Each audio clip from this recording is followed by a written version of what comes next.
welcome to Tales in the Dark. I know many of you love to relax with these videos, so I recommend lowering the volume until my voice is barely audible. This will make everything even more calming. Before closing your eyes, let me know in the comments where you're listening from. Leave a like and subscribe to the channel so you don't miss more relaxing stories. Story 1. The autumn fog wrapped around the streets like a gray silk cloak, turning every streetlight into a blurred halo in the night.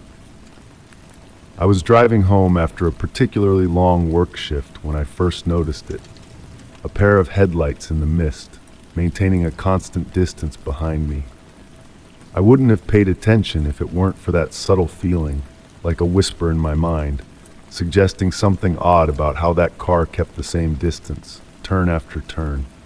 The quiet rumble of the engine behind me was like a patient breath, perfectly matching the rhythm of my journey. When I slowed down, it slowed down. When I slightly accelerated, it did the same. Through the rearview mirror, I could only make out a dark silhouette, a sedan perhaps, whose headlights seemed like two watchful eyes that never lost sight of me. The road wound through the residential neighborhood, the silent houses on either side emanating an aura of tranquility that contrasted with my growing unease. I decided to experiment. Instead of turning onto my usual street, I continued straight, taking a longer route. The car followed me, maintaining that hypnotic distance that now seemed almost familiar. The sound of rain beginning to fall on the windshield created a relaxing melody, almost in contrast with the situation. The drops formed rivulets running down the windows, further distorting the view of that constant presence behind me. I turned onto a side street, then another and another. The dance continued, as if we were connected by an invisible thread. The headlights followed me patiently, never getting too close, never falling behind. The neighborhood slept unaware while we continued our strange nocturnal waltz. I stopped at a red light, and for the first time, I had the impression of seeing something more through the wet windshield of the car behind me. A figure sitting in the driver's seat, motionless as a statue. When I finally decided to head home, the car was still there, faithful as a shadow. I parked in the driveway and turned off the engine. In the sudden silence, I could only hear the patter of rain on the car roof and my heartbeat. Through the rearview mirror, I saw the car stop gently several yards back. It stayed there, headlights on, as if waiting. Several minutes passed that felt like hours. Then slowly, the headlights turned off. In the darkness of the street, I could still make out the dark silhouette of the vehicle. I gathered my courage and got out of the car, protecting myself from the rain with my jacket. But when I turned to look more closely, the street was empty. There was no trace of the car that had followed me all that time. Since that night, whenever I drive after sunset, I can't help checking the rearview mirror more often than usual. And sometimes, when the fog is particularly thick, I seem to see those familiar headlights in the distance, patient, waiting. I wonder if that car is still out there, following someone else, or if it's waiting for the right moment to come back and dance with me through the city's night streets. Story 2. The grandfather clock in my study marked midnight with its familiar deep resonance, each chime floating through the still air like ripples on a pond. I sat in my leather armchair, a worn book resting in my lap, listening to the gentle patter of rain against the windows. The house creaked softly around me, its aged wooden bones settling into the quiet of night. My attention drifted to the hallway door, its dark wooden frame highlighted by the warm glow of my reading lamp. Something about it seemed different tonight, though I couldn't quite place what had changed. The brass handle caught the light differently, perhaps, or maybe the grain of the wood appeared altered. I had lived in this house for 15 years, yet suddenly this door felt unfamiliar. I rose from my chair, marking my place in the book with a silk ribbon. The floor beneath my feet was cool, even through my slippers. As I approached the door, the temperature seemed to drop further, as if winter had crept into this single corner of my home.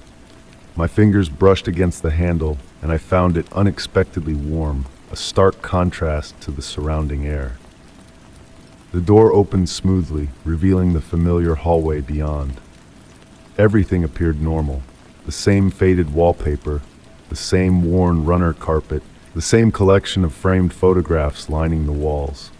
I closed the door again, shaking my head at my own imagination. Perhaps I had been reading too many mystery novels lately. That night, I dreamed of doors. They appeared and disappeared in impossible places. In the middle of gardens, floating in the sky, standing alone on empty beaches. Each one held the same brass handle as my hallway door, warm to the touch despite its surroundings. When morning came, I went about my usual routine, barely sparing a glance for the hallway door as I passed through it. It wasn't until evening, as the sun began to set, that I noticed something peculiar. The door seemed somehow lighter in color, as if it had aged decades overnight. The brass handle had taken on a patina that hadn't been there before. I approached it again, this time with a photographer's eye for detail. Yes, the wood was definitely different. Lighter, with a distinct grain pattern I didn't recognize.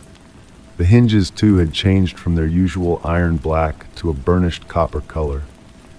Yet when I opened it, the hallway beyond remained exactly as it always had been. Night after night, the door continued its subtle transformation. Sometimes it would appear older, sometimes newer. The handle would shift position slightly, or the frame would gain or lose elaborate carvings. But it always opened to the same hallway, with the same wallpaper, the same carpet, the same photographs. I began keeping a journal, documenting each change with careful sketches and detailed descriptions.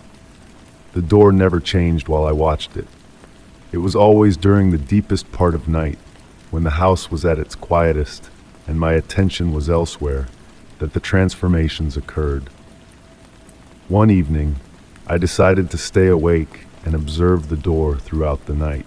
I positioned my armchair to face it directly, made a pot of strong tea, and settled in for my vigil. The grandfather clock ticked away the hours as I watched, my eyes growing heavy, but my determination unwavering. At precisely 3:17 a.m., according to my watch, the lights in my study flickered briefly. In that moment of darkness, barely longer than a blink, I felt a subtle shift in the air pressure of the room. When the light steadied, the door had changed again. The warm oak had become rich mahogany, and delicate silver inlays now traced patterns across its surface that seemed to move when viewed from the corner of my eye. I rose from my chair, drawn to these new details. My hand reached for the handle, now carved crystal rather than brass, but I hesitated before touching it. The air around the door hummed with a gentle vibration, like the lingering resonance of a bell long after it has been struck. That's when I noticed something else. The door had no keyhole. In fact, it never had one in any of its iterations. Yet every morning when I passed through it, there had always been a keyhole, just below the handle. I was certain of this. I spent the next day searching through my journal entries, looking for mentions of the keyhole. To my surprise, I found none. Had I simply failed to note such a basic detail, or was something else at work here? The question nagged at me, like a word caught on the tip of my tongue.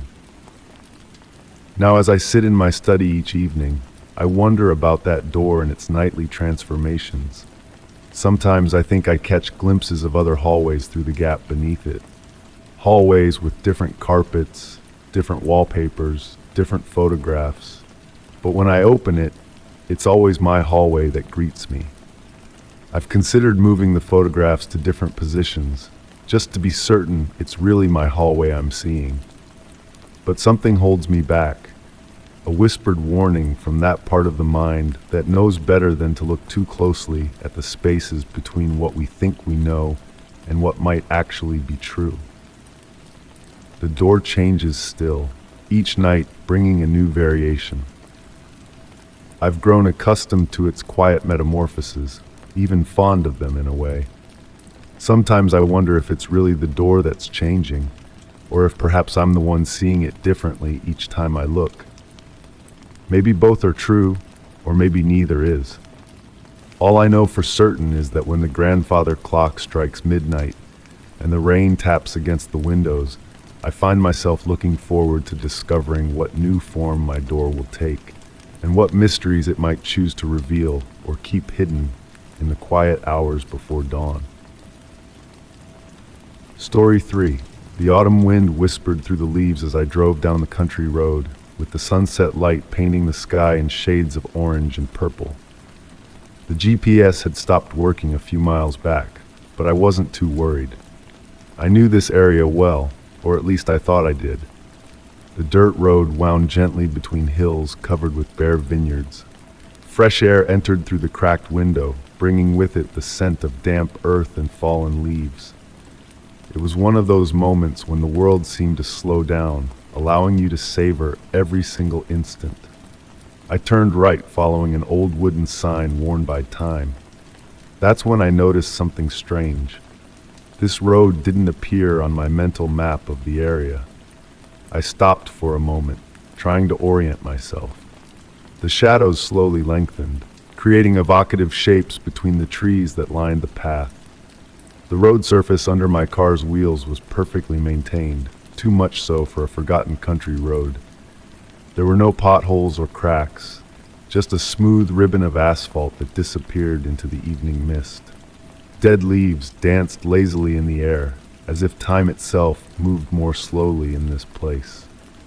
I continued at reduced speed, observing the surrounding landscape with growing curiosity. The trees on the sides of the road seemed older and more gnarled than those I had seen until just before. Their canopies intertwined above the road, creating a natural tunnel through which filtered the increasingly dim twilight light. I noticed small lights in the distance, like fireflies out of season. They moved gracefully between the tree trunks, appearing and disappearing like fleeting memories. The silence was almost tangible, interrupted only by the slight hum of the engine and the rustle of leaves moved by the wind. As I advanced, the road seemed to change subtly. The edges became less defined, as if blurred by an invisible brush. The shadows grew denser, but not in a threatening way. It was as if reality itself was softening, losing its sharp edges. Suddenly, I saw something on the roadside, an old brass mailbox, so well preserved it looked new. I stopped to look at it more closely. There was no name or street number, just an elaborate engraving representing a compass rose.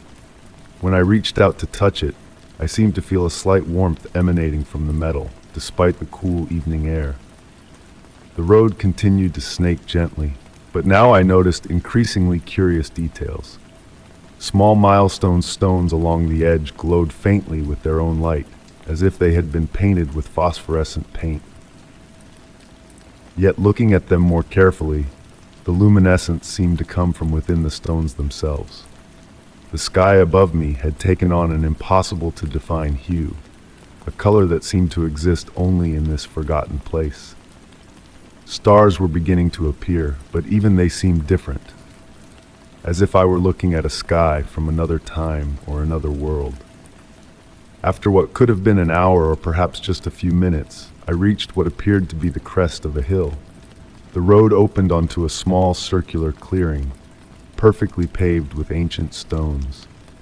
In the center, an old wrought iron lamppost emitted a warm and welcoming light. I stopped and got out of the car.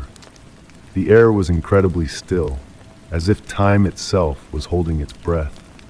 From where I stood, I could see in the distance the lights of the city I had left, but they seemed to belong to another world, separated from this reality by an invisible veil. As I observed the panorama, I noticed that the road I had come from had changed appearance. It was no longer the smooth asphalt from before, but a path paved with ancient stones, worn by countless passages. Yet I was certain I had driven on a modern surface until just moments before. I returned to my car and looked for the road map in the glove compartment. I opened it under the lamppost's light and studied every detail carefully. As I suspected, this road didn't exist on the map. There was no trace of the path I had just taken, as if I had traveled through a space that existed only in dreams. As I folded the map, a gust of wind made it tremble in my hands. For an instant, I thought I saw golden lines appear on the paper, tracing a path that glowed faintly before vanishing. I blinked, but the image was already gone. I stayed in that surreal place for a while longer, savoring the sense of peace it emanated. When I finally decided to leave, I noticed that the lamppost had silently gone out. The road ahead of me was lost in darkness, but somehow I knew it would lead me home. As I drove toward the city, I looked in the rearview mirror several times. The lamppost had lit up again, its light growing fainter as I moved away. The last thing I saw was a golden glow dancing in the air, as if someone had scattered stardust on the road that didn't exist on the map. In the days that followed, I tried many times to find that road again. I drove for hours in the countryside, following every fork and every path. But that particular road, with its solitary lamppost and its luminous stones, seemed to have vanished like a dream upon waking. The only evidence of my journey was a thin golden trace on my old map, visible only when the light hit it in a certain way, like a secret waiting to be rediscovered. Story 4. The rain gently beat against the windows of my old country house, creating a hypnotic melody that mingled with the slight creaking of the hardwood floor beneath my feet. It was one of those autumn evenings when the boundary between reality and fantasy seemed thinner than usual. The tree leaves danced in the darkness, casting shifting shadows on the cream-colored walls of the hallway through the foggy windows. Sitting in my favorite armchair, with a cup of now cold chamomile tea in my hands, I absently observed how the floor lamp's light created a golden circle on the floor. There was something different that evening, a subtle but persistent sensation that I couldn't identify. Perhaps it was the way the air seemed thicker than usual, or how the house's silence appeared deeper, almost tangible. I rose slowly, drawn by a movement caught in the corner of my eye. The hallway leading to the bedroom seemed longer than usual, as if it extended beyond its natural boundaries. The shadows in the corners appeared darker, denser, almost alive. I stopped at the living room threshold, peering into the darkness that progressively thickened toward the end of the hallway. The temperature seemed to decrease gradually as I approached. The wood beneath my feet made different sounds than usual, as if I were walking on an unfamiliar floor. The old family photographs hanging on the walls seemed to watch me with a new gaze, as if the familiar faces had been replaced by slightly altered versions of themselves. Halfway down the hallway, I stopped. A particular smell had caught my attention, an ancient scent of old books and wet wood that didn't belong to my house. I turned toward the window to my right, noticing how the rain had created complex patterns on the glass, designs that seemed to follow a precise but incomprehensible scheme. That's when I saw it, a shadow darker than the others, moving with unnatural grace along the opposite wall. It wasn't cast by any visible object, and seemed to have its own consistency, as if made of solidified mist. It moved slowly, almost timidly, as if it were aware of my presence. My breathing became deeper and more regular as I observed the phenomenon. I felt no fear, but rather a strange sensation of familiarity, as if that presence had always been there, waiting to be noticed. The shadow stopped at the height of the guest room door, assuming a vaguely human shape. I took another step closer, and the shadow seemed to react to my presence, wavering slightly. The sound of the rain had transformed into a constant whisper, as if trying to communicate something. I strained my ear, and for a moment I seemed to distinguish words in an unknown but strangely comprehensible language. The air around me had become colder, but not unpleasantly so. It was like being wrapped in a cool silk sheet on a warm summer night. The shadow began to move again, this time toward me, with fluid movements that resembled a dance in slow motion. I remained motionless, observing as it gradually approached. When it was a few steps from me, it stopped. In the silence of the house, I could hear my heart beat, calm and regular. The shadow seemed to tilt slightly, as if in a greeting. I raised a hand, moved by an impulse I couldn't explain. The shadow mimicked my gesture, and for an instant I thought I saw a hand emerge from its nebulous form. There was no physical contact, but I distinctly perceived a sensation of warmth where our hands had almost touched. Then, with the same grace with which it had appeared, the shadow began to dissolve. It dispersed into the air like smoke carried away by an invisible breeze, leaving behind only a slight scent of jasmine and a sensation of deep peace. I remained in the hallway for what seemed like an infinite time, listening to the sound of the rain gradually diminishing. When I finally returned to the living room, I noticed that my tea was still hot, as if time had stopped during my encounter in the hallway. Since that evening, every time I walk down that hallway on rainy nights, I pay particular attention to the shadows. Sometimes I think I glimpse that familiar form, dancing just beyond the limit of my vision. I never discovered who or what that shadow was, but its presence has left in me not a sense of unease, but rather the awareness that there are mysteries that don't need an explanation. The hallway of my house now guards this secret, and on silent nights, when the rain beats against the windows, I find myself waiting with a mixture of curiosity and serenity for a new encounter with the shadow that dances beyond the hallway. Story 5. The November wind caressed the dry leaves on the driveway while I observed the silhouette of the abandoned mansion stand out against the leaden sky. They called it the never-inhabited house, though technically that wasn't true. Someone had lived there long ago, but no one remembered who. I approached the rusty gate, the wrought iron bars cold under my fingers. The air had a particular smell of moss and wet stone. The garden was a wild tangle of brambles and nettles climbing up the cracked walls. Yet, despite the decay, the mansion retained its melancholic elegance. I was a real estate agent and had to do a preliminary valuation of the property. The current owner, an elderly gentleman who lived abroad, wanted to sell it. He had never set foot in the house, had inherited it from a distant relative, and now wanted to get rid of it. As I crossed the garden, I noticed something strange. Among the weeds, small paths seemed to have been traced recently, as if someone passed through there regularly. But who? The neighbors had assured me that no one ever entered the property. The front door opened with a soft creak. The interior was immersed in a bluish twilight, filtered through the closed shutters. The air was dense, heavy with dust, and a subtle scent of ancient wood. The floor creaked under my steps as I crossed the main salon.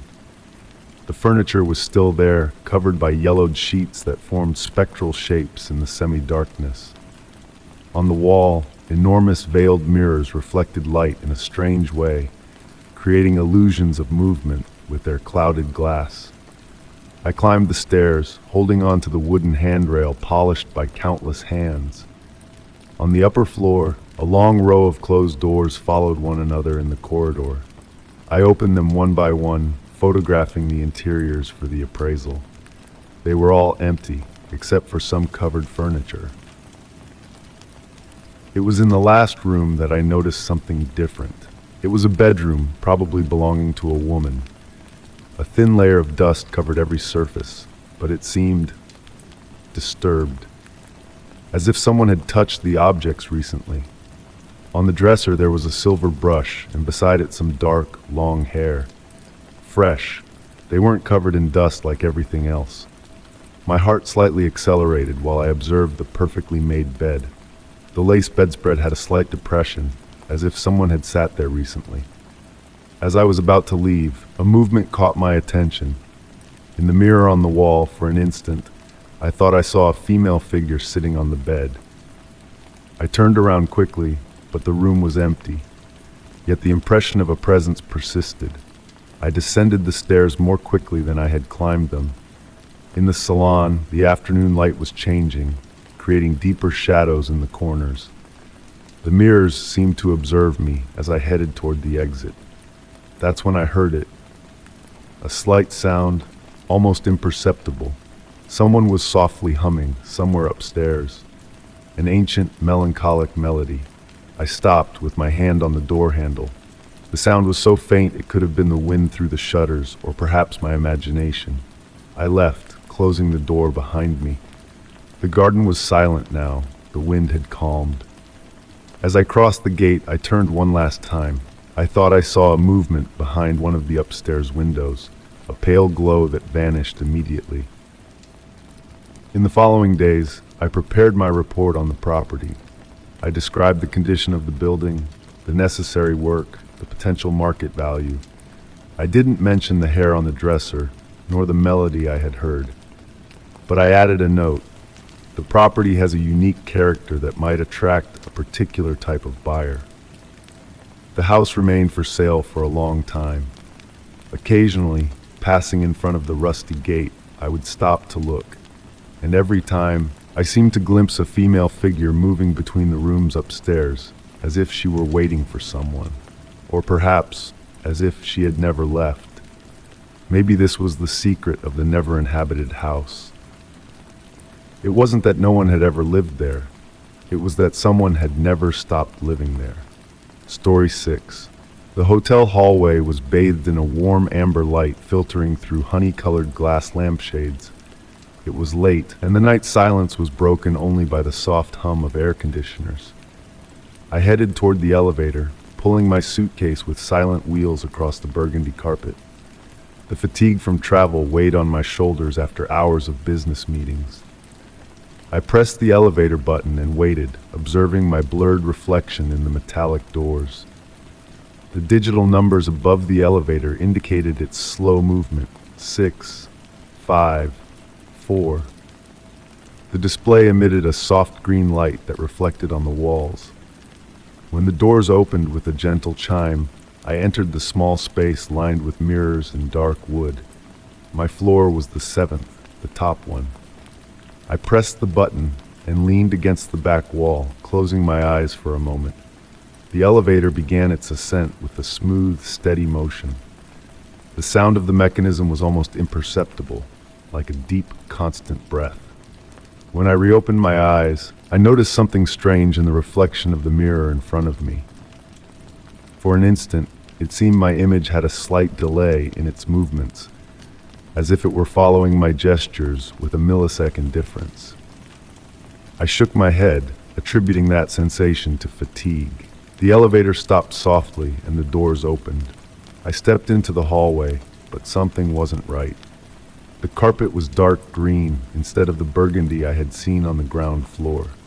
The wall lamps were different, more antique, with an Art Deco design I didn't remember noticing before. I checked the elevator display.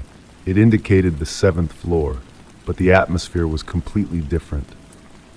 The hallway seemed longer, narrower, and the air had a peculiar smell, like old books and ancient wood. The room doors were numbered strangely, 7A, 7B, 7C, instead of the standard numbers I had seen while booking. I turned to return to the elevator, but the doors had already closed. I pressed the call button, but nothing happened. The display above the doors was off, as if the elevator had never existed. The silence had become thicker, almost tangible. I walked slowly down the hallway, trying to orient myself. The light seemed to pulse slightly, as if breathing. Each door I passed seemed identical to the previous one, but each emanated a different sensation, as if hiding a unique story behind its dark wood. At the end of the hallway, I noticed a figure sitting in an antique armchair. He appeared to be an elderly doorman in a period uniform with perfectly combed white hair. As I approached, he looked up from the book he was reading and smiled kindly. "Are you lost?"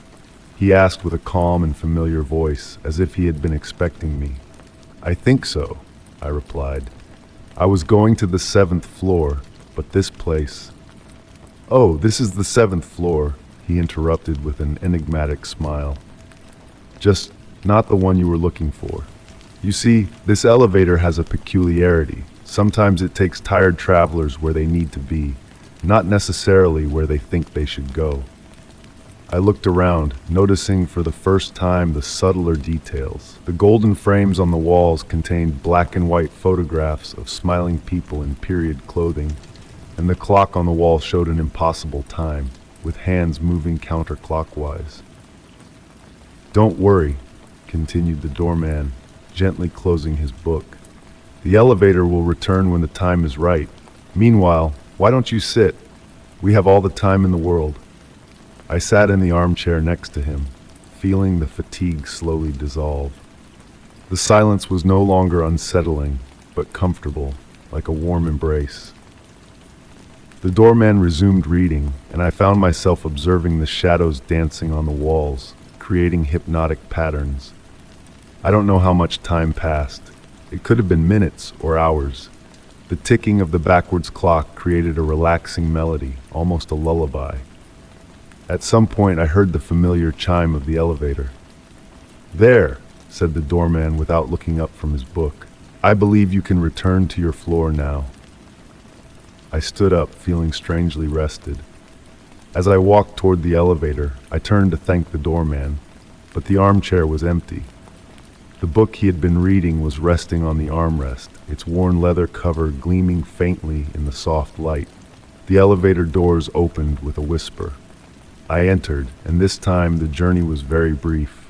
When I exited, I found myself in the familiar hallway with the burgundy carpet and modern wall lamps. I reached my room and inserted the key into the lock. Before entering, I looked one last time toward the elevator. The digital display flickered for an instant, showing not a number, but a symbol I had never seen before. Then it returned to normal, simply indicating 7. Since that night, every time I take an elevator in a hotel, I wonder if it will take me where I want to go or where I need to be. And sometimes, on the quietest nights, I seem to hear the rustle of pages from an ancient book, turned by invisible hands in a hallway that exists only between one floor and another. Story 7. Autumn nights have always had something magical in our residential neighborhood. The cool air carries the scent of fallen leaves and the muffled sound of footsteps on the wet street. For a few weeks now, though, I've noticed something unusual during my evening walks home from work. The street light at the corner of Maple Street and Rose Avenue has started behaving strangely. It's not like the other streetlights that constantly illuminate the sidewalk with their yellowish light. This one is different.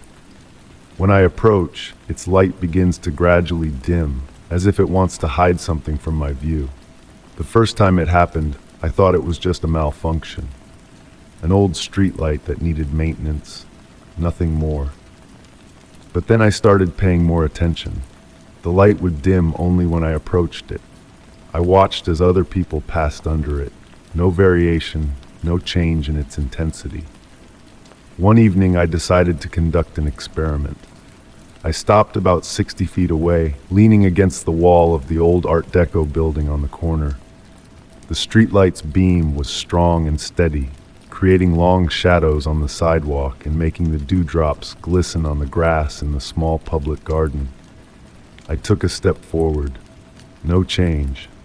Another step. The light flickered slightly. As I got closer, the brightness progressively decreased, as if the streetlight was holding its breath. At 15 feet away, the light was now reduced to a faint glow, barely enough to make out the outlines of things. I stopped under the streetlight, in the circle of twilight it had created. The night's silence seemed deeper at that spot, as if even the city sounds were retreating along with the light. I looked up at the streetlight's glass. In the remaining dim light, I noticed something strange on its surface. Small marks, like scratches or engravings, formed a pattern I couldn't clearly distinguish. I took out my phone to illuminate it better, but the moment I turned on the flashlight, a gust of wind rustled the tree leaves, and I had the distinct feeling that something had moved inside the streetlight's glass. In the following days, I modified my route to always pass under that streetlight. Each time, the same dance would repeat, the light dimming as I approached, the silence that seemed to thicken, that feeling of being watched from above. I started noticing other details. When the light was at its dimmest, I could see subtle variations in its color, as if it was communicating something through imperceptible changes in tone. On a full moon night, while I was in the usual twilight circle under the streetlight, I heard a very particular sound. It was like a slight metallic hum, but with an almost melodic cadence. The sound seemed to come from inside the pole, rising to the top like a musical vibration. I placed my hand on the cold metal and felt the vibrations through my palm. For a moment, it seemed like the streetlight was trying to tell me something. I started documenting each visit with detailed notes. I noticed that the intensity of the dimming varied with the lunar phases. During the new moon, the light would almost completely go out when I passed, while on full moon nights it maintained a more consistent glow. I also discovered that the time it took to return to its normal brightness after I passed followed a precise pattern. Always 23 seconds, no more, no less. What made me think the most was noticing how the streetlight's behavior began to influence my habits. I found myself slowing down as I approached, as if participating in a silent ritual. Sometimes I stopped beneath it for a few minutes, motionless in the circle of dimmed light, listening to that almost imperceptible hum that seems to tell stories from other times. I never tried to find out if there was a technical explanation for this phenomenon. In the end, maybe I don't want to know. I prefer to think that in this corner of the city, there exists a small mystery that has chosen to share its presence only with me. Every evening as I return home, I know the streetlight is waiting for me, ready to create that space of twilight that has become our silent meeting moment. And so night after night, I continue this strange dance with the streetlight that dims at my passing. I don't know if it's an electrical phenomenon, an inexplicable anomaly, or something deeper. I only know that in that brief moment of darkness, when the light dims and the world around seems to take a step back, I feel I'm part of something bigger, a mystery that reveals itself only through the language of shadows and light. Story 8. The autumn fog enveloped the park like a soft veil of gray silk, while leaves danced lazily in the damp evening air. I walked along the gravel path, savoring the scent of wet earth and listening to the discreet crunch of my footsteps. The street lamps created diffused halos in the mist, barely illuminating the path ahead of me. That's when I noticed it, a dark coat, perfectly folded on a wooden bench weathered by time. There was no one else in the park at that hour, and the garment seemed to have been arranged with extreme care, as if someone had deliberately placed it in that precise way. I approached slowly, observing how the wool fabric absorbed the droplets of moisture in the air. It was an elegant coat, finely made, with mother-of-pearl buttons that glimmered weakly in the evening light. The fabric was still warm to the touch, as if its owner had just removed it. This detail made me shudder slightly, not from fear, but rather from curiosity. I searched the pockets, hoping to find some clue about the owner's identity, but they were empty, except for a single bus ticket dated 1985. Time seemed to move more slowly as I examined this relic from another era. The ticket paper was yellowed but perfectly preserved, as if it had been protected from the passing years.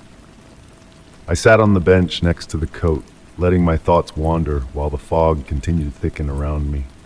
I noticed the coat emitted a faint scent of lavender and pipe tobacco, an essence that evoked memories of times past, of old black and white photographs. As I observed it more carefully, I discovered a small detail sewn inside, the initials JM embroidered with golden thread, almost completely faded. The park's silence was interrupted by the distant sound of a melody. It was old music, perhaps coming from a gramophone, floating in the air like a blurred memory. I stood up from the bench, trying to locate its source, but it seemed to come from all directions and none in particular. When I looked back at the coat, I noticed its position had slightly changed, as if someone had moved it while I was distracted by the music. The fold wasn't as perfect anymore, and one of the buttons reflected the light differently. Yet I was certain I was alone in the park. Time continued to flow with a strange slowness, while the fog wrapped everything in an increasingly tight embrace. The streetlights created shadows that danced gently on the fallen leaves, and the sound of music continued to fluctuate in the air, growing fainter. I found myself imagining who JM might be, and why they had left their coat on that bench. Perhaps they were a university professor who loved walking in the park after lectures, or a musician who stopped here to find inspiration. Or maybe someone who needed to let go of a piece of their past. While immersed in these reflections, I felt a light touch on my shoulder, like a caress from the wind. I turned, but there was only fog continuing to dance around me. The coat now looked older, as if time had accelerated only for it, slightly wearing the fabric and fading the color even more. I decided to leave the coat where it was, respecting the mystery of its presence.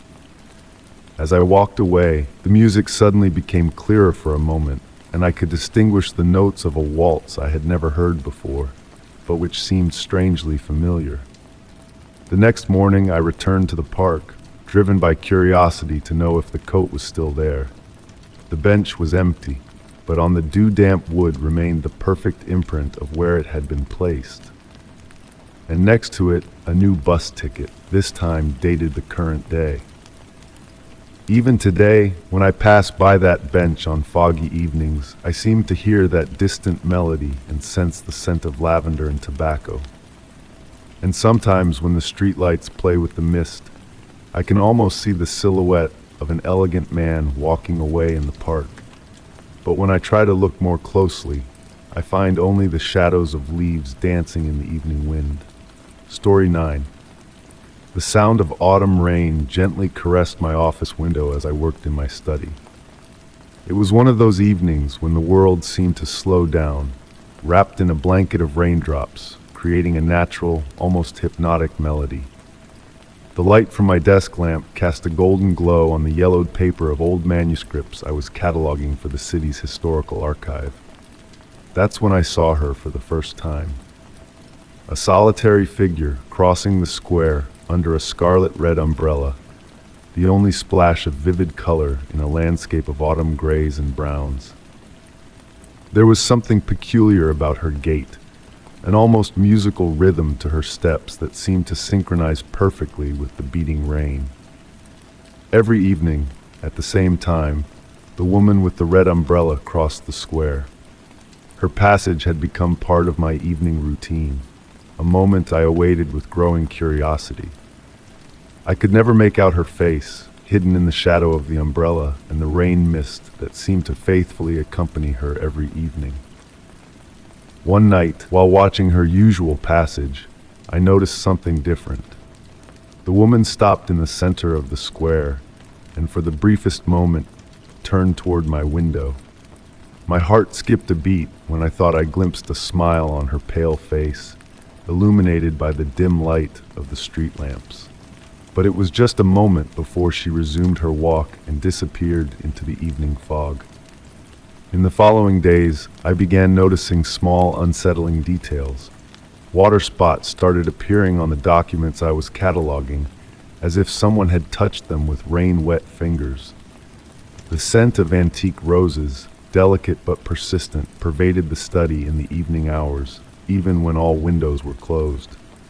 One evening, I found on my desk an old black and white photograph I didn't remember ever seeing before. It showed the square as it was 50 years ago, and among the crowd, a figure with a red umbrella was clearly visible, the only colored element in the faded image. On the back of the photo, an elegant handwriting had traced a date, October 15th, 1973. My research in the archives led me to discover the story of Sarah Thompson, a young librarian who had worked in my same building half a century ago. She was known for her red umbrella and her passion for ancient books. Her life had ended tragically in that very square on a rainy night like many others. As I read the documents about her, the scent of roses grew stronger. The sound of rain seemed to transform into a sweet melody, as if someone were softly humming a forgotten lullaby. The pages of the documents I was browsing began to move slightly, as if caressed by an invisible breeze. I looked up at the window and saw her closer than she had ever been. The red umbrella was closed this time, and I could clearly see her face. Her eyes were kind, her smile serene. I felt no fear, only a deep sense of melancholy and understanding. After that evening, the woman with the red umbrella never crossed the square again. However, on rainy nights, when silence envelops the archive and shadows dance on the walls, I can still hear the echo of her steps and the delicate scent of antique roses. And sometimes when I browse through old documents, I find small, fresh water drops on the pages, as if someone had just touched the paper with fingers wet from the rain. I often wonder if Sarah is still watching over her beloved books, if her spirit continues to walk in the rain with her red umbrella. I've never told this story to anyone, preferring to keep it as a sweet secret shared between me and the library's shadows. And every time I hear the patter of rain on the windows, I can't help but smile, knowing that somewhere, between the pages of time, a woman with a red umbrella continues her eternal walk. Story 10. The November rain gently drummed against the windows of Grandma Rose's attic, creating a natural melody that had always given me a sense of peace. I had returned there after years to sort through her things, now that she was gone.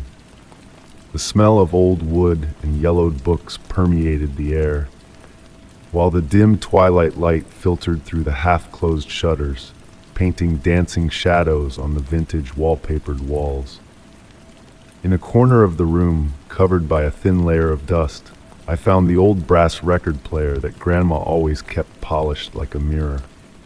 It was one of those objects from another time, with its mechanical arm decorated with delicate floral motifs, and the turntable still perfectly preserved. Next to it, a collection of vinyl records neatly arranged in cardboard sleeves worn by time. As I browsed through the records, my fingers stopped on one in particular. The cover was completely white, with no title or author, just a thin golden border that sparkled in the dim light. I didn't remember ever seeing it before, yet I knew every record in Grandma Rose's collection by heart.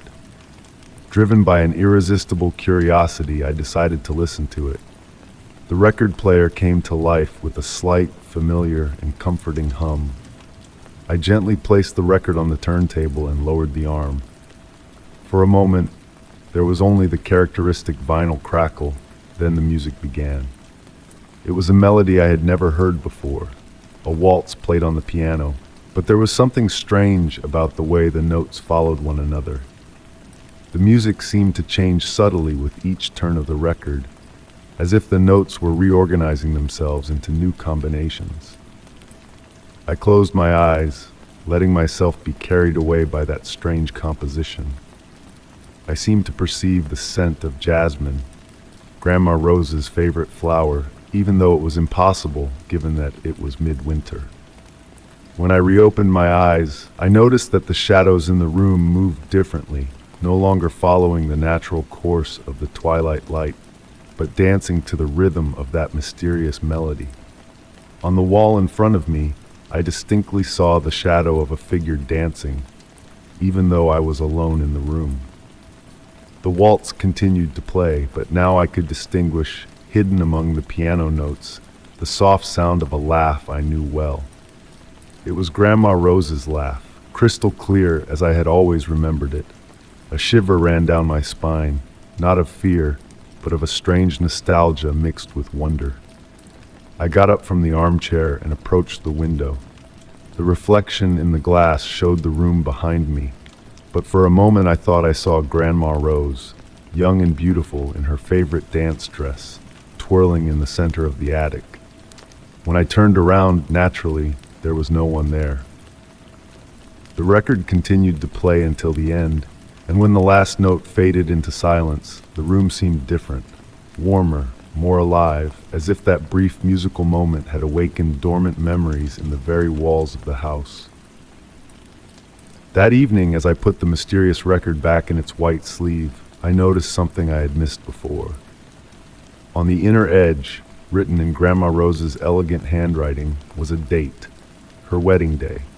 Below, in almost invisible letters, a phrase, "Music is the key to our most precious memories."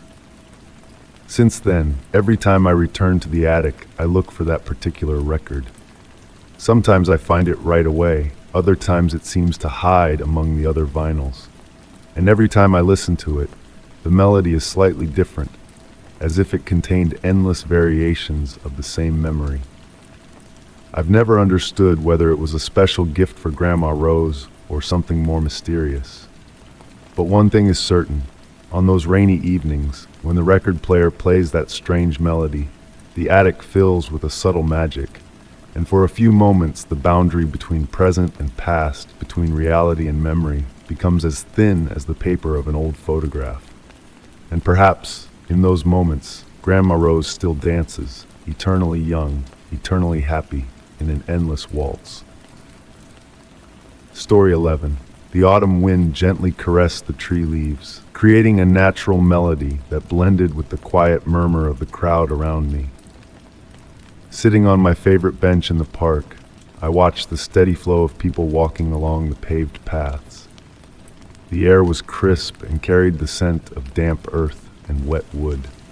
I held a book in my hands, but my attention was caught by a subtle, almost imperceptible sensation that had been with me for several days.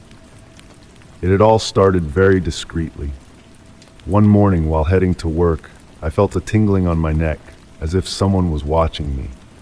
I turned around but saw only the usual flow of commuters moving hurriedly toward their destinations. In the following days, that feeling became more frequent, more tangible. During lunch break, while grocery shopping, even when sitting at my favorite coffee shop. People continued to pass by my bench, some alone, others in company. A woman in a red coat stopped for a moment to check her phone. An elderly gentleman walked slowly with his polished wooden cane. Yet, among all those familiar figures, I felt something was different. Something I couldn't define precisely. I closed my book and stood up, deciding to take a walk. The sky was gradually taking on amber hues, while the first streetlights turned on one after another. I walked along the main avenue, listening to the sound of my footsteps on the gravel. The sensation persisted, like an invisible shadow following me at a constant distance. I stopped in front of a store window, pretending to look at the displayed merchandise. In the glass reflection, I carefully observed the people passing behind me. That's when I noticed something strange. There was a face in the crowd that seemed to always be present. I couldn't distinguish it clearly. It was as if it slipped between people, appearing and disappearing with natural fluidity. I started walking again, this time more attentively. I turned onto a side street, then another. The crowd had thinned, but the presence persisted. I sat on a bench in a quiet square, surrounded by old buildings with lit windows. The air had grown cooler, and the sky showed the first stars of the evening. It was then that I realized something disturbing. It wasn't a single gaze following me, but many. It was as if different people were taking turns, passing the baton to one another in a silent and perfectly orchestrated ballet. Some faces appeared more often than others.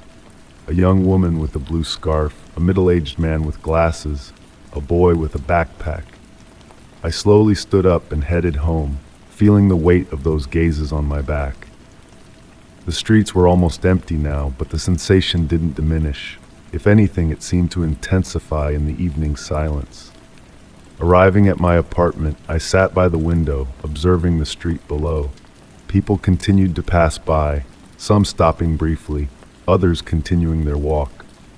I wondered how many of them were really headed somewhere, and how many were part of that mysterious choreography of which I had unwittingly become the center.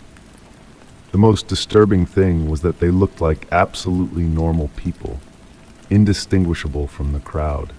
As the city lights turned on one after another, I found myself reflecting on the nature of this silent surveillance. Who were these people? What were they looking for? And above all, why me? Questions that remained suspended in the air while night slowly wrapped the city in its dark mantle. Since then, I've learned to live with this awareness. Sometimes I try to identify my observers, other times I pretend not to notice them.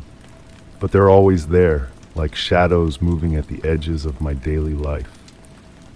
And in the night silence, while I look from my window at the emptying streets, I wonder if they're thinking about me too, hidden in their homes, preparing for another day of this mysterious dance of gazes and presences.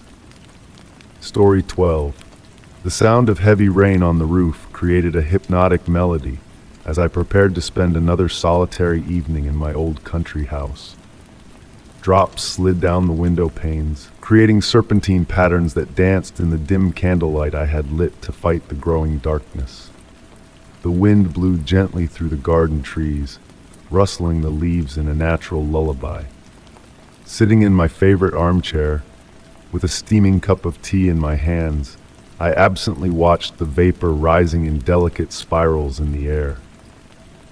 The house emanated its usual familiar sounds, the slight creaking of contracting wood, the ticking of the pendulum clock in the entryway, the soft whistle of wind sneaking through the drafts. Everything seemed normal, yet something indefinable had begun to disturb my evening peace. It was while sipping my tea that I first noticed something unusual. The upstairs bedroom window, visible in the hallway mirror's reflection, seemed to emit a particular luminescence, as if someone had lit a candle inside. But I knew with certainty there was no light source in that room. I rose slowly, placing the cup on the small table beside the armchair, and headed toward the stairs. The wooden steps groaned under my feet, a sound I knew well after years of living in this house. Yet that evening, every creak seemed different, as if the house itself was trying to communicate something to me. The air grew colder as I climbed, and a thin layer of moisture seemed to cover the walls of the upper hallway.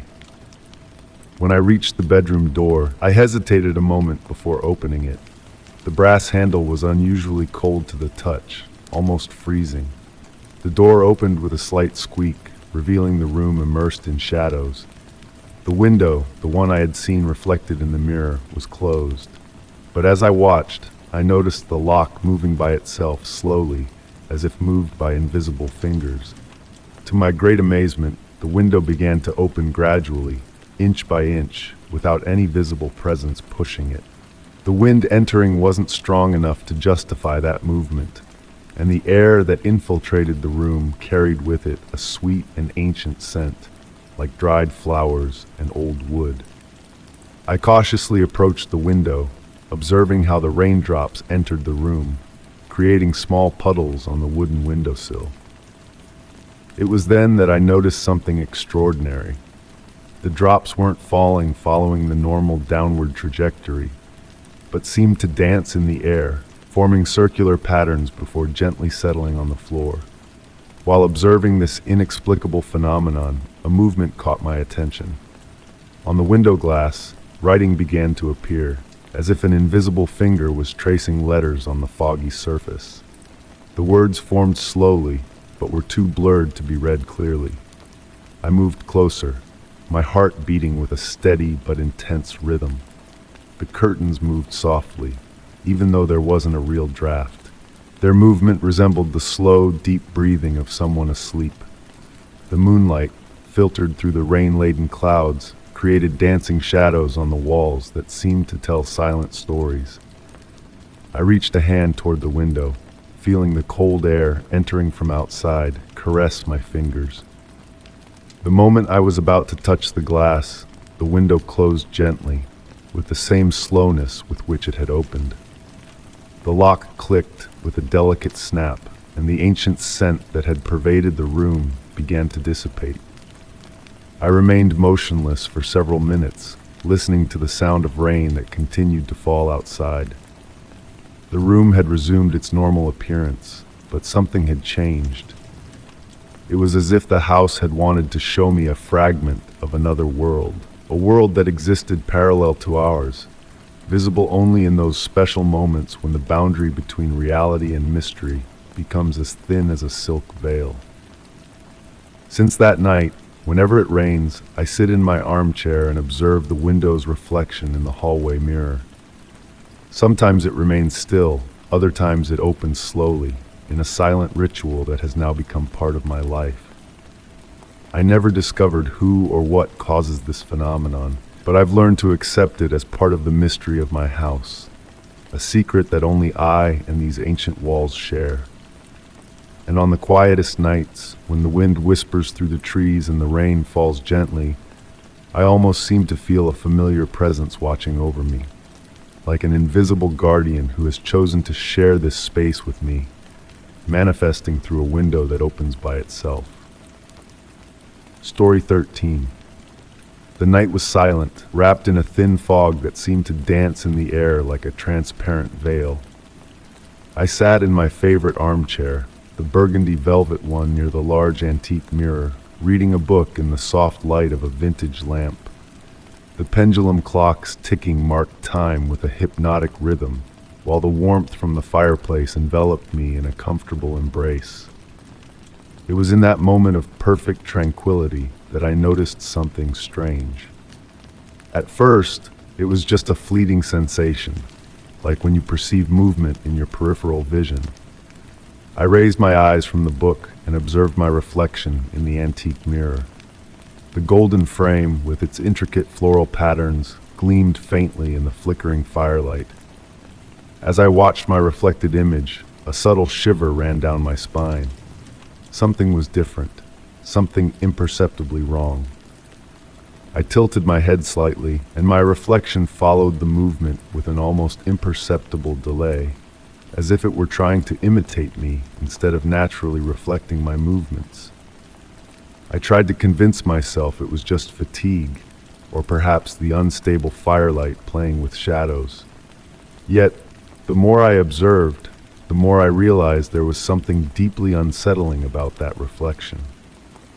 When I raised my right hand, the reflection hesitated for a fraction of a second before raising its own. When I smiled, the reflection's lips curved with a barely perceptible delay. The sound of wood crackling in the fireplace now seemed more menacing, as if trying to communicate something. The air in the room had become thicker, charged with a subtle tension that made me breathe more slowly. The scent of candle wax mingled with an ancient smell, like forgotten books and faded memories. I rose from the armchair, moving with deliberate slowness. The reflection mimicked me, but its movements were unnaturally fluid, as if dancing a rehearsed choreography instead of following my spontaneous gestures. The reflected eyes seemed deeper than mine, as if hiding secrets I shouldn't know. Approaching the mirror, I noticed other disturbing details. The reflected room appeared slightly different from mine. The books on the shelves were arranged in a different order, and there were objects I didn't remember owning. An old framed photograph, which in my room showed a seascape, in the reflection portrayed a blurred face that seemed to be watching me. The clock's pendulum continued its relentless rhythm, but in the reflection, its movement seemed slower, as if time itself flowed differently on the other side of the mirror. The shadows cast by the fireplace danced on the walls with a life of their own, creating shapes that suggested silent presences. I tried to touch the cold surface of the mirror, and my reflection reached toward me with an almost inviting movement. Our fingers met on the frigid glass surface, but while I felt the cold of the crystal, my reflection's expression suggested a completely different sensation. I stepped away from the mirror, but the reflection remained still for a moment, as if deciding whether to follow me or not. When it finally moved, its movements were even more independent from mine, as if gradually acquiring its own will. I decided to cover the mirror with an old velvet cloth I found in a drawer. As I did so, I thought I saw an enigmatic smile on my reflection's face, an expression that surely wasn't present on my own. The fabric slid over the reflective surface, hiding that unsettling version of myself. Since that night, I haven't uncovered the mirror. Sometimes in the quietest hours, I seem to hear movements coming from behind the velvet, as if someone were walking in a room identical to mine. And in the most peaceful moments, when the house is immersed in the deepest silence, I wonder if that reflection is still there, waiting, leading a parallel life to mine in a world of glass and silver. The truth is, I don't know if what I saw that night was real or a product of my imagination. But since then, every time I pass in front of a mirror, I can't help but wonder if the reflection I see is really mine, or if it's something else that has learned to imitate me so well that it makes me doubt which is the reflection and which is reality. Story 14. In the silence of the night, the sound of my footsteps echoed along the ancient wooden hallway. The floorboards creaked under the weight of my movements, creating a familiar melody that mixed with the sound of rain against the windows. The air was thick with a sweet scent, like old wood and yellowed paper. I stopped in front of the door at the end of the hallway, the one that led to the room I hadn't opened for months. The lock gleamed faintly in the dim light of the wall lamps, as if wanting to draw my attention. I remembered perfectly having locked it the last time, turning the key 3 times and checking the handle. It was a routine I always followed, a ritual that gave me security. That evening, however, something was different.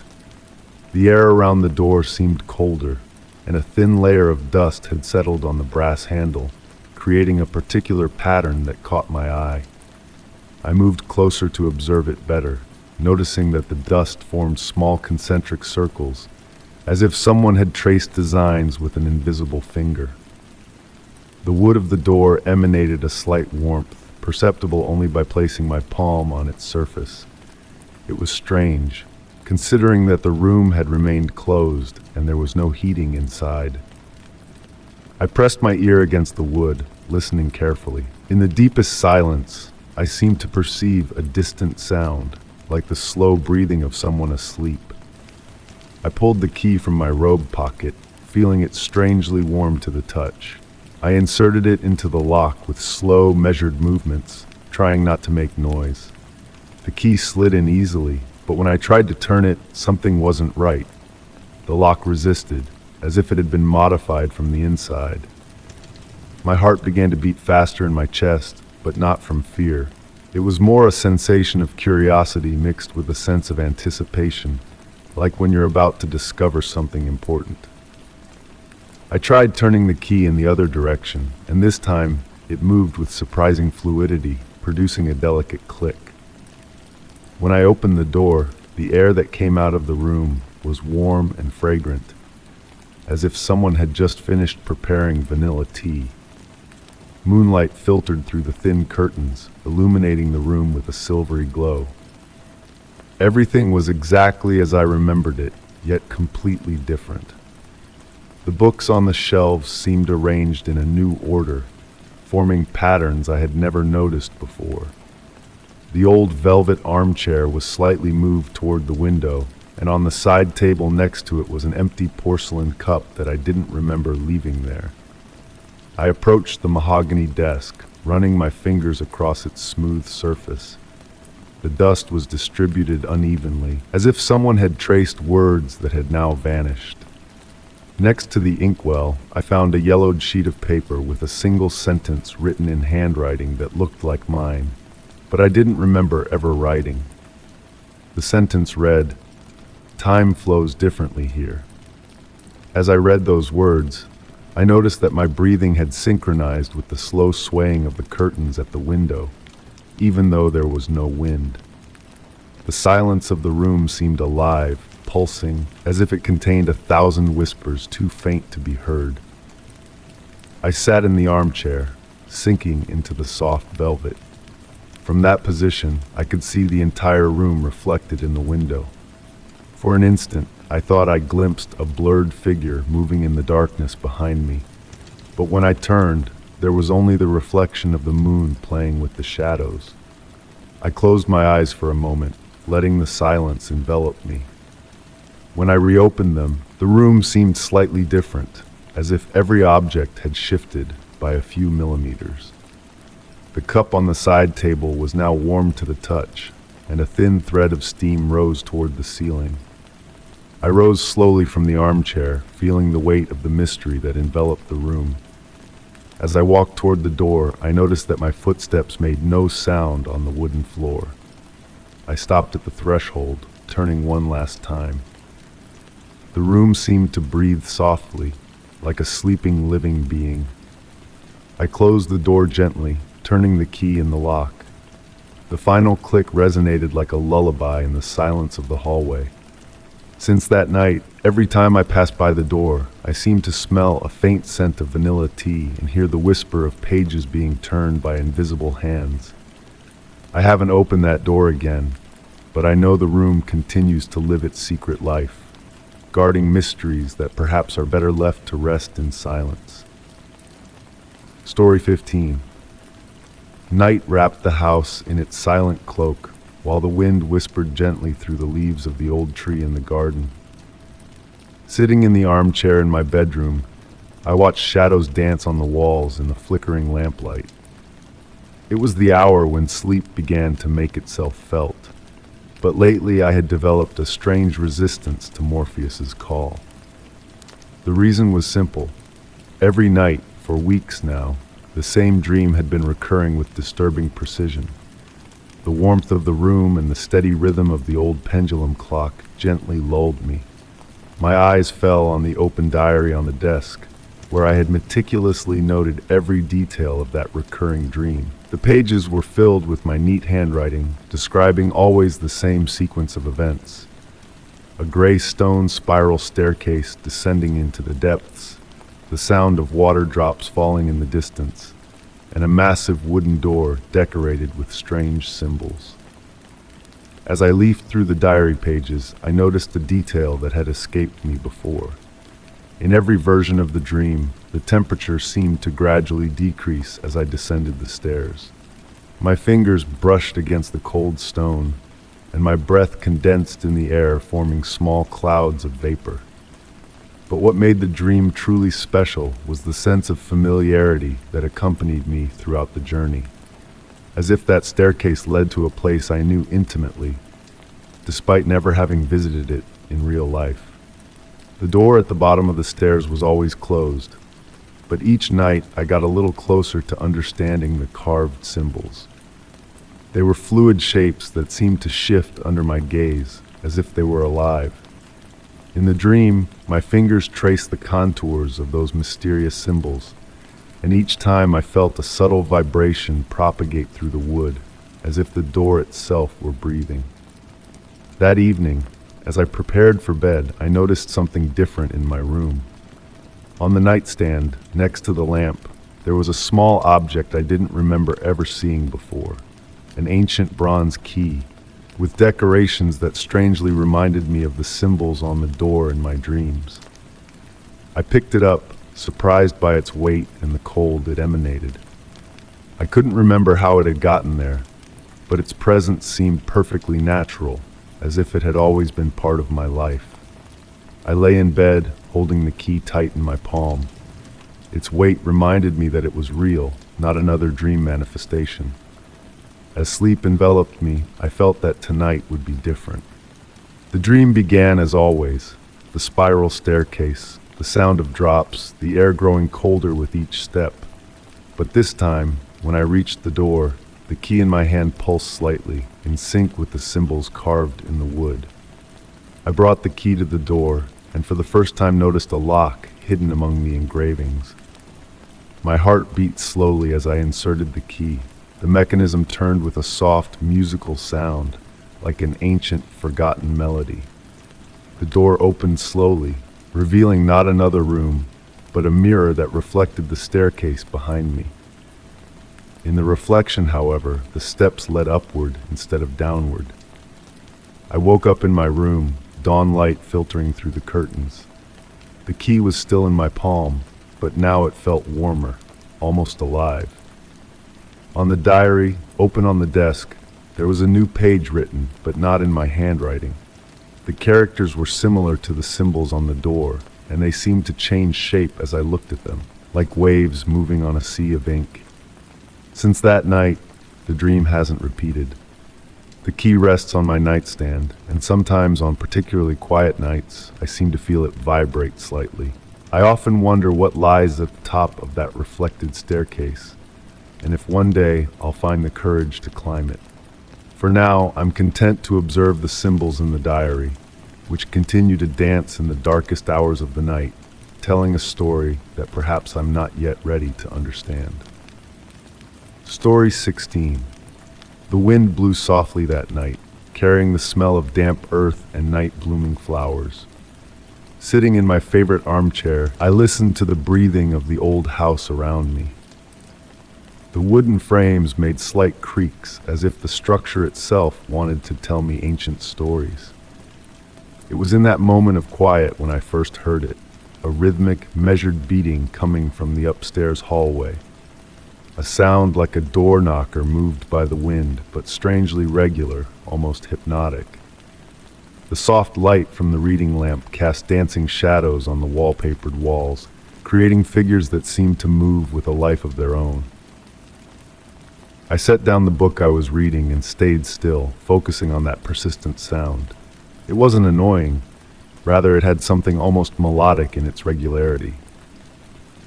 I rose slowly, my slippers sinking into the soft Persian rug, and headed toward the stairs. Climbing the ancient wooden steps, each step produced a slight moan, as if the house itself was responding to my curiosity. The beating continued, unchanging in its cadence, guiding me through the dimly lit hallway where moonlight filtered through the tall windows. The air was cooler upstairs and carried a subtle scent of old wood and beeswax. Following the sound, I arrived at the old library door. It was closed, as always, yet the brass knocker continued its rhythmic movement against the solid wood. There was no wind. The hallway windows were all sealed. I watched, fascinated, as the heavy knocker moved by itself, as if an invisible hand was using it to knock with infinite patience. I approached slowly, almost hypnotized by that regular movement. The sound was clearer now, and I could distinguish a slight variation in the rhythm, as if following a musical pattern I couldn't fully understand. I reached for the brass handle, feeling the cold metal under my fingers, smoothed by generations of touches. The door wasn't locked, yet it resisted my attempt to open it. It wasn't blocked, but it seemed as if something on the other side was gently holding it back. The knocker continued its movement, ignoring my presence, as if performing an ancient ritual dance. I sat on the floor, leaning my back against the wall next to the door, and let myself be lulled by that persistent sound. I don't know how long I stayed in that position, listening to the beating that seemed to tell a wordless story. My eyes slowly closed as my mind wandered through misty thoughts of ancient libraries and forgotten books. The sound became part of my breathing, of my heartbeat, merging with the natural rhythm of the night. When I opened my eyes, dawn was painting the hallway in pale light. The knocker was motionless, silent, as if it had never moved. I rose slowly, my legs numb from hours spent on the floor. This time, when I touched the handle, the door opened without resistance. The library was exactly as I had left it the day before. Every book in its place, dust motionless in the morning air. But on the antique desk, illuminated by the first ray of sunlight, there was an open book I didn't remember leaving there. Its pages were white, immaculate, as if waiting for someone to write a story. The brass knocker hasn't knocked since that night, but sometimes, on the quietest evenings, I seem to hear a distant echo of that rhythm, as if the house was trying to remember a forgotten melody. Story 17. The night had its own breath, made of small noises blending with the steady beat of rain on the roof. I had woken up in the middle of the night, as often happened in recent weeks, but this time was different. On the nightstand next to the bed, illuminated by the weak moonlight filtering through the curtains, shone an object that shouldn't have been there. An ancient brass key with intricate decorations along its profile. I didn't remember ever seeing it before, yet it emanated a familiar sense of belonging, as if it had always been part of my life. I took it between my fingers, and its cold surface sent a subtle shiver through me. It was heavy, much heavier than one would expect from its modest size, and the metal had that particular patina that only time can give to objects. As I examined it in the dim light, I noticed its design was unusual. It didn't have the typical teeth of modern keys, nor the grooves of antique ones. Its profile was smooth, almost as if it had been worn down by centuries of use, but the decorations remained perfectly defined. Floral motifs intertwined with symbols that seemed to belong to a forgotten alphabet. I got up from bed, drawn by a strange urgency to explore. The house seemed different at night, as if the shadows had the power to redraw familiar spaces. I began walking through the rooms, guided only by the weak luminescence of the key, which strangely seemed to emit a faint bluish glow. The wooden floor whispered under my steps, and the night air carried with it a scent of old wood and yellowed paper. At each door I encountered, I tried to bring the key close. I didn't even try to insert it in the locks. I instinctively knew it wasn't meant for any of them. Yet, every time the key came near a wooden surface, I could feel a slight vibration through my fingers, as if it was reacting to something invisible. It was in my study that I noticed something different. The antique bookcase I had inherited from my grandfather seemed to emit a subtle resonance with the key. I approached slowly, observing how the key's glow gradually increased. The books on the shelves cast dancing shadows on the walls, moved by the flickering light that now pulsed to the rhythm of an invisible heart.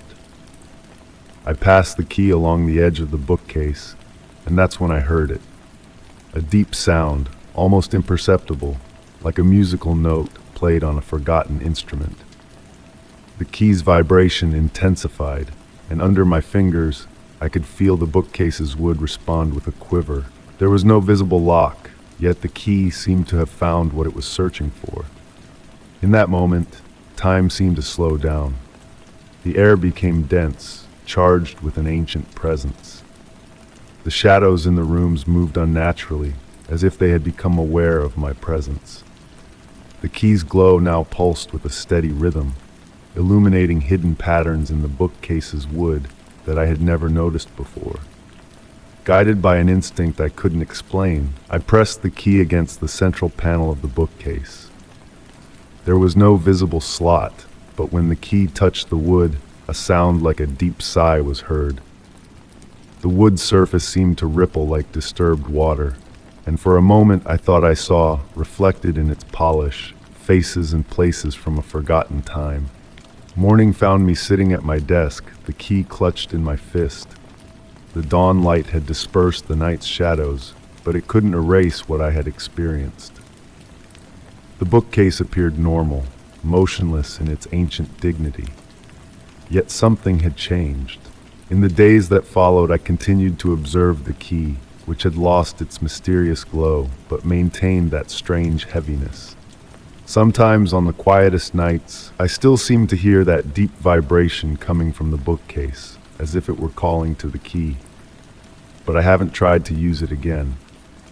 Some doors, I've learned, are better left closed, even when we possess the key to open them. Or perhaps especially because of that. The key now rests in a drawer of my writing desk, wrapped in black velvet. From time to time, when the night's silence becomes too deep, I can hear it calling. And I wonder if it was the key that found me, instead of the other way around, and what other secrets are kept by a key that has no lock. Story 18. Silence enveloped the streets of the small hillside town like a velvet blanket. It was one of those autumn evenings when the air smells of burning wood and damp leaves, while fog creeps through the alleyways like a silent cat. From my third-floor apartment, I watched the windows of the surrounding houses, all illuminated by a warm amber light. It was strange to see so many lights on at such a late hour, yet no movement could be seen behind the foggy windows. The church bell struck 10 in the evening, and the sound seemed more hollow than usual, as if the bells were wrapped in a cotton cloak. I had only moved to this town 3 weeks ago, but I had never seen the streets so deserted. Usually, even at this hour, some elderly person would be walking their dog, or young people from the corner bar would be chatting and smoking a cigarette under the streetlight. Sitting in my favorite armchair, with a cup of chamomile tea between my hands, I noticed that even the usual stray cat that prowled on Mrs. Miller's windowsill was nowhere to be seen. The steam rising from the cup danced in the air, creating ephemeral figures that dissolved in the darkness of the room. I had decided to keep only a small reading lamp on, which cast soft shadows on the cream-colored walls. A sudden rustling caught my attention. It came from the hallway leading to the bedroom. I turned slowly, more curious than scared. The sound repeated at regular intervals, as if someone was gently dragging a sheet of paper across the floor. I stood up, carefully placing the cup on the wooden side table next to the armchair. As I approached the hallway, I noticed the air had grown colder. Not the biting cold of winter, but that cool sensation you get when entering an old church. The hardwood floor creaked slightly under my steps, a familiar sound that strangely reassured me. Arriving at the bedroom threshold, I stopped. The door was ajar, and through the gap filtered a bluish light, different from any other light I had in the house. I gently pushed the door, which opened with a slight creak. The window was closed, but the curtain moved as if there was a slight breeze. On the floor, right under the window, lay a sheet of paper. I approached to pick it up, noticing it was a newspaper page. The date at the top read October 15th, 1954, and the article's headline immediately caught my attention: Mysterious Night of Silence in Pine Grove. The article spoke of a night when all the town's residents stayed locked in their homes, as if following an unspoken agreement whose origin no one remembered. As I read, a movement beyond the window caught my eye. In the houses across the street, the lights began to go out one after another, like candles blown by the wind. Yet, behind the darkened windows, I could make out motionless silhouettes that seemed to be looking toward the street. My cell phone vibrated in my robe pocket. It was a message from the building's WhatsApp group. Tonight, no one leaves their home. It's important. I looked out the window again and saw that now all the lights were out, except mine. In the increasingly deep silence, I could hear my heartbeat slowing down, as if synchronizing with something more ancient and mysterious. I sat on the edge of the bed, still holding the newspaper sheet. The paper was incredibly soft, as if it had been handled countless times. Outside, the fog had grown thicker, wrapping the streetlights in a milky halo. From my vantage point, I could see the entire main street of the town, completely deserted. I thought back to the words in the article. According to witnesses from that time, the morning after, no one remembered what had happened during that silent night. The residents had resumed their daily activities as if nothing had happened, but since then, occasionally, the phenomenon would repeat itself. I slowly got up and headed toward the light switch. Before turning it off, I took one last look at the street through the window.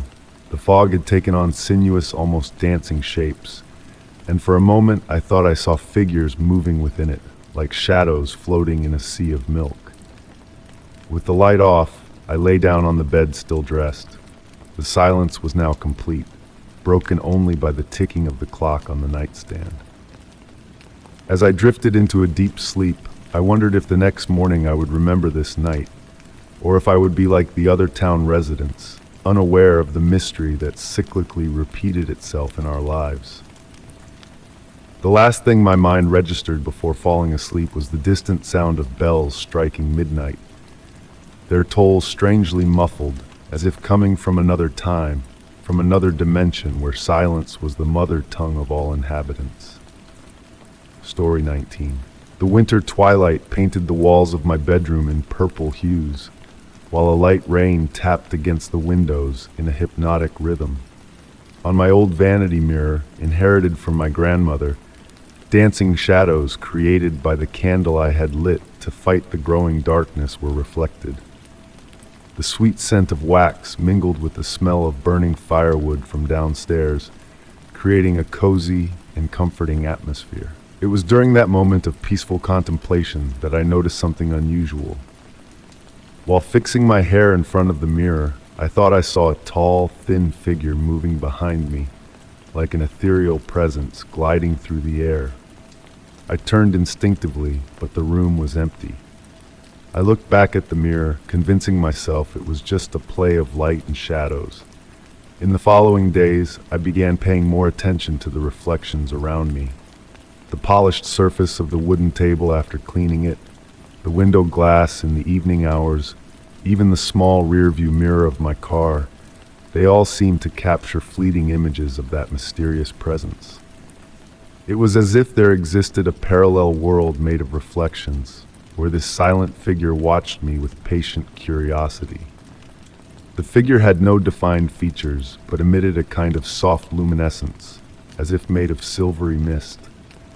Sometimes I thought I could make out the hint of a gentle smile. Other times I thought I glimpsed the movement of hands, as if trying to communicate something. I felt no fear, but rather a strange sense of familiarity, as if that presence had always been part of my life, and only now was I becoming aware of it. One particularly quiet evening, while reading in my favorite armchair, I noticed that the figure in the window's reflection seemed clearer than usual. Instead of dissolving as it always did when I looked at it directly, this time it remained visible longer.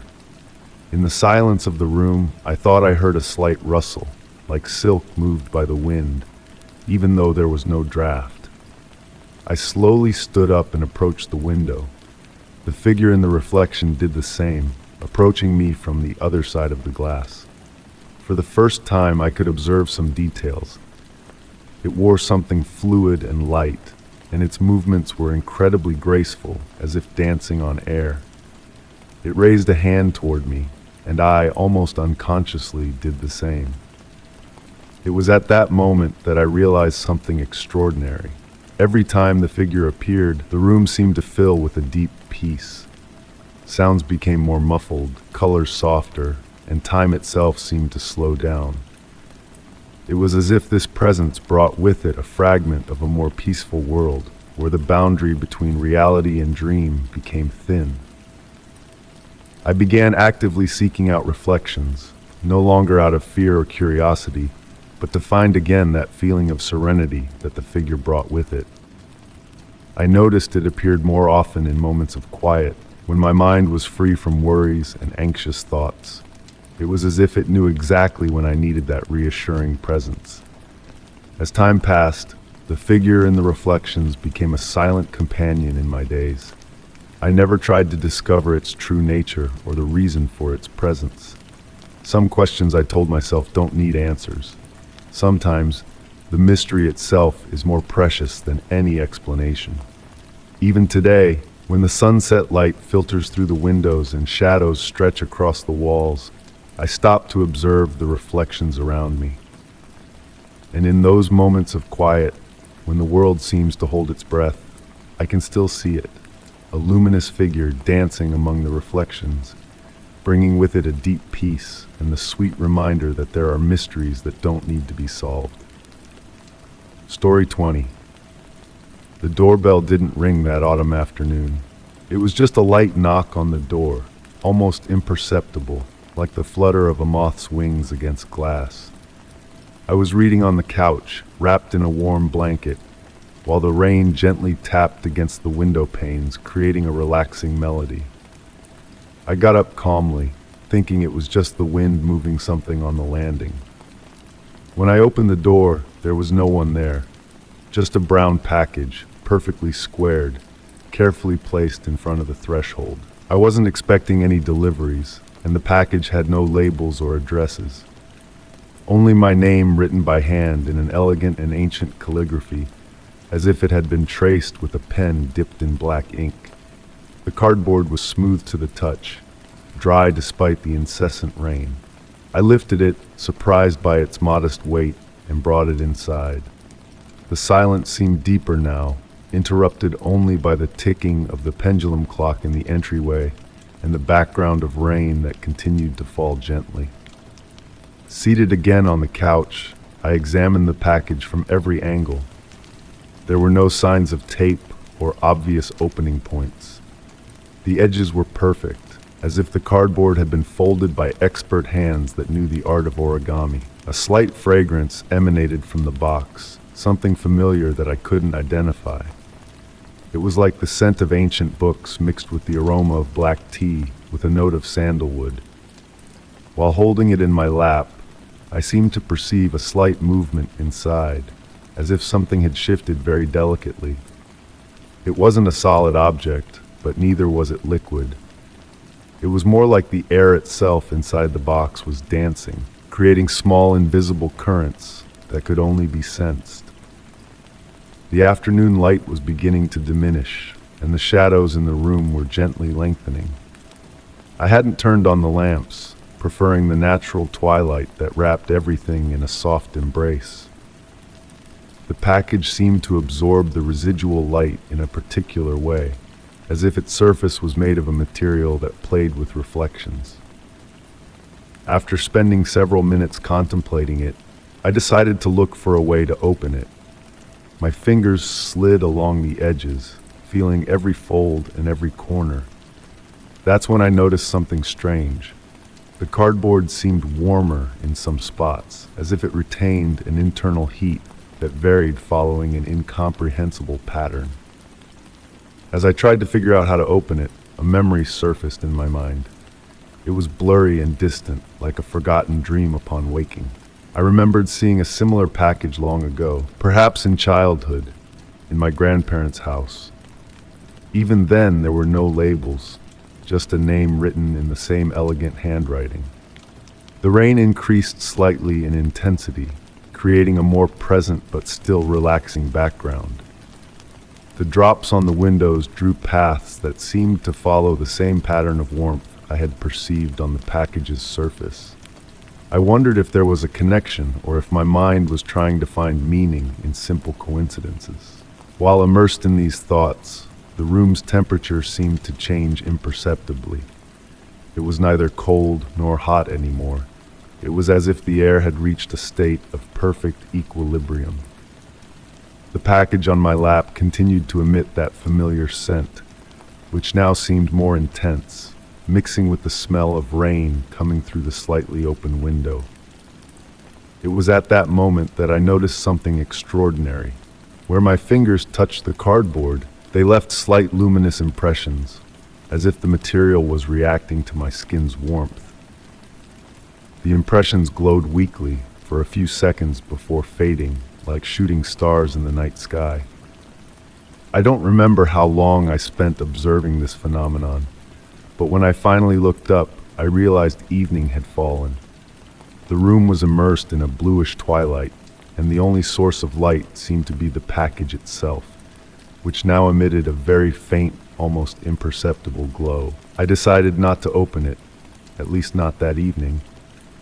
I gently placed it on the coffee table in front of the couch and got up to turn on a lamp. When the light spread through the room, the package appeared normal again, a simple brown cardboard cube with my name written on it. In the following days, the package remained on the coffee table. Sometimes I seemed to see that faint glow in the twilight. Other times I perceived that slight internal movement, like a silent dance. The scent persisted, subtly changing with the passing hours, always familiar, but impossible to completely identify. I never knew who had left that package at my door, nor what it really contained. Perhaps the true magic wasn't in its contents, but in what it represented. A perfect mystery, an enigma that didn't ask to be solved, but only to be contemplated. Even today, when the rain hits the windows on autumn evenings, I find myself thinking about that package and its silent presence. And I wonder if, somewhere, in some other house, someone else is observing a similar package, with their own name written in that same elegant handwriting, wondering whether to open it or let the mystery continue to dance undisturbed.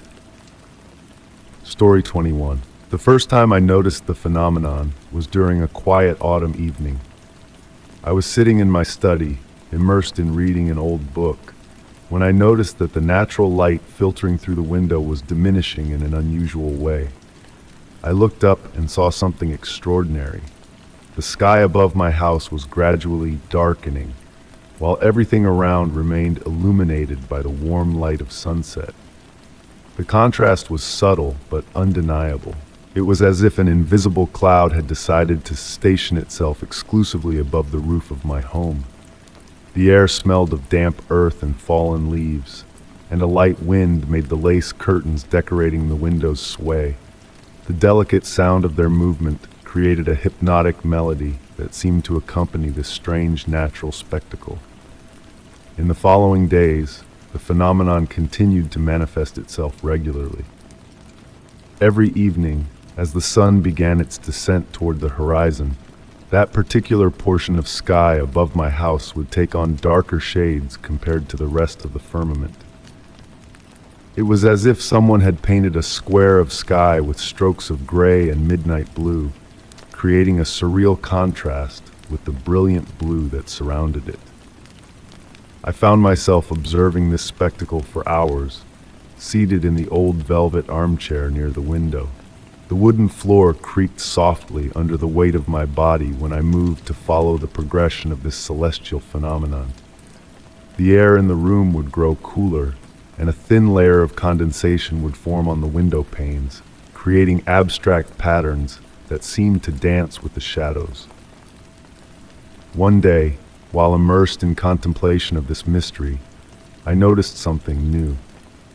Within that darkened zone, small points of light began to appear and disappear, like stars that decided to shine only for me. They didn't follow any recognizable pattern, but their movement had something hypnotic about it, almost musical. The silence of the house seemed to amplify their presence, and the ticking of the pendulum clock in the hallway created a rhythm that appeared to synchronize with their dance. As the weeks passed, I began to notice that objects in my house were reacting in subtle ways to this phenomenon. The old mirrors seemed to reflect a different light, softer and more enveloping. Shadows stretched in unusual ways, creating shapes that reminded me of ancient symbols. The plants on the windowsill grew more lush precisely in these moments of selective darkness, as if drawing nourishment from that particular twilight. One evening, while sitting in my study, I felt a light touch on my shoulder, like a caress carried by the wind. I turned around, but naturally there was no one there. The scent of ancient books and old wood that permeated the room seemed to intensify, and for a moment I had the sensation that time had stopped. The clock hands continued to move, but their sound seemed to come from very far away. I began keeping a diary of these events, noting every minute variation in the intensity of the darkness and the phenomena that accompanied it. My pages filled with detailed descriptions of how the light changed, how the shadows moved, how the air seemed to vibrate with an imperceptible but present frequency. My handwriting became more elegant and fluid during these moments, as if my hand were guided by a gentle and mysterious force. Sometimes, on the quietest nights, I seemed to hear a melody coming from that portion of darkened sky. It wasn't a sound I could describe with words, but more of a sensation that resonated within me. It was as if that darkness contained an ancient music, a cosmic lullaby that only my house could hear. With time, I learned to appreciate this mystery instead of fearing it. My house had become a bridge between the ordinary world and something larger, something deeper. Every evening, while the rest of the world continued in its daily routine, I found myself wrapped in this embrace of gentle shadows, in this dance of light and darkness that seemed to exist only for me. And so, evening after evening, I continued to observe the sky that darkened only above my house, aware that some mysteries don't need to be solved but simply experienced. My house had become a sanctuary of wonder, a place where the ordinary and extraordinary merged in a perpetual dance of light and shadow, of known and unknown, of reality and dream. Story 22.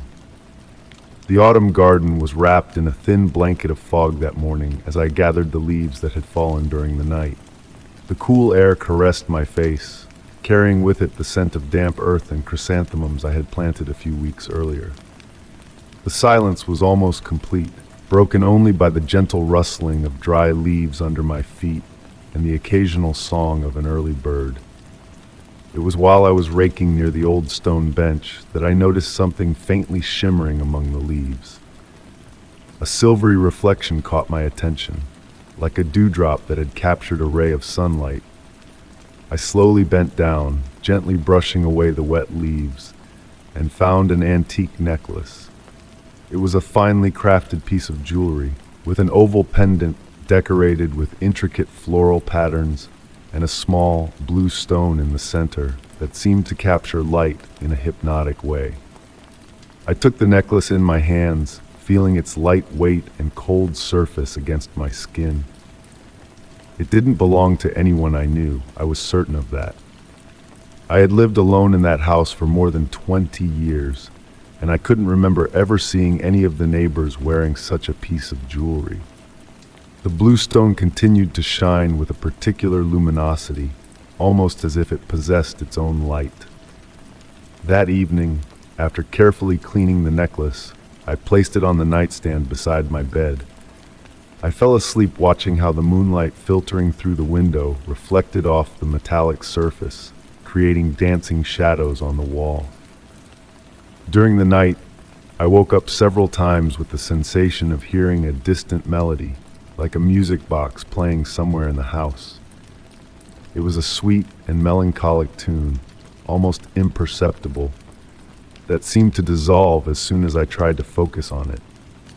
In the morning, I noticed that the necklace had changed position on the nightstand, as if someone had moved it during the night.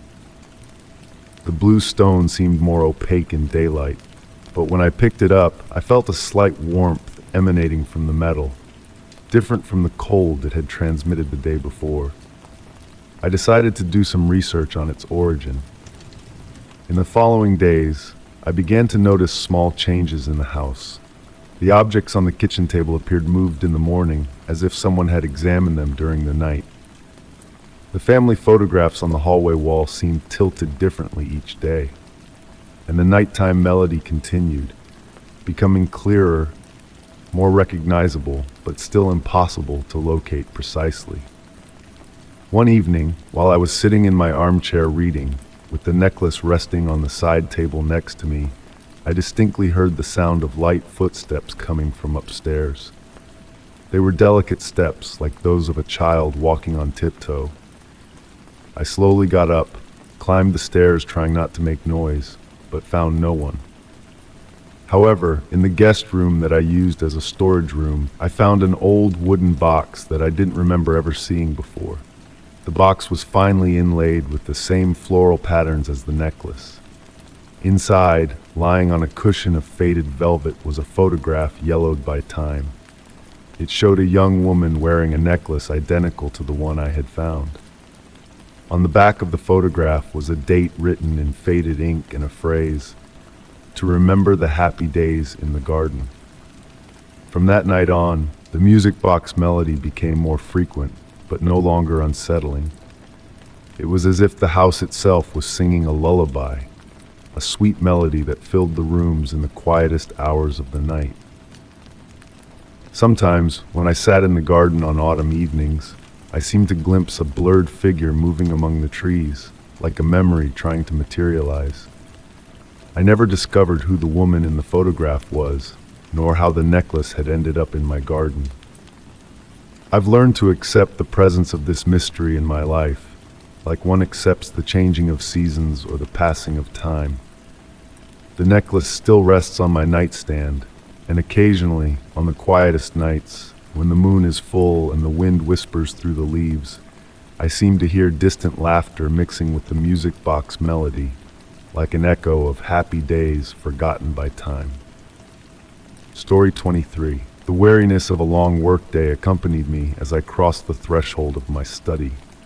The desk lamp cast an amber glow, spreading soft shadows on the walls lined with bookshelves. The familiar scent of old paper and ink enveloped me like a comforting embrace as I settled into my time-worn leather armchair. On the polished wooden surface, my old diary rested exactly where I had left it that morning. A gift from my grandmother, with its brown leather cover and yellowed pages that held my most intimate thoughts. I reached out to browse through it when I noticed something strange. The last page I had written was no longer empty. An elegant handwriting, very different from mine, filled the page with words I didn't remember ever writing. The ink seemed still fresh, as if someone had just set down the pen. I leaned closer, my breathing becoming slower and deeper.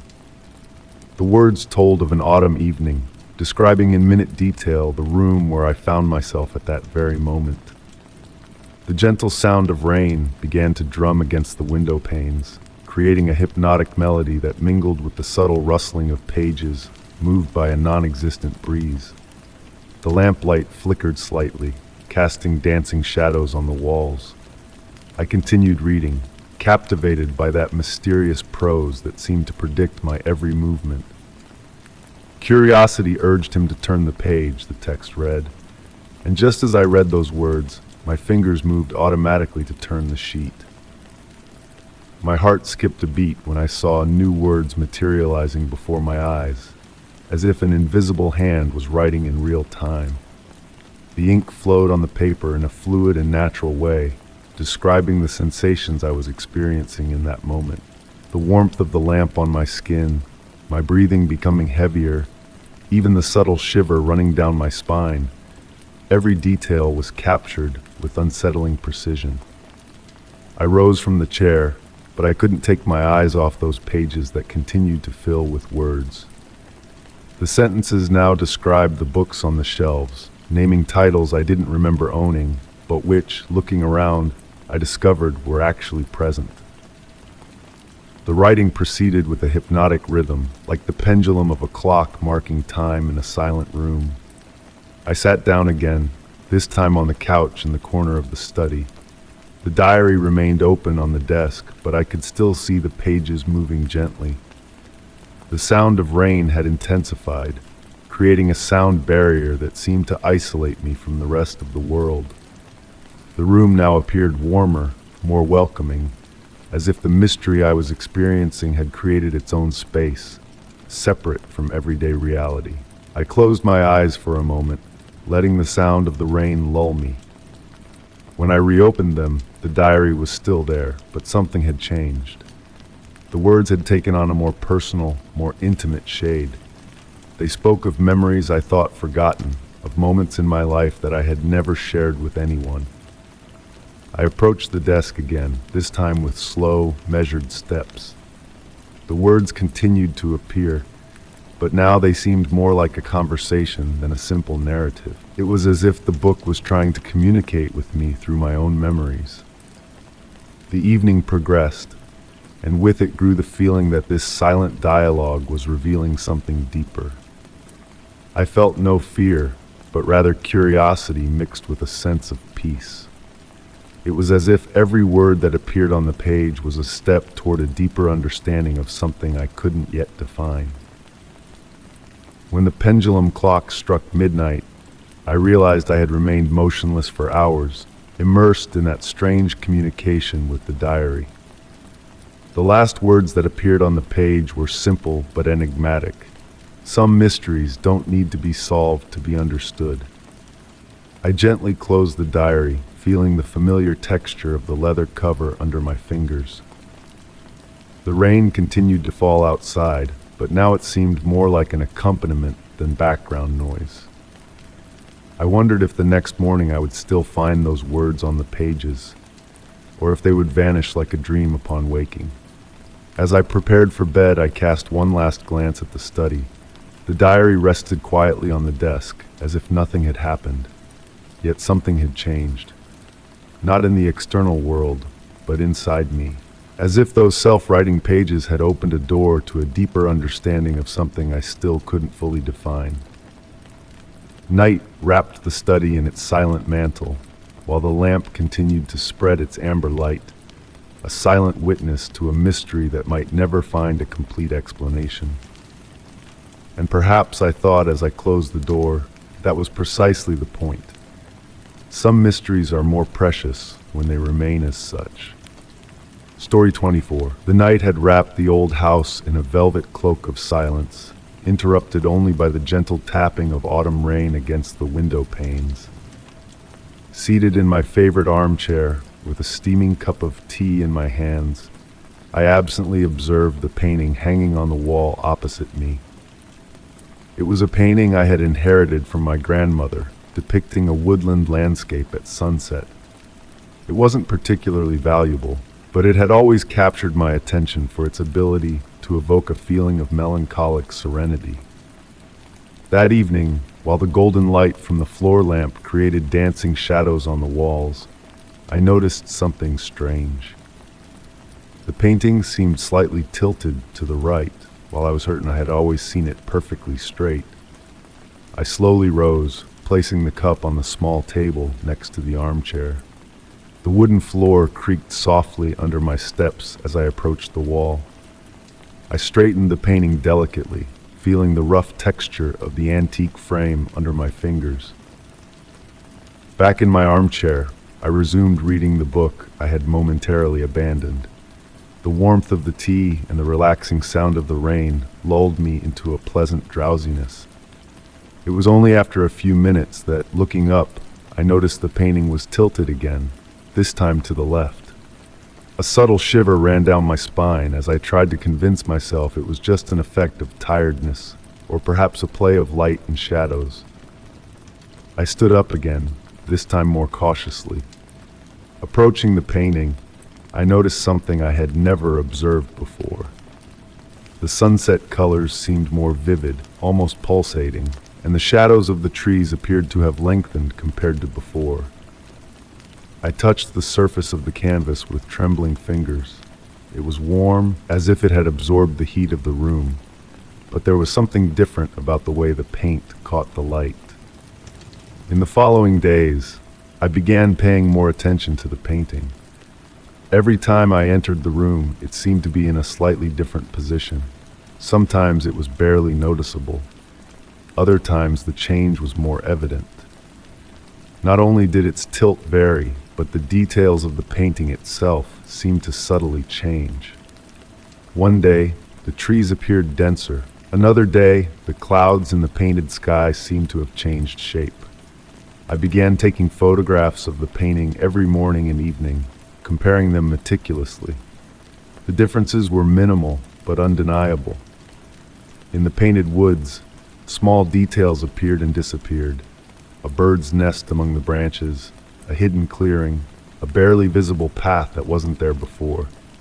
The sunset seemed to move imperceptibly, as if time in the painting flowed at a different rhythm than ours. One particularly quiet evening, while sitting in my usual armchair, I noticed movement from the corner of my eye. The painting was tilting by itself, with an almost imperceptible slowness. I didn't feel fear, only a deep curiosity mixed with a sense of surreal peace. The movement was fluid, as if an invisible hand was gently caressing it. I approached the painting once again, this time without hesitation. The surface of the canvas seemed to vibrate slightly under my gaze. In the reflection of the glass protecting the painting, for a fleeting moment, I thought I saw a familiar figure. The profile of my grandmother, blurred and evanescent like a faded memory, seemed to smile while adjusting the painting to its correct position. Since then, I've learned to accept these small changes as part of the house's magic. Every evening, before going to bed, I dedicate a few minutes to observing the painting, trying to discover what new secrets it holds. Sometimes I think it's my grandmother's way of letting me know she's still here, watching over me through this mysterious canvas that changes and moves like a living being. I've never told this story to anyone, preferring to keep this sweet mystery in my heart. The painting continues to change position, but now it does so less frequently, as if it had found a perfect balance between wanting to show itself and maintaining its secret. And I continue to sit in my armchair every evening with a steaming cup of tea, listening to the rain beating against the windows and watching the painting that lives its own life in a silent dialogue that only we two can understand. Story 25. The rain was gently tapping on the windows of the establishment, creating a relaxing melody that blended with the clinking of cups and the soft murmur of the few remaining customers. I sat at the bar counter, watching the reflection of the dim lights dancing on the shiny surface of the dark wood. Jack, the bartender, was cleaning some glasses with slow and methodical, almost hypnotic movements. There was something different in his gaze that evening, something I had never noticed during my previous daily visits. His dark eyes seemed to hide deep thoughts while preparing my usual lavender tea. His hands moved with their usual precision, but I noticed a slight tremor when he placed the cup in front of me. The delicate scent of lavender spread through the air, mixing with the aroma of coffee and the smell of old wood that permeated the place. Jack kept casting furtive glances toward a table in the most remote corner of the bar, where a solitary figure sat motionless, almost as if they were part of the furniture. With measured gestures, Jack approached to refill my cup. His breathing was controlled, but I sensed a subtle tension in his voice when he asked if I wanted anything else. It was at that moment that I noticed a disturbing detail. On the cuff of his white shirt, normally immaculate, there was a small reddish stain, barely visible in the dim light of the place. The hours slipped away slowly, while the rain continued to fall with a steady, hypnotic rhythm. The other customers left one by one, leaving behind empty chairs and abandoned cups. Only the mysterious figure in the corner remained motionless, as if waiting for something, or someone. Jack began to arrange the counter with an almost maniacal attention to detail, aligning bottles and dusting already perfectly clean surfaces. His movements betrayed growing unease, while the ticking of the pendulum clock relentlessly marked the passing of time. It was then that I noticed another detail. Under the counter, hidden among the bottles, there was a small notebook with a worn cover. When Jack walked away to serve the last customer, my gaze fell on the yellowed pages of the notebook. The handwriting was tiny and precise, like someone used to taking detailed notes. Names, dates, places followed in an orderly sequence.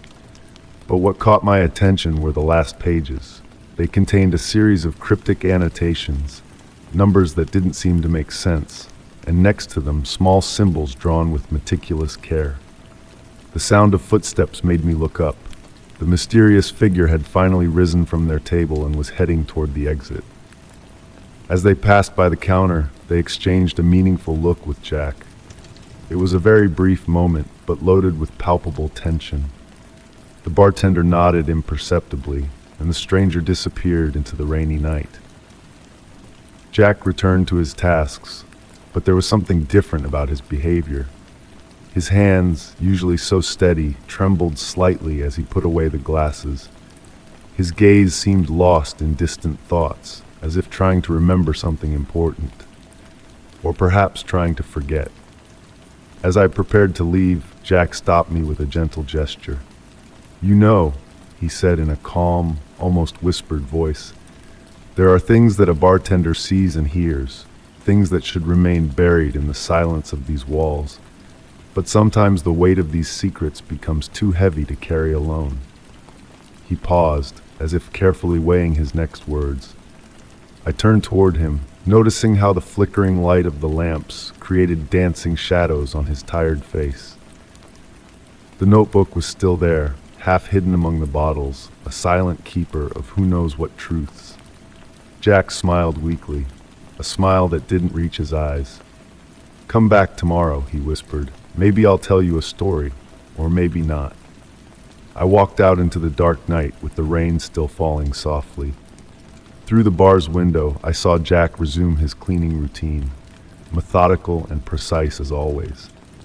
But now I knew that behind those daily gestures lay something deeper, a mystery that perhaps I would never fully understand. The lights of the establishment dimmed as I walked away, letting darkness envelop the secrets kept within those walls. I wondered how many other similar stories were hidden behind bar counters, how many other Jacks existed, silent guardians of secrets too heavy to reveal. The answer, however, was lost in the sound of the rain that continued to fall, steady and reassuring, in the starless night. Story 26. The wind was blowing softly that evening, carrying with it the sweet scent of nocturnal flowers from the garden. Sitting in my favorite armchair, I absently watched the shadows dancing on the living room walls, created by the flickering light of a candle. On the small table next to me lay my old Polaroid camera, a gift from my grandmother that I had cherished for years. I couldn't even remember the last time I had used it, but something compelled me to pick it up that evening. The familiar weight of the device gave me a sense of comfort as I examined it in the dim light. My fingers automatically slid toward the shutter button, a gesture I had repeated hundreds of times in the past. Without thinking too much about it, I pointed the lens toward the darkest corner of the room and pressed. The flash briefly illuminated the space, followed by the characteristic mechanical whir of the photograph slowly emerging. I waited patiently for the image to develop, watching the colors take shape on the white surface. It was then that I noticed something strange. In the photograph, right in the corner I had captured, an indefinite figure appeared. It wasn't sharp, but it seemed to almost float in the air, like a veil of smoke taking on a vaguely human form. My first instinct was to look toward that corner of the room, but of course, there was nothing there. Intrigued, I decided to take another photo in the same direction. This time, the image that emerged was completely different. The figure was more defined and seemed to have moved closer to the lens. I could make out what appeared to be the outline of a face, though the features remained blurry and indistinct. A subtle shiver ran down my spine, but it wasn't fear, rather a sort of reverent curiosity. I continued taking photos one after another, as if hypnotized by what was happening. In each new image, the figure seemed to draw closer, gradually becoming clearer. It was as if it were using the photographs to manifest itself, as if each shot allowed it to gain more substance in our world. The blurred contours began to define themselves, revealing what appeared to be a period dress, perhaps from the 1940s. The silence in the room grew deeper, almost palpable. The air seemed thicker, charged with a presence I couldn't see but distinctly felt. The temperature seemed to drop slightly, and the candle flame flickered without any draft. I continued shooting, more slowly now, savoring every moment of this strange silent communication. In the last photo I took that evening, the figure was so close it filled almost the entire frame. I could clearly see a gentle smile on the woman's face. Her eyes seemed to look directly into mine through the glossy surface of the Polaroid. There was something incredibly familiar about that face, something that awakened dormant memories from my childhood. It was only when I got up to retrieve an old photo album that I realized my hands were trembling slightly. Flipping through the yellowed pages, I found what I was looking for. An old photo of my grandmother as a young woman, taken with this very same Polaroid.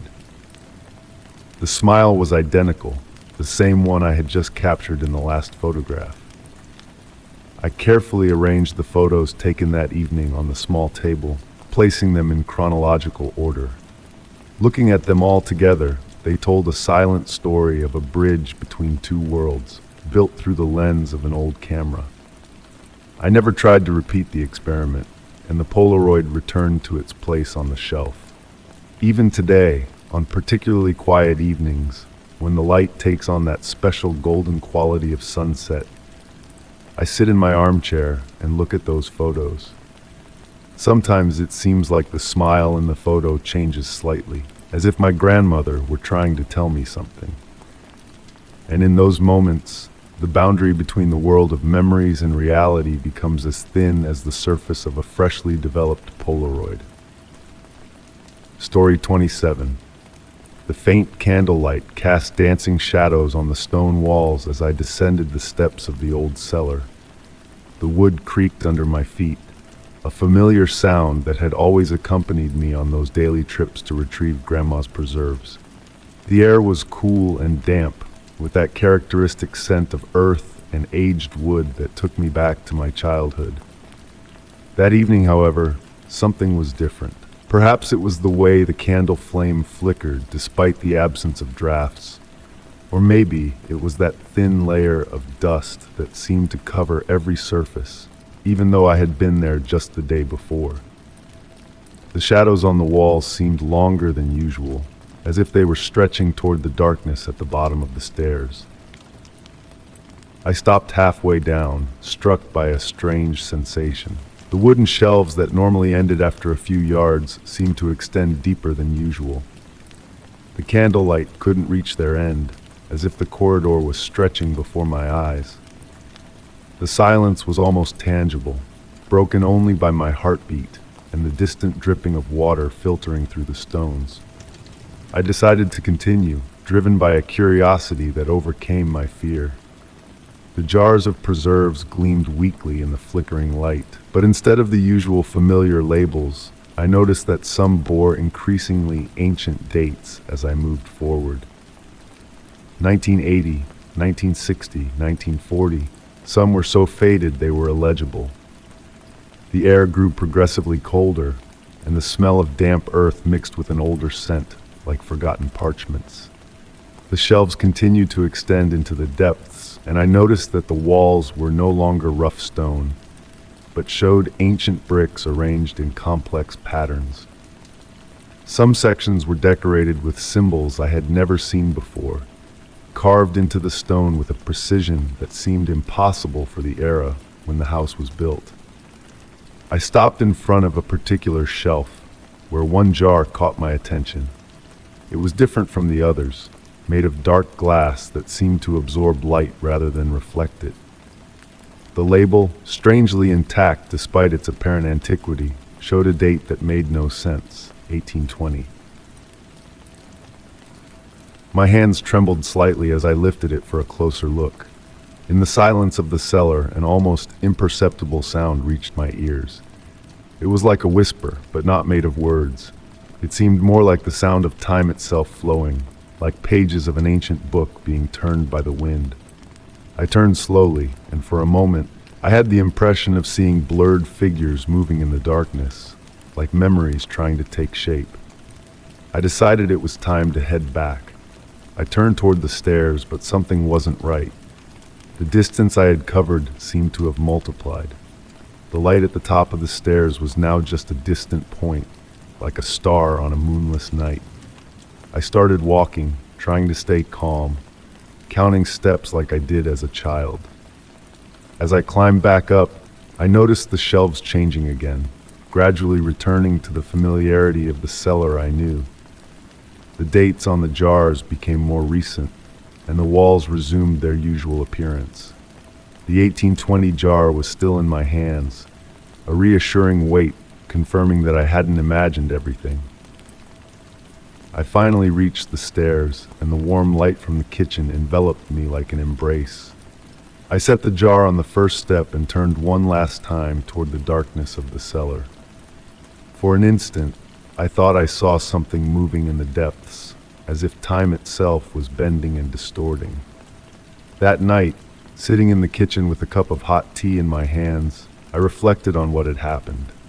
The jar I had brought with me was now perfectly normal, with a label that simply read Blackberry Jam 2023. But when I opened it, the aroma that emerged was different from anything I had ever smelled before. It was the scent of time itself, sweet and ancient, like a childhood memory. Since then, every time I go down to the cellar, I wonder if I'll find that infinite corridor again. The stairs are always the same. The shelves contain the usual preserves. But sometimes, when the light is particularly dim and the silence particularly deep, I have the feeling that the cellar is waiting for me, ready to reveal more of its temporal secrets. And perhaps one day, I'll find the courage to explore that seemingly endless corridor to its end, to discover what lies at the point where time itself loses its meaning.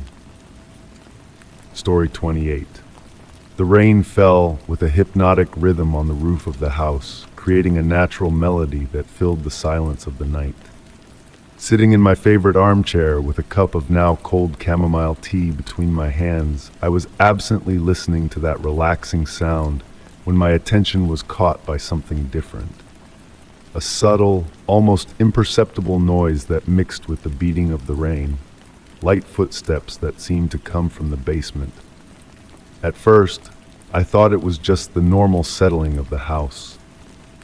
Old homes have their own voice, their own way of communicating through creaks and soft moans. Mine was no exception, especially during rainy nights when humidity would slightly swell the wooden beams. Yet this time, there was something different about the way those sounds manifested, as if they followed a precise pattern, a rhythm that reminded me too much of human footsteps. I rose from the armchair with slow movements, placing the cup on the small table beside me. The wooden floor under my feet emanated a slight warmth, residual heat from the day's heating. As I approached the basement door, I noticed the air becoming progressively colder, as if an icy current was rising from the steps. The brass handle was surprisingly cold to the touch, and when I turned it, the mechanism produced a click that seemed to echo in the silence of the house. The staircase leading down was wrapped in darkness, broken only by a faint bluish light filtering through the small skylight. Step by step, I descended cautiously, accompanied by the sound of my own footsteps mixing with the mysterious ones I had heard before. The characteristic smell of the basement, a mix of old wood, damp earth, and something indefinable, became more intense as I descended. In the basement, shadows danced on the walls every time lightning illuminated the skylight.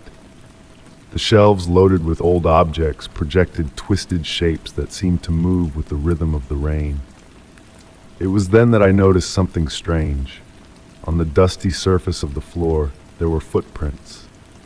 They weren't normal footprints. They were more like light traces of moisture, as if someone with wet feet had walked in circles in the center of the room. I slowly approached the footprints, trying to understand where they might have come from. The skylight was intact, and there were no signs of water infiltration. While examining those mysterious tracks, a movement caught in the corner of my eye drew my attention. In the darkest corner of the basement, where light never reached, something seemed to be moving very slowly. My heart accelerated slightly, but not from fear. It was more a sensation of curiosity mixed with a strange sense of familiarity. I approached that dark corner, and as I did so, the air became even colder. The sound of footsteps I had heard from above returned, but this time it was clear they weren't coming from a specific point. They seemed to surround the entire environment, as if someone was walking simultaneously in every part of the room.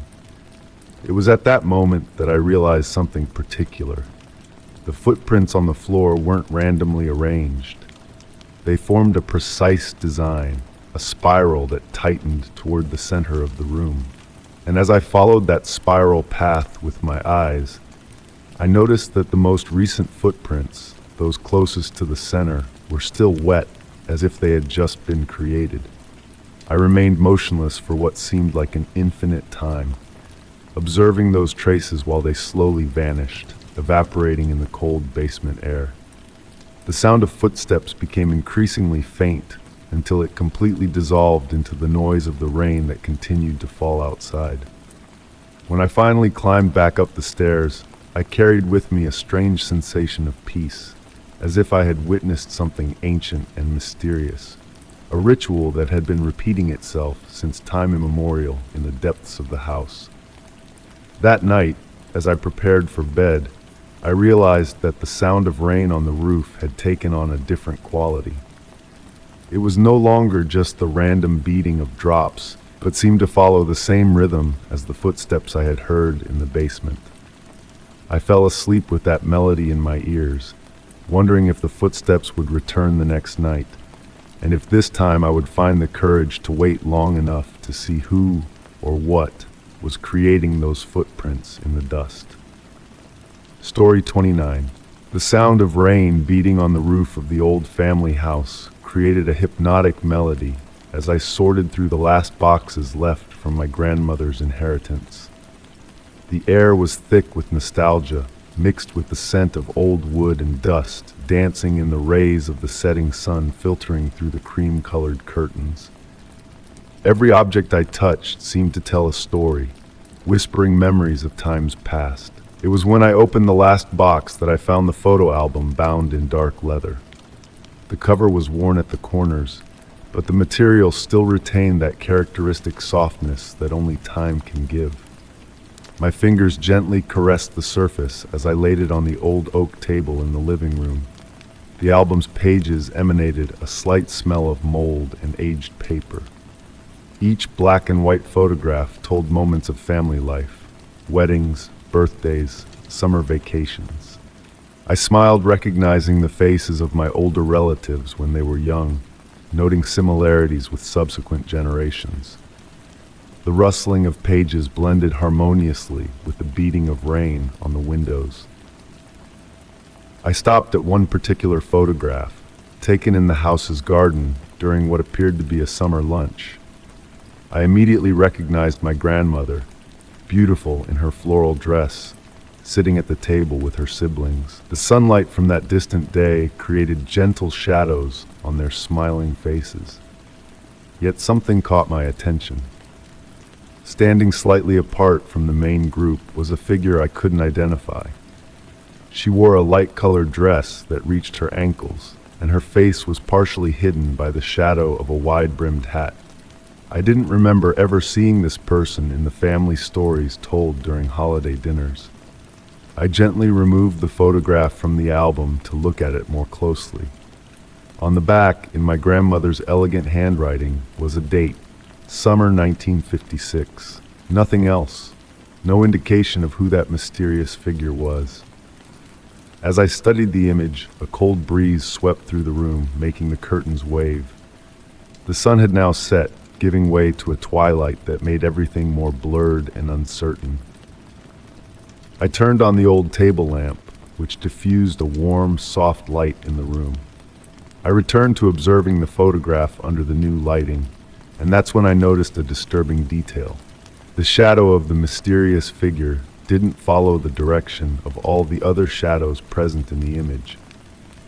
While the family's shadows stretched to the right, following the natural course of the sun, that of the unknown woman seemed to go in a completely different direction, as if the light hitting her came from another source. A subtle shiver ran down my spine. I suddenly remembered a whispered conversation between my mother and aunt years ago when they thought I was sleeping. They were talking about a woman who had frequented the family for a brief period before mysteriously disappearing. No one had ever known her real name or where she came from. The sound of rain seemed to intensify, creating an almost hypnotic rhythm. As I continued to stare at the photograph, It seemed to me that the figure became increasingly sharp, while the rest of the image seemed to blur slightly. It was as if she wanted to tell me something, as if that moment, captured on photographic paper, held a message waiting to be discovered. I turned the photograph again, hoping to find other clues. That's when I noticed, in the bottom right corner, almost invisible marks. They looked like words written with such light pressure they were almost imperceptible. Under the lamp's light, slightly tilting the paper, I managed to make out a phrase, "She always sees." I gently put the photograph back in the album, but couldn't close it completely. Something pushed me to continue looking at that image, as if it contained a secret waiting to be revealed. I found myself wondering how many other hidden stories this house held, how many other mysteries had been captured by a camera lens and preserved in the silence of time. The rain continued to fall gently as night wrapped the house in its quiet embrace. Sitting in the armchair by the window, with the album on my knees, I lost myself in my thoughts. Who was that woman really? What had she seen? And above all, was she still seeing? I decided to leave the album on the living room table, open to the mysterious photograph. As I prepared to go to bed, I took one last look at the image from the doorway. For a moment, under the flickering light of the lamp, it seemed to me that the figure had slightly changed position, as if she had turned to look at me. But perhaps it was just a play of shadows, or perhaps it was something deeper, a mystery destined to remain as such, guarded between the yellowed pages of an old family album. Story 30. The steady rhythm of rainfall against my window had become a familiar companion during my late-night writing sessions. Each droplet traced silvery paths down the glass, creating an ever-shifting canvas of watery light. The warm glow of my desk lamp cast a gentle sphere of amber around me, while the rest of the room remained wrapped in comfortable shadows. I had developed a habit of watching the raindrops, finding patterns in their meandering trails. Sometimes, when my mind wandered from my work, I would imagine stories hidden within their crystalline paths. But tonight, something about their dance seemed different. The water appeared to flow in unusual ways, as though guided by an unseen hand. At first, I dismissed it as a trick of tired eyes. The soft patter of rain had nearly lulled me into that peaceful state between wakefulness and dreams. Yet as I continued to observe, the strange patterns became more pronounced. The droplets seemed to avoid certain areas of the glass, creating dry spaces that slowly formed what appeared to be the outline of a figure. My breath caught as I leaned closer to the window. The reflection showed not only the rain, but also the dim interior of my room behind me. In that layered mirror of glass and water, I noticed something peculiar about my own reflection. It seemed slightly out of sync with my movements, as though responding to them a fraction of a second too late. The gentle whisper of rain grew louder, filling my ears with its subtle music. I watched, transfixed, as my reflection's hand moved to touch the glass even though my own remained firmly in my lap. The movement was smooth, almost graceful, like a dancer following a choreography I hadn't learned. A soft warmth spread across my skin despite the cool air near the window. The reflection's features began to shift, subtle changes that transformed it into something both familiar and foreign. The eyes that gazed back at me held depths I had never seen in my own, wisdom that seemed to span centuries. Standing perfectly still, I observed as my reflection continued its gentle metamorphosis. The face became neither male nor female, neither young nor old, but something timeless. The rain created patterns around it like a frame of flowing silver, and I noticed that the droplets now moved in perfect circles, defying gravity.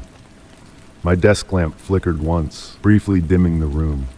In that moment of darkness, I felt a presence beside me, as gentle as a mother's touch. When the light stabilized, my reflection had returned to normal, mimicking my movements with perfect precision. But the rain still fell in those impossible circles, a reminder that something extraordinary had visited. For hours I sat by the window, watching the rain and contemplating what I had witnessed. The presence I had felt lingered like the memory of a beloved song, neither frightening nor intrusive. As dawn approached, the rain gradually subsided, leaving behind a window streaked with ordinary watermarks. Now on rainy nights, I find myself drawn to that window, pen and paper forgotten on my desk. Sometimes, when the conditions are just right and the rainfall creates that perfect mirror, I catch glimpses of that other self watching me through the glass. We share a quiet understanding, my reflection and I, knowing that some mysteries are meant to be experienced rather than solved. The rain continues to fall, each drop carrying the possibility of another encounter. And in those moments between watching and being watched, I wonder if somewhere, in another realm of existence, another version of me sits by their window, hoping to catch a glimpse of my world through the silver threads of rain. Story 31. Night had enveloped the old countryside house in a blanket of deep tranquility. Sitting in my favorite armchair by the fireplace, I watched the shadows dance on the walls while the flames slowly consumed the logs. The warmth wrapped around me like a blanket, while outside the autumn wind gently caressed the tree leaves. It was in that moment of perfect tranquility that I heard something unusual, a crystalline, childlike laugh coming from the upper floor of the house, a laugh that seemed made of silver bells. I stopped to listen, letting the sound mingle with the crackling of the fire. There was nothing threatening about it. In fact, it was a joyful laugh, almost musical. Yet, I had lived alone in this house for more than 20 years and had never hosted children. Curiosity began to flow inside me like a quiet stream, gradually replacing the drowsiness that had almost overcome me. I rose from the armchair with slow movements, savoring the moment when my feet met the old Persian rug. The floorboards emitted soft creaks as I headed toward the stairs. The light from the candles I had lit in the living room created a warm and welcoming atmosphere, projecting my shadow on the walls like a silent dance. As I climbed the stairs, I noticed the air becoming progressively cooler. It wasn't a biting cold, but rather like a caress on the skin, similar to the breeze you feel when approaching the ocean. The laugh echoed again, this time closer, coming from the guest room. It was a room I rarely used, furnished with antique furniture covered in white sheets that swayed slightly, moved by an invisible draft. The door to the room was ajar, and through the gap filtered a silvery light, different from any other light in the house. It wasn't moonlight, too warm to be that, and not electric lamps either. It was something different, something that seemed to pulse gently, like a quiet heart. When I pushed the door, the ancient wood sang a familiar melody. The room revealed itself to my eyes, immersed in that strange luminescence. The sheets on the furniture created soft, reassuring shapes, like clouds in a clear sky. And there, sitting on the ledge of the large window, I saw something that made me hold my breath. Not a defined figure, but rather a play of light and shadows that seemed to take the form of a child. The laugh resonated again, this time clearly coming from that luminous presence. I felt no fear, only a deep sense of wonder. The light child seemed to play with the rays it emanated, creating luminous patterns on the walls as if painting with light itself.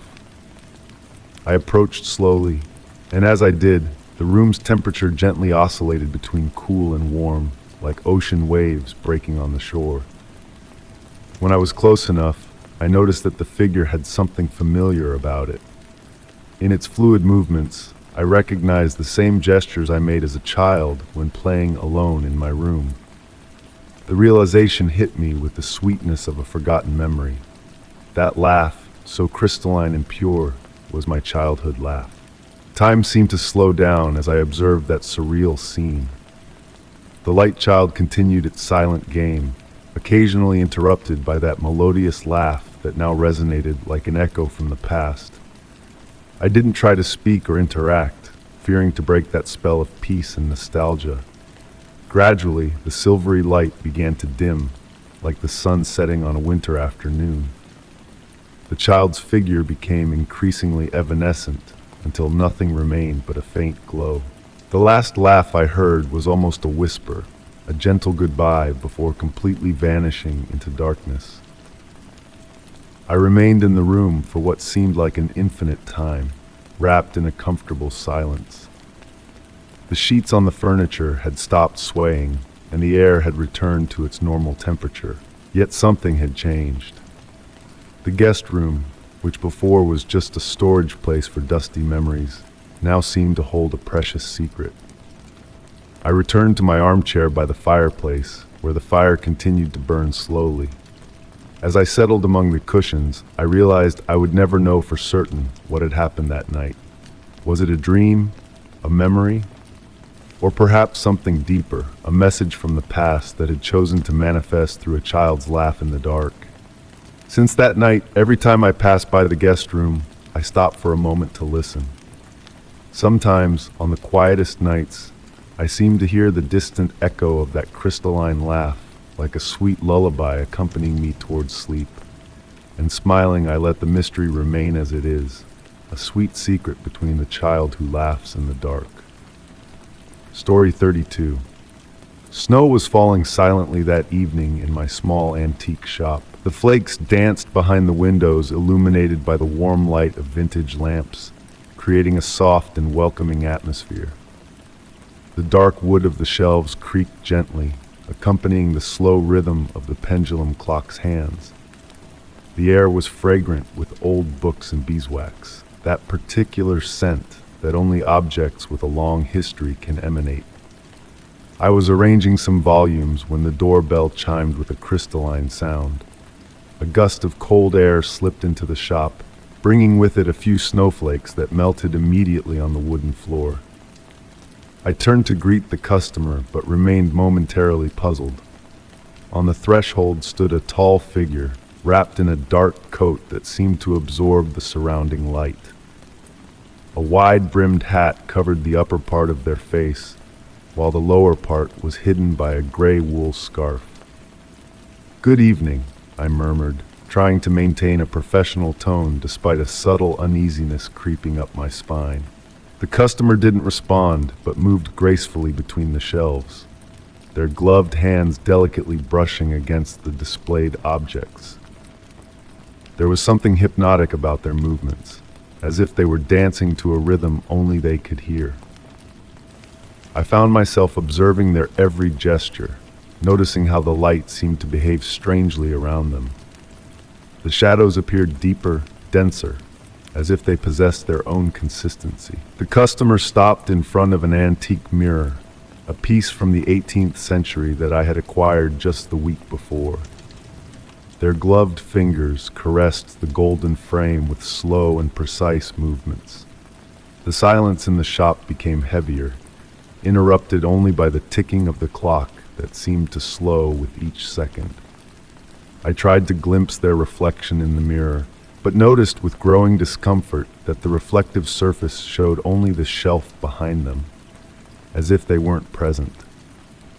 I approached cautiously, feeling the floor creak under my steps. "Can I help you find something in particular?"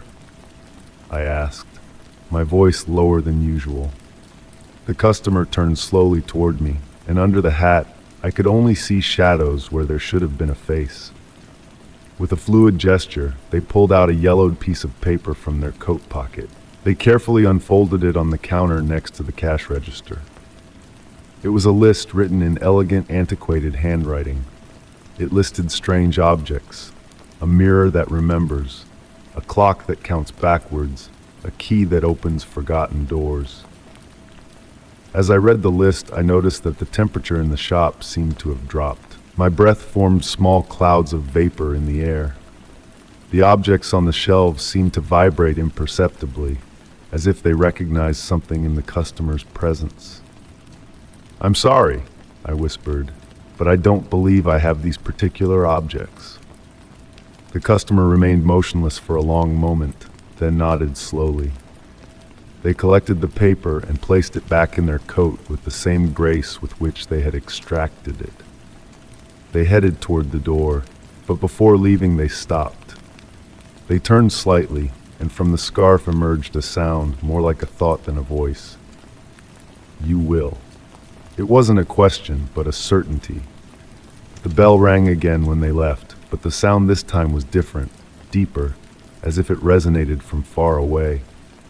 The snow continued to fall outside, but for a moment it seemed that the flakes stopped in midair, suspended in time. That night, after closing the shop, I checked the antique mirror. The reflective surface seemed deeper, as if hiding something in its silvery depths. And the pendulum clock, the one that had marked the hours for so long, had stopped exactly at the moment when the customer had entered. Since then, every evening, when the shadows lengthen and the light becomes dimmer, I find myself watching the door, waiting for the sound of the bell. And every object in the shop seems to do the same, as if we all knew that sooner or later that customer would return. Because after all, in an antique shop, every object has a story to tell. And perhaps, just perhaps, some objects are still waiting to begin theirs. Story 33. The sea that night was unusually calm. I sat on the porch of my wooden house, wrapped in a wool blanket while listening to the gentle lapping of waves on the shore. The full moon illuminated the water's surface, creating a silver path that seemed to invite me to follow it to the horizon. It was in that moment of contemplation that I noticed something unusual. A green glow, almost phosphorescent, swaying among the waves not far from the shore. I slowly rose from the rocking chair, which let out a faint creak. The salty air caressed my face as I descended the time-worn steps. The sand was still warm beneath my bare feet, despite the late hour. I approached the waterline, where the water gently licked the earth. The greenish glow became more distinct. It was an antique glass bottle, with an elegant and elongated shape, containing what appeared to be a yellowed piece of paper. I picked up the bottle carefully. It was surprisingly heavy and covered with a salt patina that made it opaque in places. The moonlight passed through it, creating hypnotic reflections on its surface. The cork stopper was sealed with black sealing wax, cracked by time but still intact. As I examined it, I noticed that the glass wasn't completely transparent. It seemed to contain tiny crystals that sparkled like microscopic stars trapped in the material. I returned to the porch, where the oil lamp's light allowed me to better observe my find. I placed the bottle on the weathered wooden table and sat in my favorite armchair. The sound of the sea now seemed more intense, almost as if it wanted to tell me something. With slow, measured movements, I began to remove the sealing wax. The seal crumbled under my fingers like ancient ash. The cork stopper was incredibly well preserved. As I carefully extracted it, an unusual fragrance spread through the air. A mixture of seaweed, aged ink, and something more subtle, indefinable. The paper inside was carefully rolled and tied with a faded blue silk ribbon. My hands trembled slightly as I untied the knot. The paper was surprisingly resilient, despite its apparent age. As I unrolled it, I noticed that the ink had taken on a sepia tone, making some parts of the text almost illegible. The words seemed to dance on the page, as if written in a language I knew but couldn't completely understand. The handwriting was elegant, but some letters appeared distorted, as if whoever had written the message had been in a state of great agitation. As my eyes adjusted to the faded writing, I began to distinguish fragments of phrases. Time flows differently here, and the light is never the same. Between the lines, sketches of what appeared to be unknown constellations and lunar phase diagrams intertwined with the text. But what caught my attention most was a drawing at the bottom of the page, a perfect spiral that seemed to move imperceptibly when I looked at it from the corner of my eye.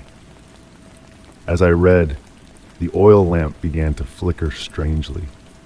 The shadows on the porch seemed to lengthen and contract to the rhythm of the waves.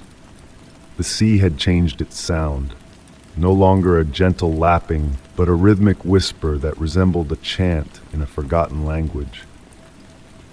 The air had become thicker, as if time itself was slowing around me. The last paragraphs of the message were the clearest, as if the ink had preserved better in that spot. They spoke of a place where the boundary between dream and reality became thin as silk, of a place where time flowed like water between fingers. The message concluded with a phrase that made me hold my breath. If you are reading these words, it means you too have been chosen. Look at the sea tonight. You'll see it's no longer the same as before. I looked up from the paper. The moon seemed larger now, and its reflection on the water had taken on a different, almost geometric shape.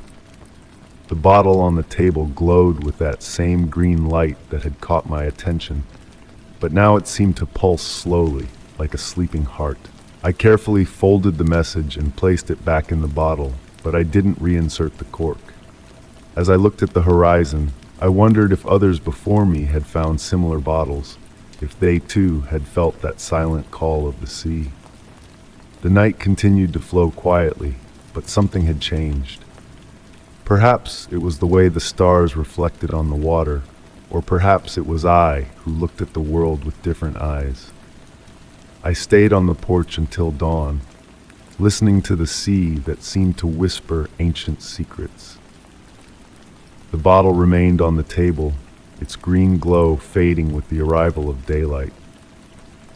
I didn't know if I would ever fully understand the meaning of that message, but I felt that night had changed something inside me. Sometimes on full moon nights, I still seemed to see that green glow dancing among the waves, like an invitation to discover mysteries that perhaps are better left buried in the depths of the ocean. Story 34. The silence of the night was interrupted by a distant and delicate melody. Sitting in my favorite armchair, with a wool blanket on my knees and a cup of chamomile tea, now cold, on the side table next to me, I looked up from the book I was reading. The notes floated through the air like snowflakes, almost imperceptible, but undeniably present. It was a piano, I was certain, playing a composition I couldn't quite recognize, but that seemed familiar, like a faded memory of a forgotten dream. The house was wrapped in darkness, illuminated only by the small lamp next to the armchair that created a circle of warm light around me. Shadows danced on the walls, following the rhythm of the mysterious music. I slowly rose, letting the blanket slip to the floor with a soft rustle. My steps on the wooden floor produced slight creaks as I approached the living room window. Outside, the night was calm and silent. The full moon illuminated the garden with its silvery light, revealing the silhouettes of trees swaying gently in the night breeze. There was no sign of activity in the neighboring houses, all immersed in darkness. Yet the music continued, as if coming from every direction and from nowhere at the same time. I moved through the house, room after room, searching for the origin of that melody that seemed to change subtly as I moved. In the kitchen, it seemed to come from the living room. In the living room, it appeared to originate from the stairs. On the stairs, the sound seemed to descend from the upper floor. It was a hypnotic game of echoes and reverberations that guided me in a silent dance through the familiar spaces of my home. Having reached my bedroom upstairs, I noticed that the door was ajar, even though I was certain I had left it open that morning. Moonlight filtered through the thin curtains, creating intricate patterns on the floor. The music was now clearer, more defined, as if I was finally close to its source. I paused at the threshold, observing the room carefully. My old music box, a gift from my grandmother that I kept on the bedside table, gleamed in the dim light. I had never opened it in all these years, convinced it was broken. Yet now, in the quietness of the night, its tiny ballerina was slowly turning on itself, casting its dancing shadow on the wall. The melody it produced was identical to the one that had drawn me there, but amplified, as if the entire house had become a resonance chamber. I approached with measured steps, feeling my heart beat in sync with the music. The music box seemed brighter than usual, as if emanating its own internal light. When I reached out to touch it, I noticed that the surface was lukewarm, almost warm. The ballerina continued to turn, but her face, which I remembered as a simple porcelain oval, now showed defined features. Features I knew well. It was my grandmother's face, perfectly reproduced in miniature, with that same sweet smile I remembered from my childhood. The small figure's eyes seemed to meet mine for an instant, and at that moment the melody changed slightly, transforming into a lullaby she used to sing to me when I was a child. I remained motionless, letting the music envelop me like a familiar embrace. I felt no fear, only a deep sensation of peace and nostalgia. The notes continued to fill the room until gradually they began to decrease in intensity, like waves retreating from the shore. When finally the music ceased, the music box closed itself with a gentle click. Silence returned to reign in the house, but it was a different silence, full of meaning. I returned to my armchair downstairs, picking up the blanket from the floor and wrapping myself once again in its warmth. The book was still open to the page I had been reading, but I couldn't concentrate on the words. My thoughts were focused on the music box and my grandmother. I wondered how many other melodies had remained trapped in those silent gears all these years, waiting for the right moment to be freed. Since that night, occasionally, when the house is particularly quiet and the full moon illuminates the garden, a sweet and familiar music fills the rooms. I no longer go searching for its source. I simply close my eyes and listen, knowing that some mysteries don't need to be solved to be understood. Story 35. The night was quiet, wrapped in a blanket of fog that transformed the streetlights into small dimmed stars.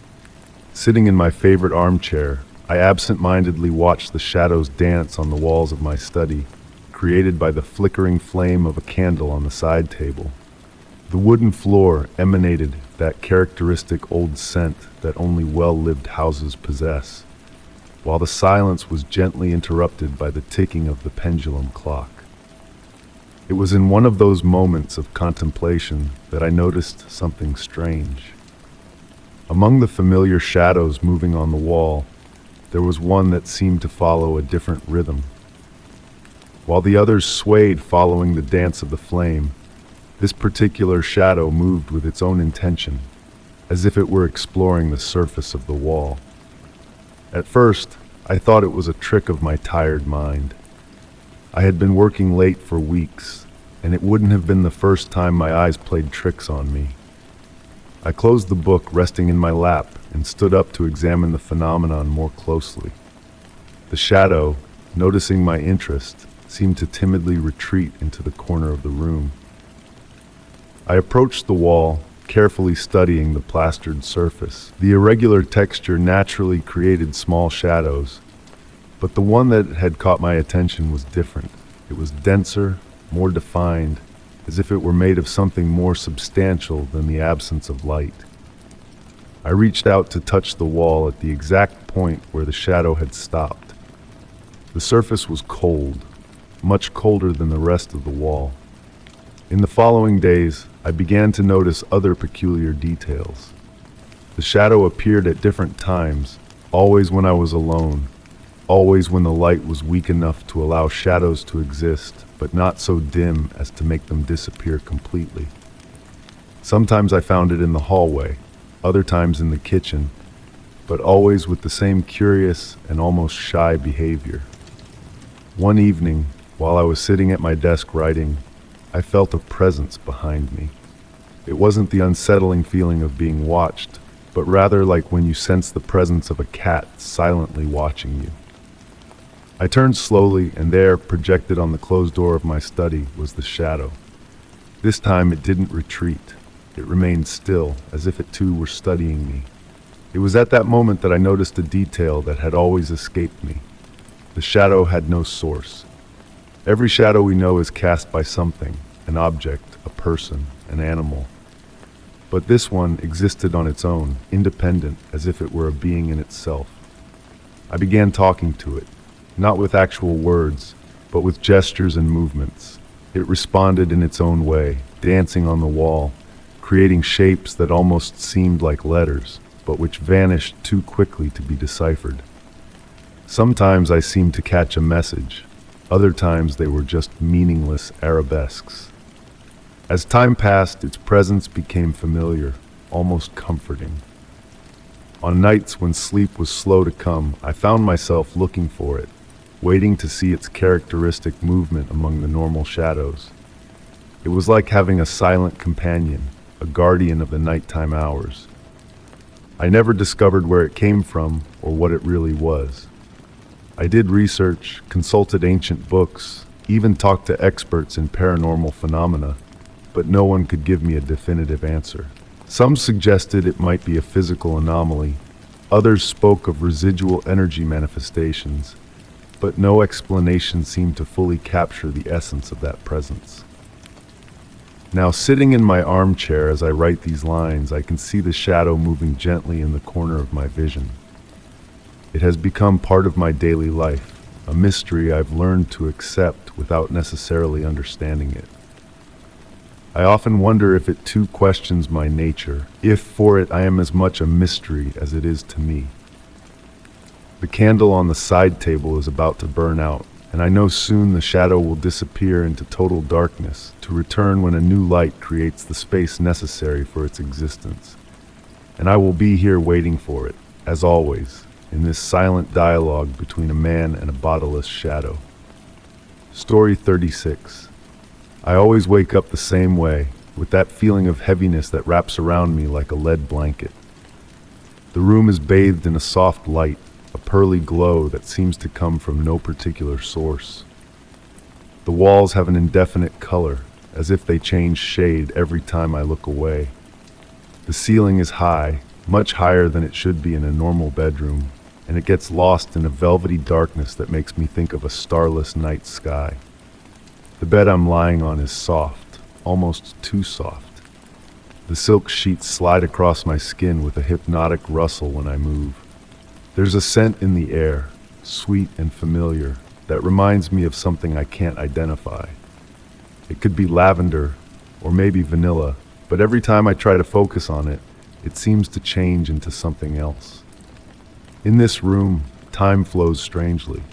The shadows lengthen and retract as if they were animated by a life of their own, dancing on the walls in a slow and hypnotic rhythm. The silence is never complete. There's always a background sound, like the distant breath of someone sleeping deeply, or perhaps it's my heartbeat echoing in the empty space. I get up from the bed, my bare feet sinking into a carpet so thick it feels like walking on clouds. The room is sparsely furnished. Besides the bed, there's an old dark wood desk, a burgundy velvet armchair, and an oval mirror with a golden frame. The mirror is always foggy, as if someone had just taken a hot shower, but there's no bathroom in sight. I approach the desk. There are always different objects on it. Today I find a worn leather-bound diary, a fountain pen with midnight blue ink, and a cup of tea that emits a light steam. The tea is still hot, but I don't remember preparing it. The diary pages are blank, but when I touch them with my fingers, I seem to feel words impressed on the paper, as if they had been written in invisible ink. The armchair invites me to sit, and I do. The velvet is warm to the touch, as if someone had just gotten up. From this position, I notice something strange in the wall in front of me. It seems to pulse slightly, like someone's chest breathing in sleep. I stand up to examine this phenomenon better, but when I get closer, the wall appears solid and motionless. I look for a door, as I always do. I know it must be there somewhere. My hands slide along the walls, feeling every tiny irregularity, every small crack. Sometimes I think I find the outline of a handle, but when I wrap my fingers around it, it dissolves like morning mist. The mirror draws my attention. Through the haze that covers it, I can glimpse my figure, but there's something strange about the reflection. My movements seem slightly delayed, as if my reflection hesitated before imitating me. And sometimes, on the rare occasions when the haze clears for a moment, I seem to see someone else looking at me through the glass. Time continues to flow irregularly. The light changes intensity following a rhythm that has nothing to do with day or night. Sometimes I sit in the armchair and flip through the diary for what seems like minutes, only to realize that the shadows in the room have shifted, as if hours had passed. I lie down on the bed again, watching the ceiling that seems infinite. The sheets wrap around me as if they had a life of their own, cradling me in a comfortable embrace. The scent in the air becomes more intense, and now it reminds me of my grandmother's perfume, or maybe freshly baked cookies, or it could be the smell of rain on a summer lawn. I close my eyes, knowing that when I open them, everything will start over again.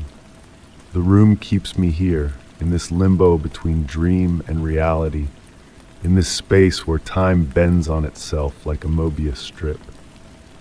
I don't know if I'm dreaming the room or if the room is dreaming me, and as I surrender to sleep once again, a part of me wonders if there really is a way out, or if perhaps I never wanted to find it. The room has become part of me, or maybe I have always been part of the room, in an eternal cycle of waking and dreaming, where the boundaries between reality and imagination merge like colors in a still fresh painting. Story 37. The patter of rain on the roof tiles created a hypnotic melody as I prepared for the night. Droplets slid down the window panes, creating dancing shadows on the walls of my study. The extinct fireplace still emanated a faint scent of burned wood from the previous evening, and the soft light from the desk lamp wrapped the room in a warm, comforting embrace. It was in that moment of perfect quiet that I heard the first ring, a sound that shouldn't have existed, considering that the old rotary phone on the shelf had been disconnected years ago when I decided to keep only my cell phone. Yet its crystalline trill resonated in the air, clear and unmistakable. I rose from the armchair, placing the book I was reading on the side table. The Persian rug muffled my steps as I approached the shelf. The black phone, an inheritance from my grandmother, gleamed faintly in the dim light. Its ring stopped just as I reached out to touch it. The receiver was cold to the touch, and the smell of aged bakelite brought back childhood memories of watching my grandmother dial numbers through the rotating disc. I shook my head, attributing the event to an auditory hallucination due to fatigue. But as I turned back toward the armchair, the phone rang again. This time the sound seemed more intense, more present, as if it wanted to ensure it had my complete attention. I turned slowly, observing the instrument with a mixture of curiosity and unease. The receiver vibrated slightly with each ring, an almost imperceptible movement that caught the lamp's light in dancing reflections.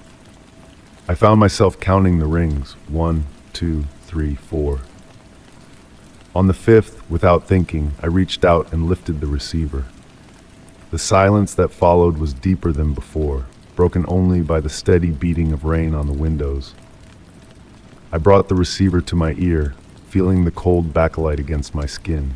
There wasn't the familiar dial tone, nor the sound of electronic silence. There was only an acoustic void, as if I were listening to the absence of sound itself.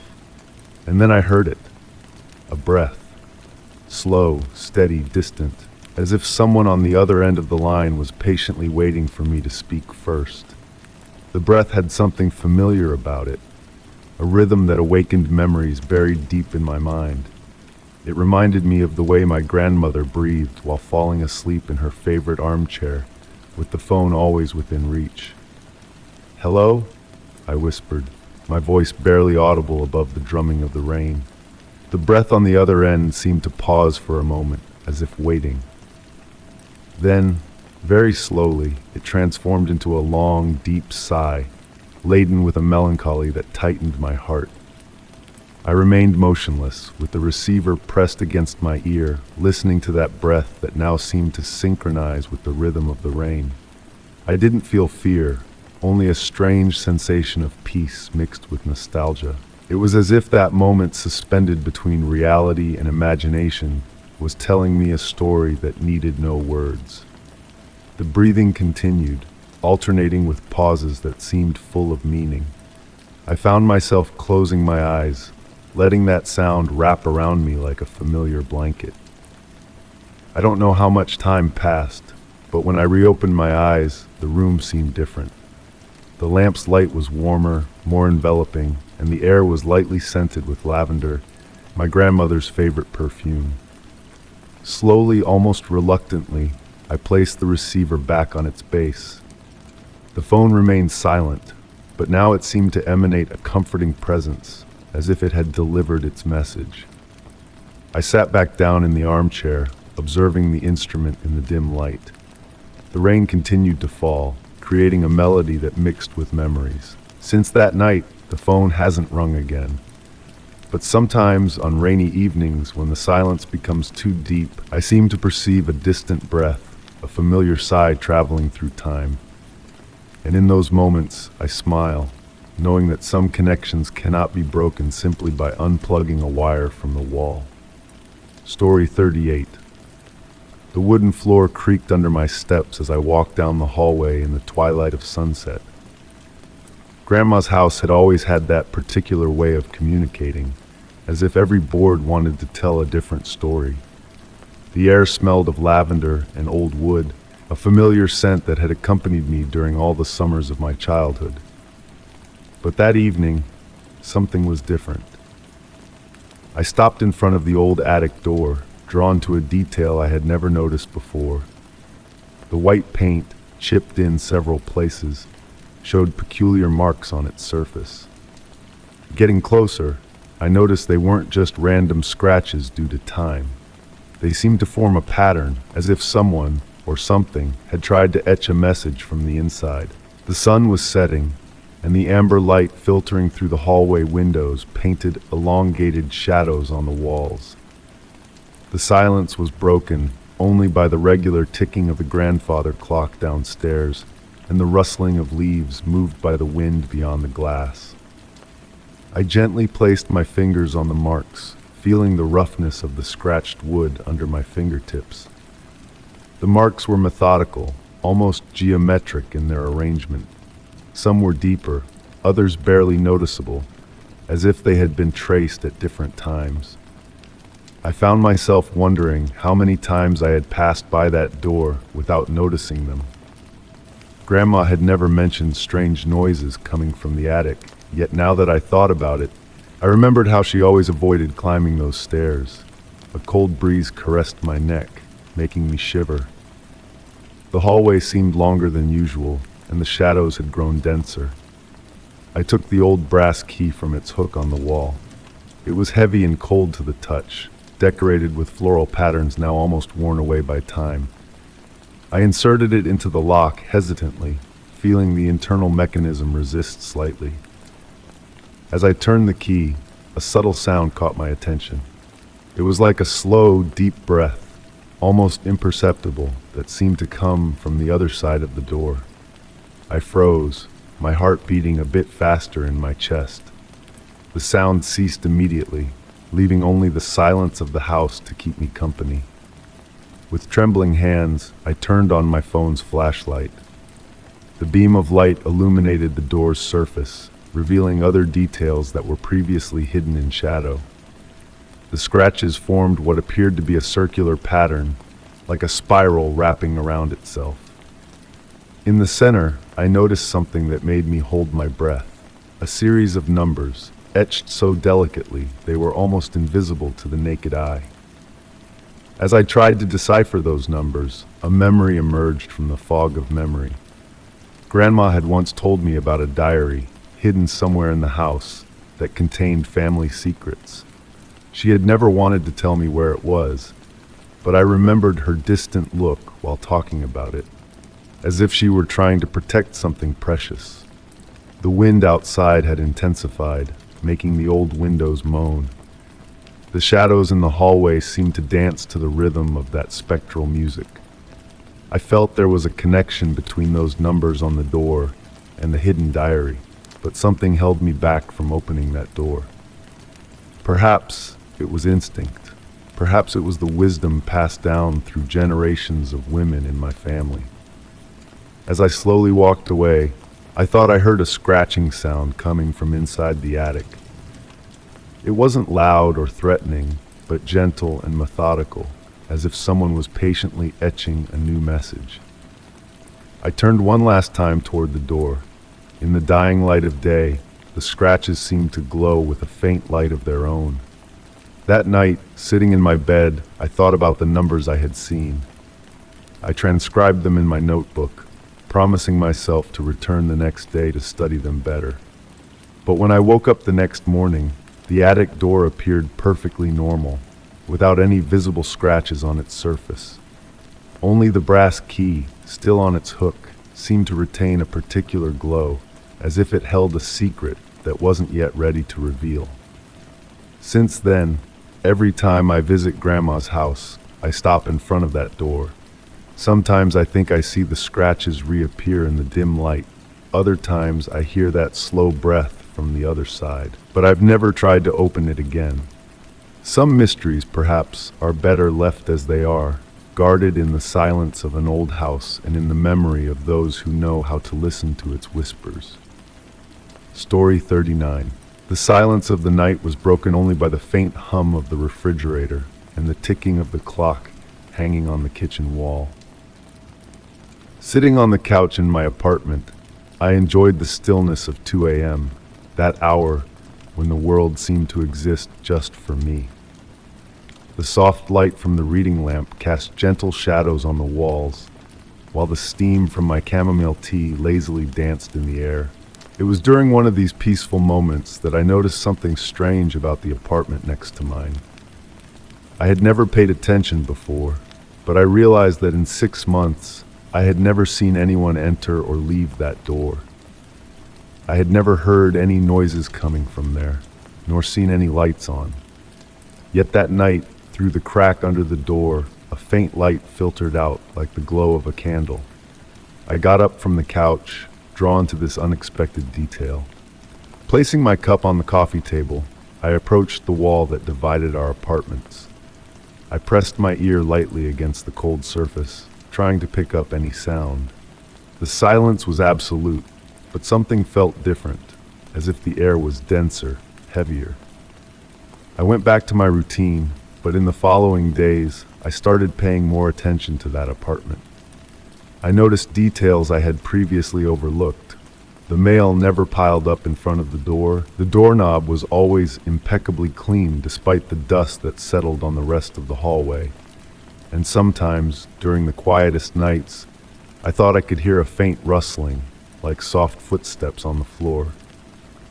Curiosity grew inside me like a climbing vine. I started researching the history of the building, discovering that the apartment had been regularly rented for the past 20 years, but no one seemed to remember who had actually lived there. The janitor, an elderly man with a kind face, told me that every month he received the rent in an anonymous envelope left in his mailbox. One night, while I was half asleep, I distinctly heard the sound of a piano coming from the other side of the wall. The notes were so faint they felt more like a memory than reality, an ancient melody that spoke of melancholy and waiting. I got out of bed and pressed my ear to the wall again. The music stopped immediately, leaving only the accelerated beat of my heart to fill the silence. The next morning, I ran into the woman from the upstairs apartment as she was coming down the stairs. I asked her if she had heard the music during the night too. She looked at me with a strange expression, almost compassionate, and told me that there had never been a piano in that apartment. "But how can you be so sure?" I asked her. She smiled gently and explained that her father had been the architect who designed the building. That apartment was built smaller than the others. There wouldn't have been space for a piano. Instead of quelling my curiosity, this revelation only fueled it further. I began to notice other peculiarities. On winter evenings, when the entire building turned on the heat, No warmth ever escaped from under that door. On rainy days, while all the doormats got soaked from residents' wet shoes, the one in front of that apartment always remained perfectly dry. One evening, as I was coming home late from work, I saw that the apartment door was ajar. It was the first time ever. I stopped in front of the entrance, my heart pounding in my chest. From inside came the same faint glow I had noticed months earlier. I stood frozen for what felt like an eternity, torn between the urge to push that door open and the fear of what I might find. In the end, I took a step back. Something inside me knew that there are mysteries better left unsolved, questions better left unanswered. I entered my apartment and closed the door. When I opened it the next morning to leave for work, the door next door was perfectly shut, as always. Since then, every time I come home late at night, I pause for a moment in front of that door. Sometimes I think I hear a distant melody. Other times I see that flickering light. I've never tried to find out again who or what might be in that apartment. I've learned to appreciate the mystery, to find comfort in the silent presence that resides beyond the wall. After all, in a world where everything must be explained and cataloged, isn't there something reassuring about knowing that there are still places that elude our understanding? Story 40. The moonlight filtered through the thin curtains, casting dancing shadows on the old wooden floor. I sat in my favorite armchair, wrapped in the silence of the night, when my gaze fell on the old mahogany box resting on the mantelpiece. It had always been there since I inherited this house from my grandmother, yet I had never opened it. Its glossy surface faintly reflected the moonlight, and its carved decorations seemed to move imperceptibly in the darkness. I couldn't remember ever seeing it open, not even when my grandmother was alive. It was simply part of the decor, an object that existed on the periphery of my awareness, like a painting you look at every day without really seeing. But that night, something was different. Perhaps it was the way the light reflected on the inlays, or perhaps it was the particularly deep silence that enveloped the room. I rose slowly from the armchair, feeling the fabric of my wool sweater brush against the backrest in the room's almost reverent quiet. The wooden floor creaked slightly beneath my feet as I approached the mantelpiece. The air seemed denser the closer I got to the box, as though a thin, invisible mist had formed around it. My fingers brushed the smooth surface of the mahogany. It was surprisingly warm to the touch, almost as if it were alive. The carved patterns on the surface depicted intertwined leaves and branches, so finely worked they seemed on the verge of moving. For the first time, I noticed a detail I had never observed before. At the center of the lid, hidden among the carvings, was what appeared to be a tiny eye. As I examined the box more closely, a subtle, ancient scent filled the air. It was an aroma that vaguely reminded me of sandalwood, but with a deeper, more mysterious note I couldn't identify. I found myself closing my eyes, letting that scent evoke memories I didn't know I possessed. Blurred images of a woman smiling gently as she placed something inside the box, whispering words I couldn't make out. The sound of the wind against the windows brought me back to the present. I realized my hands were trembling slightly as I stroked the edges of the box. There was no visible lock, yet I knew it had never been opened. Or had it? My childhood memories of this house suddenly seemed confused, as though someone had shuffled the pages of a book. I sat down on the couch, bringing the box with me. It was lighter than I expected, almost as if it were empty. Yet when I moved it gently, I sensed a faint motion inside, as if it contained something intangible, perhaps more like a shadow than a solid object. The warmth emanating from it seemed to intensify in my hands, and for a moment I had the impression that the tiny carved eye was watching me. A shiver ran down my spine, not of fear, but of a strange familiarity, like when you recognize someone in a dream. As I stared at it, my grandmother's words came back to me. She never spoke of the box, but once, shortly before she passed, she had said something curious. Some questions find answers only when we stop seeking them. At the time, I hadn't understood the meaning of those words, but now, sitting in the silence of the night with that mysterious box in my hands, I began to grasp their significance. The shadows in the room seemed to stretch and dance on the walls, forming shapes reminiscent of the box's decorations. The scent had grown stronger, more enveloping, almost hypnotic. I found myself thinking of all the generations who had lived in this house, who had looked at that box without ever opening it. Was it really important to know what it held? I gently placed the box back on the mantelpiece, exactly where it had always been. The tiny carved eye now seemed to smile, as if approving my decision. I returned to my armchair, wrapped in a strange sense of peace. Some mysteries, once understood, do not ask to be solved, but simply to be guarded. The moon continued to illuminate the room through the curtains, and the night silence now felt deeper, more meaningful. I closed my eyes, letting the lingering scent of the box lull me toward sleep. In that quiet moment between wakefulness and rest, I thought I heard a faint sound from the mantelpiece, like a sigh of relief, or perhaps it was just the wind playing with the curtains. The box remained there, a silent keeper of its secrets, part of a mystery that perhaps did not need to be unraveled. And somehow that realization brought with it a serenity I had never known before. Story 41. The autumn rain fell softly, creating a translucent veil that blurred the edges of reality. It was late, and my work shift had stretched longer than usual. The sound of my footsteps on the wet pavement blended with the gentle drumming of raindrops on the roofs of parked cars. The air was thick with that peculiar scent only rain can create, a mixture of wet earth, decaying leaves, and that indefinable freshness that always accompanies a storm. As I approached the bus stop, I noticed a solitary figure. They were sitting on the bench under the transparent shelter, perfectly still. They wore a dark coat that seemed to merge with the surrounding darkness, and a wide-brimmed hat partially obscured their face. What immediately caught my attention was how, despite the pouring rain, their coat appeared completely dry. I stopped a few feet away, trying to maintain a discreet presence as I observed this peculiar detail. The dim light from the street lamp cast strange shadows on the figure, and for a moment I had the impression that the outlines of their body were blurred, as if I were looking through frosted glass. The sound of the rain seemed to soften in their presence, creating an unnatural bubble of silence. I checked the time on my phone, 20 minutes until my bus was due.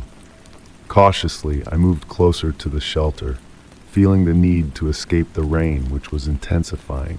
The stranger didn't move or show any sign of noticing me. I sat at the far end of the bench, trying to maintain a respectful distance.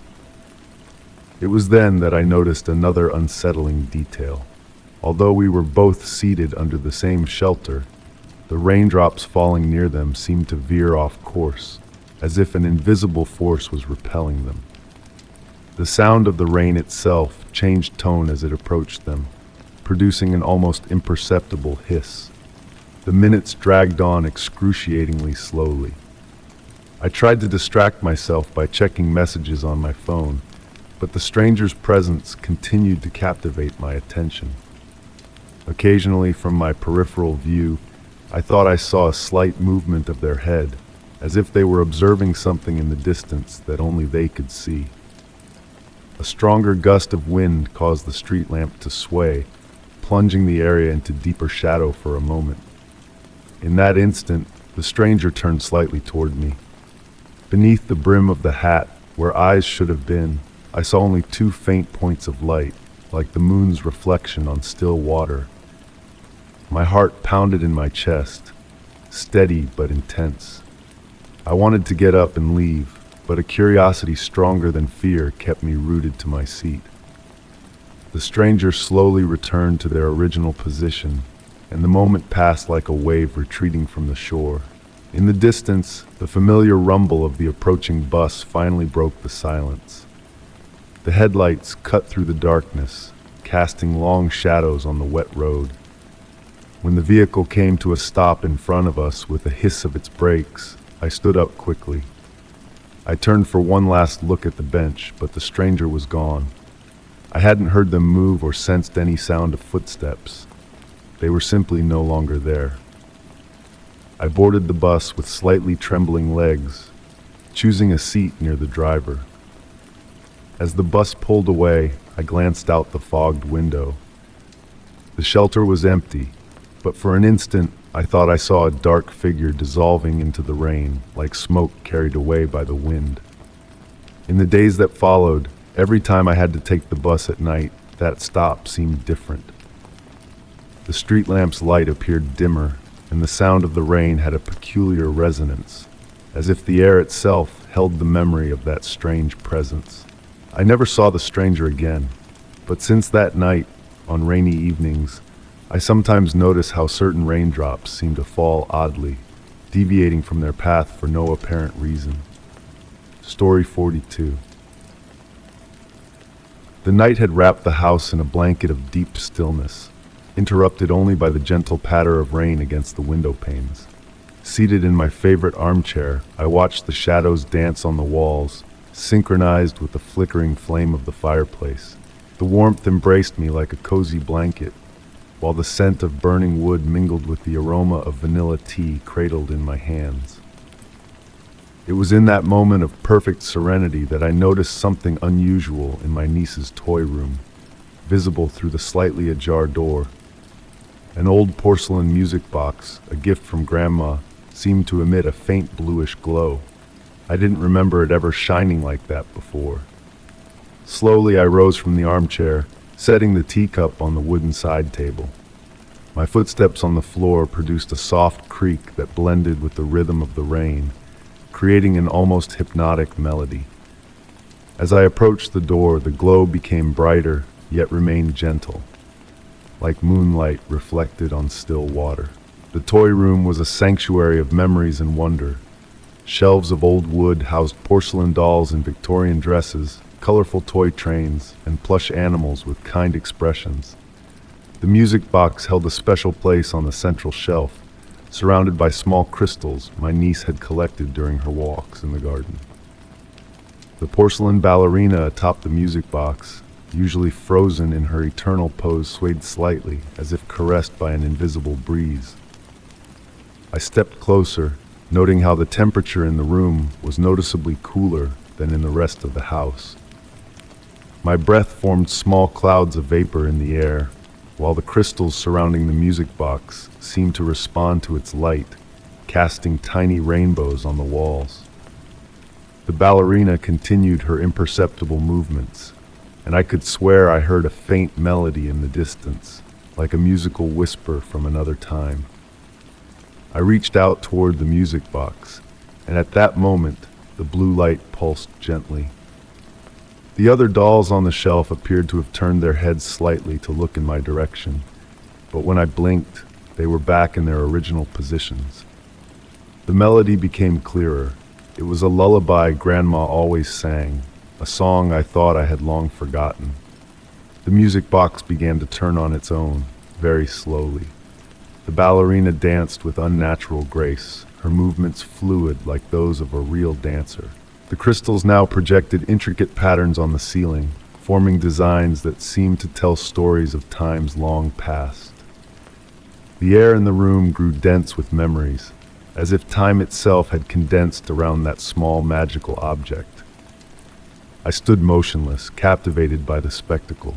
The music from the music box intertwined with the sound of the rain, creating a symphony that spoke of nostalgia and untold secrets. The shadows in the room seemed to dance to the rhythm of the music, and for a moment, I felt I was not alone in witnessing this private performance.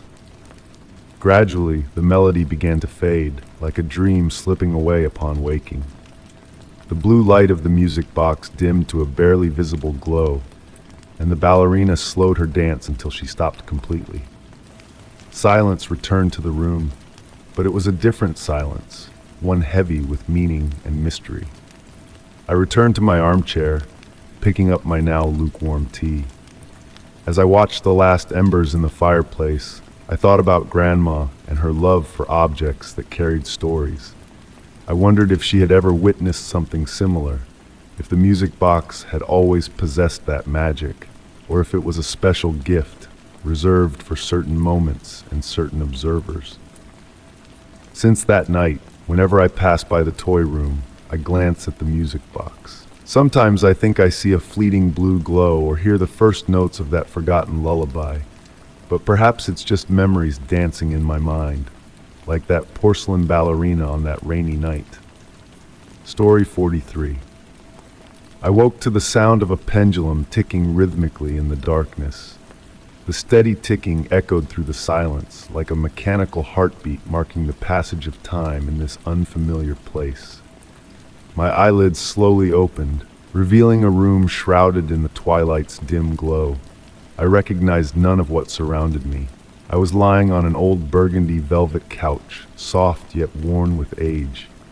The air carried a distinct scent, a blend of aged wood and dried flowers, with a subtle note of something I couldn't identify.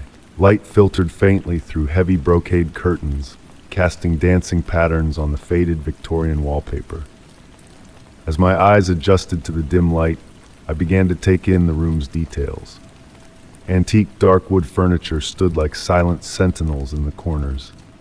A massive bookshelf occupied an entire wall, its shelves filled with leather-bound volumes that seemed untouched for decades. On the small table beside the couch, a fine porcelain teacup held what looked like tea, still steaming. I rose slowly, feeling every muscle protest as though I had been asleep for days. My footsteps made a muffled sound on the Persian rug as I approached the window. The curtains, which I carefully drew aside, revealed a misty garden where indistinct shapes of trees and bushes swayed gently in the evening breeze. The reflection in the glass showed something unsettling. I was wearing clothes that were not mine. A white linen shirt, a brocade vest, and velvet trousers, all perfectly tailored yet of an old-fashioned style. My hands trembled slightly as I touched the fabric, feeling its quality under my fingers. A movement caught in the corner of my eye drew my attention. I turned toward the room's interior, but everything was still. Only the pendulum kept its relentless motion, as if it were counting the seconds of time that seemed to flow differently in this place. I decided to explore beyond the room. The door opened with a faint creak, revealing a long, dimly lit hallway. Portraits of strangers adorned the walls, their eyes seeming to follow me as I cautiously advanced. The wooden floor creaked beneath my steps, every sound amplified by the surrounding silence. I came to a staircase leading to the upper floor. As I climbed, I noticed the temperature gradually dropping. The banister under my hand was cold to the touch, but oddly familiar. Upstairs, a series of closed doors lined the hallway. Each bore a brass nameplate with inscriptions I couldn't fully decipher in the dim light. It was then I heard a melody. Piano notes, so faint they might have been my imagination, floated through the air like a gentle breeze. The music seemed to come from the last room at the end of the hallway, but as I approached, the notes grew fainter, almost ethereal. I slowly opened the final door. The room was empty except for a grand piano draped in a white sheet. No one sat on the stool, yet the air still vibrated with the echo of that mysterious melody. I approached the piano and carefully lifted the sheet. Dust danced in the sunset light streaming through the window, creating an almost otherworldly effect. On the ivory keys, I found an old, yellowed photograph. I picked it up with care and examined it in the dying light of the day. The image showed this very room, but in a different era. Seated at the piano was a figure that made me start. It was me, wearing the same clothes I had on now, though the photograph had to be at least a century old. I returned downstairs, feeling strangely calm despite the surreal situation. The pendulum continued its hypnotic rhythm, but now it seemed to beat in sync with my heart. I sat back down on the couch, noticing that the teacup was still warm to the touch. As I stared into the amber liquid in the cup, I realized that perhaps I had never truly woken up. Or maybe I had awakened into a dream someone else had dreamed long ago. The pendulum continued to tick, counting the seconds of a time that perhaps had never existed, in a house that seemed to know me better than I knew myself. I took a sip of the tea, savoring its familiar taste. Outside, the fog had completely enveloped the garden, erasing every boundary between reality and dream. And somehow I knew I would stay here, in this unfamiliar house that seemed to have been waiting for me all along. Story 44. Winter nights have always had a peculiar effect on me, especially when the fog wraps everything in a silent embrace. I was in my study, wrapped in the warmth of a wool blanket, while outside the window, the world seemed to dissolve into a sea of silvery mist. The lamp on my desk cast a warm, comforting glow, creating dancing shadows on the walls lined with books. It was at that moment I noticed something strange in the glass reflection. An object I had never seen before, yet it felt oddly familiar. It was a small, dark wooden box, intricately carved with patterns that seemed to shift every time I looked away. I didn't remember ever owning it, yet there it was that evening, sitting on the edge of the desk as if it had always been there.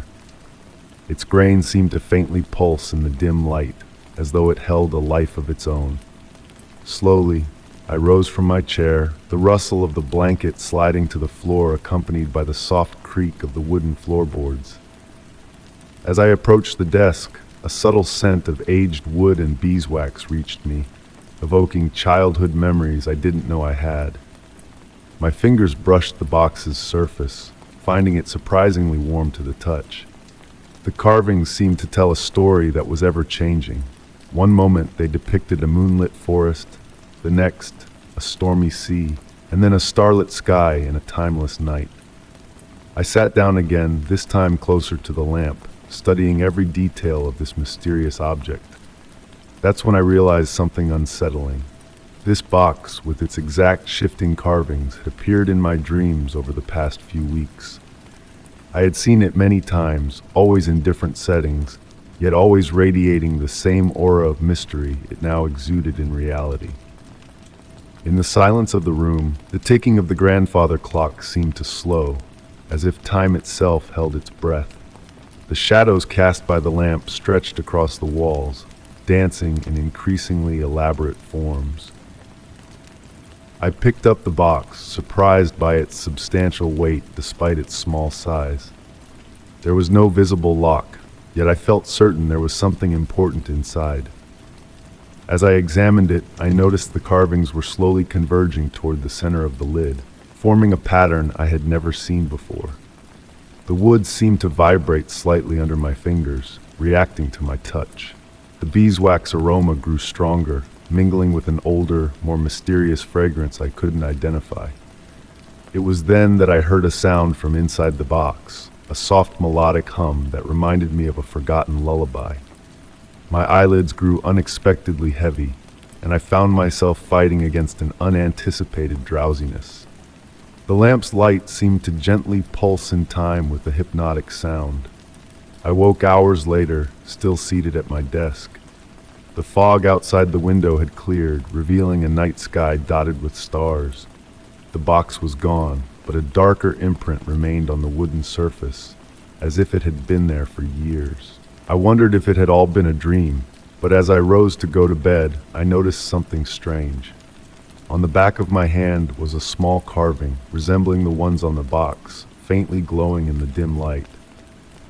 Since that night, the box continues to appear in my dreams, but differently. Now, it seems to be trying to show me something, to convey a message I cannot yet understand. And every morning when I wake, the carving on my hand appears slightly changed, as though it is slowly composing a message that only time will reveal. I wonder if others have seen this box in their dreams, if they, too, bear the invisible marks of a mystery that unfolds only in the dream world. The truth is, I no longer know where the dream ends and reality begins. Perhaps that boundary never truly existed, and the box is merely a bridge between two worlds that have always been closer than we think. As I write these words, I catch the familiar scent of beeswax lingering in the air, and I know that tonight, in the realm of dreams, the box is waiting for me with new secrets to unveil. Story 45. The rustling of paper as it slipped through my fingers echoed in the silence of the attic. The light of the setting sun filtered through a small, dusty window, casting golden beams that danced in the still air. I was sorting through old family documents when I found it, a yellowed envelope, sealed with faded red wax. My name was written in elegant handwriting on the rough surface, but I didn't recognize the script. I sat down on an old wooden chair that creaked under my weight. The scent of aged books and weathered wood filled the air as a light breeze rustled the leaves of the large tree outside the window. The envelope felt heavy in my hands, as if it held more than just words on paper. Gently, I began to break the seal. The sound of the wax cracking echoed in the quiet room. Inside, I found several pages, thin as veils, covered in the same elegant handwriting. The date at the top marked a day 50 years earlier, long before I was born. The opening words immediately captured my attention.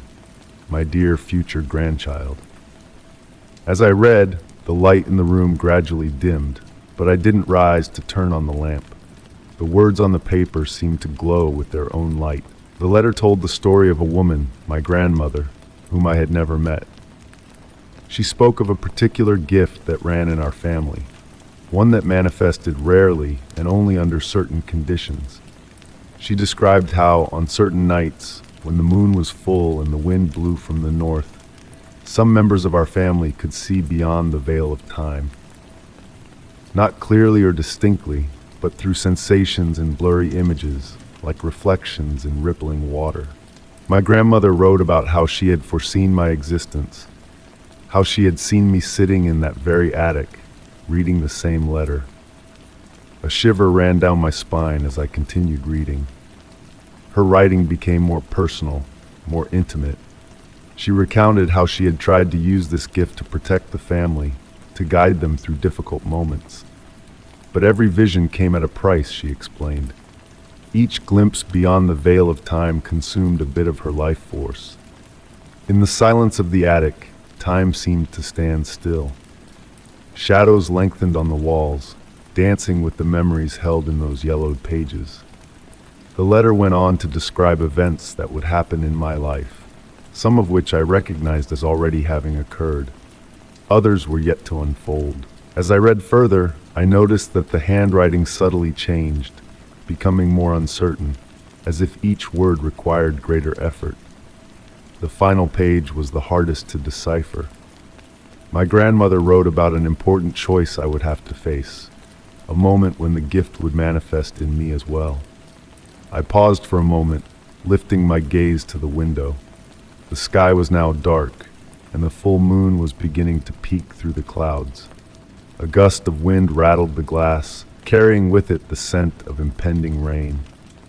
I returned to the last page, where her final words shone as if freshly written. When you hear the call, the letter concluded, you will know what to do. The gift is not a curse, but a responsibility. Just as I have done for you, you must also write a letter you will never send, but that will still find its way to the intended recipient when the time is right. I carefully folded the pages and placed them back in the envelope. The wind now blew stronger, causing the floorboards to creak. I rose from the chair and approached the window. My reflection on the glass seemed to overlap with the image of the moon, creating an optical illusion that made me hesitate. For a fleeting moment, I thought I saw another figure reflected, that of an elderly woman smiling gently. When I blinked, she was gone. But on the desk by the window, where there had been nothing before, lay a blank sheet of paper and a pen. I sat down again, this time at the desk. The moon bathed the room in silvery light as the wind continued to blow from the north. I picked up the pen and began to write, "My dear future grandchild." Story 46. That night, the snow fell silently, covering every surface with a pristine blanket that shimmered under the dim glow of the streetlights. My job as a night watchman allowed me to witness this natural spectacle in complete solitude as I walked along the corridors of the old museum. The ancient wooden floors creaked under my steps, creating a familiar melody that mingled with the low hum of the heating system. I stopped in front of one of the large windows on the second floor, admiring how the snowflakes danced through the air before gently settling on the ground. It was then that I noticed something unusual in the museum's inner courtyard. A figure moved among the bare trees, but what caught my attention wasn't its unexpected presence. It was the fact that it left no traces on the fresh snow. My first instinct was to check the security cameras. I headed to the control room, where dozens of monitors lit up the walls with their bluish glow. I carefully scanned each screen, trying to spot the mysterious figure again. I found it on one of the monitors showing the inner courtyard, but the image was strangely blurry, as if something were interfering with the recording. I decided to investigate in person.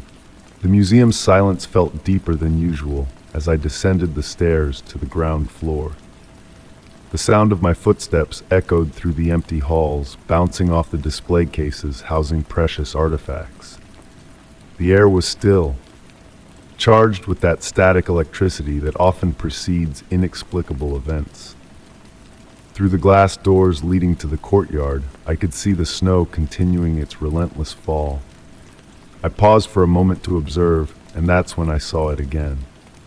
It was a man, or at least it seemed to be, dressed in dark clothes that blended with the shadows. He moved with an unnatural grace, as if gliding over the snowy surface. There was no sound of footsteps, no crunch of compressed snow. With trembling hands, I pulled the flashlight from my belt and aimed it at the figure. The beam of light seemed to pass through him, creating strange reflections on the surrounding snow. The man slowly turned toward me, and I noticed that his face was undefined, as though made of the same nebulous substance that formed the rest of his body. I approached the door leading to the courtyard, torn between professional curiosity and a primal instinct telling me to keep my distance. The cold glass under my fingers reminded me that what I was seeing was real, not a hallucination brought on by long hours of solitude. The figure began moving in my direction, still leaving no trace on the pristine snow. As it approached, the air around me grew colder, and I could see my breath forming small clouds in front of my face. The hallway's temperature seemed to plummet, and a thin frost began to form on the glass of the door. It was then that I noticed something even stranger. Behind the figure, objects appeared to lose their solidity, as if its presence was distorting reality itself. The leaves on the trees moved unnaturally, as though suspended in an invisible liquid. The man stopped a few steps from the door. Despite his lack of defined features, I could feel his gaze on me. A sense of recognition washed over me, as if I'd known him forever, though I was certain we'd never met. Slowly, he raised a hand toward the glass. The gesture wasn't threatening. It almost seemed like a greeting. The frost on the glass began forming intricate patterns, as if writing a message in a forgotten language. I tried to decipher the symbols, but before I could, the distant sound of bells distracted me for an instant. When I looked back, the man was gone. The snow in the courtyard was perfectly undisturbed, with no sign of human presence. The frost on the glass had melted, leaving only small droplets of water slowly trickling down. In the days that followed, I reviewed the security footage multiple times. There was no trace of the mysterious man, only snow falling in the empty courtyard. And yet, on snowy nights, when silence wraps the museum like a blanket, I often find myself gazing through that same glass door, waiting to see that enigmatic figure that leaves no footprints. Sometimes, when the light is just right and the snow falls in the perfect way, I think I catch a glimpse of a shapeless form moving among the flakes. In those moments, I wonder if that encounter was a messenger of something greater, a reminder that there are mysteries beyond our understanding, truths that leave no visible traces, just like that man on the pristine snow. Story 47. The silence of the night was broken only by the rhythmic clatter of the train wheels on the tracks. I was in the last car, wrapped in the dim light, barely illuminated by the soft fixtures hanging from the ceiling. The air was warm, and the constant motion of the train created an almost hypnotic sensation. Through the window, I could see the fog lazily dancing in the night, forming fleeting shapes that dissolved into the darkness. I was the only passenger in that car, or at least so I thought. My reflection in the window glass merged with the outside darkness, creating the illusion of an undefined presence watching me from the other side. The sound of the rails had something comforting about it, like a mechanical lullaby lulling me to sleep. That was when I noticed something strange in my reflection on the glass. There was a shadow behind me, a figure sitting a few rows back. I didn't remember seeing anyone board, yet now there was clearly someone there. The train continued its journey through the night, and the constant noise of the wheels seemed to whisper ancient, forgotten stories. I turned slowly, trying not to draw attention. The car was bathed in an amber light that cast long shadows over the empty seats. The figure I had glimpsed in the reflection sat motionless, wrapped in what looked like a dark coat. I couldn't make out its face, hidden in the shadow of a wide-brimmed hat. Time seemed to slow as I observed that silent presence. The air in the car grew denser, as if filled with memories that weren't mine. The passenger didn't move, didn't speak, simply sat there, as though they were an integral part of the train itself. I decided to get up, pretending to head toward the restroom at the back of the car. As I approached the mysterious figure, I noticed that their coat seemed to be made of a material that didn't reflect light, as though it absorbed every glimmer. The air around that presence was strangely colder, and a faint scent of lavender and old books lingered in the air. As I walked past the seat occupied by the mysterious passenger, I felt as if time had stopped for a moment. The noise of the rails suddenly became distant, as if coming from another world. It was then that I noticed a disturbing detail. Beneath the dark coat, there was no movement, no visible sign of breathing. I reached the end of the car and paused, unsure whether to continue to the next car or return to my seat. The corridor seemed endlessly long, and the dim lights created hypnotic patterns on the floor. When I turned back again, the seat where I had seen the mysterious figure was empty. On the seat, there was only an old train ticket, yellowed with age. I picked it up with trembling hands. The date printed on it was from 50 years ago, exactly the same day. The ticket was warm to the touch, as if someone had held it just moments before. I returned to my seat, holding the ticket between my fingers. The train continued its journey through the night, the sound of the wheels once again reassuring. The fog outside the window seemed thicker now, and through it, I could almost make out other figures walking parallel to the train, as if accompanying it on its nocturnal journey. As fatigue began to overtake me, I wondered how many others had encountered that mysterious passenger on the last train of the night. The ticket I held was the only tangible evidence of that surreal encounter, but even it seemed to become increasingly ephemeral, like a dream fading upon waking. The train continued its passage through the night, carrying with it its secrets and its passengers, both visible and invisible. And as I drifted off to sleep, I thought I caught a faint scent of lavender in the air and the distant sound of footsteps retreating down the corridor of the car. Story 48. The evening had a particular taste, that of autumn creeping into your bones and whispering promises of longer and longer nights. Sitting in the armchair in my study, I listened to the gentle wind caressing the leaves outside the window, creating a sweet, natural melody. It was in that moment of calm that I heard a noise coming from the basement. A subtle sound like the rustling of old paper. At first, I thought it was just the usual settling of the house, those small noises every building makes as it prepares for the night. I stood up slowly, more out of curiosity than concern. The warm light from the desk lamp cast a golden halo around me as I made my way to the basement door. The wooden steps creaked gently under my feet, as if whispering ancient secrets. The air grew progressively cooler as I descended, carrying with it a faint smell of damp earth and forgotten books. In the basement, the shadows danced on the walls to the rhythm of the light bulb, which flickered slightly. It was a familiar space, full of neatly stacked boxes and old furniture covered by white sheets that looked like sleeping ghosts. Yet that evening, something was different. My attention was caught by a detail I had never noticed before. In the farthest corner of the room, where the light struggled to reach, there was a door. It was a simple door, made of dark wood, without any special decorations. The strangest part was that I didn't remember ever seeing it before, even though I had spent countless hours in that basement organizing my things. The brass handle seemed shinier than usual, as if someone had recently polished it.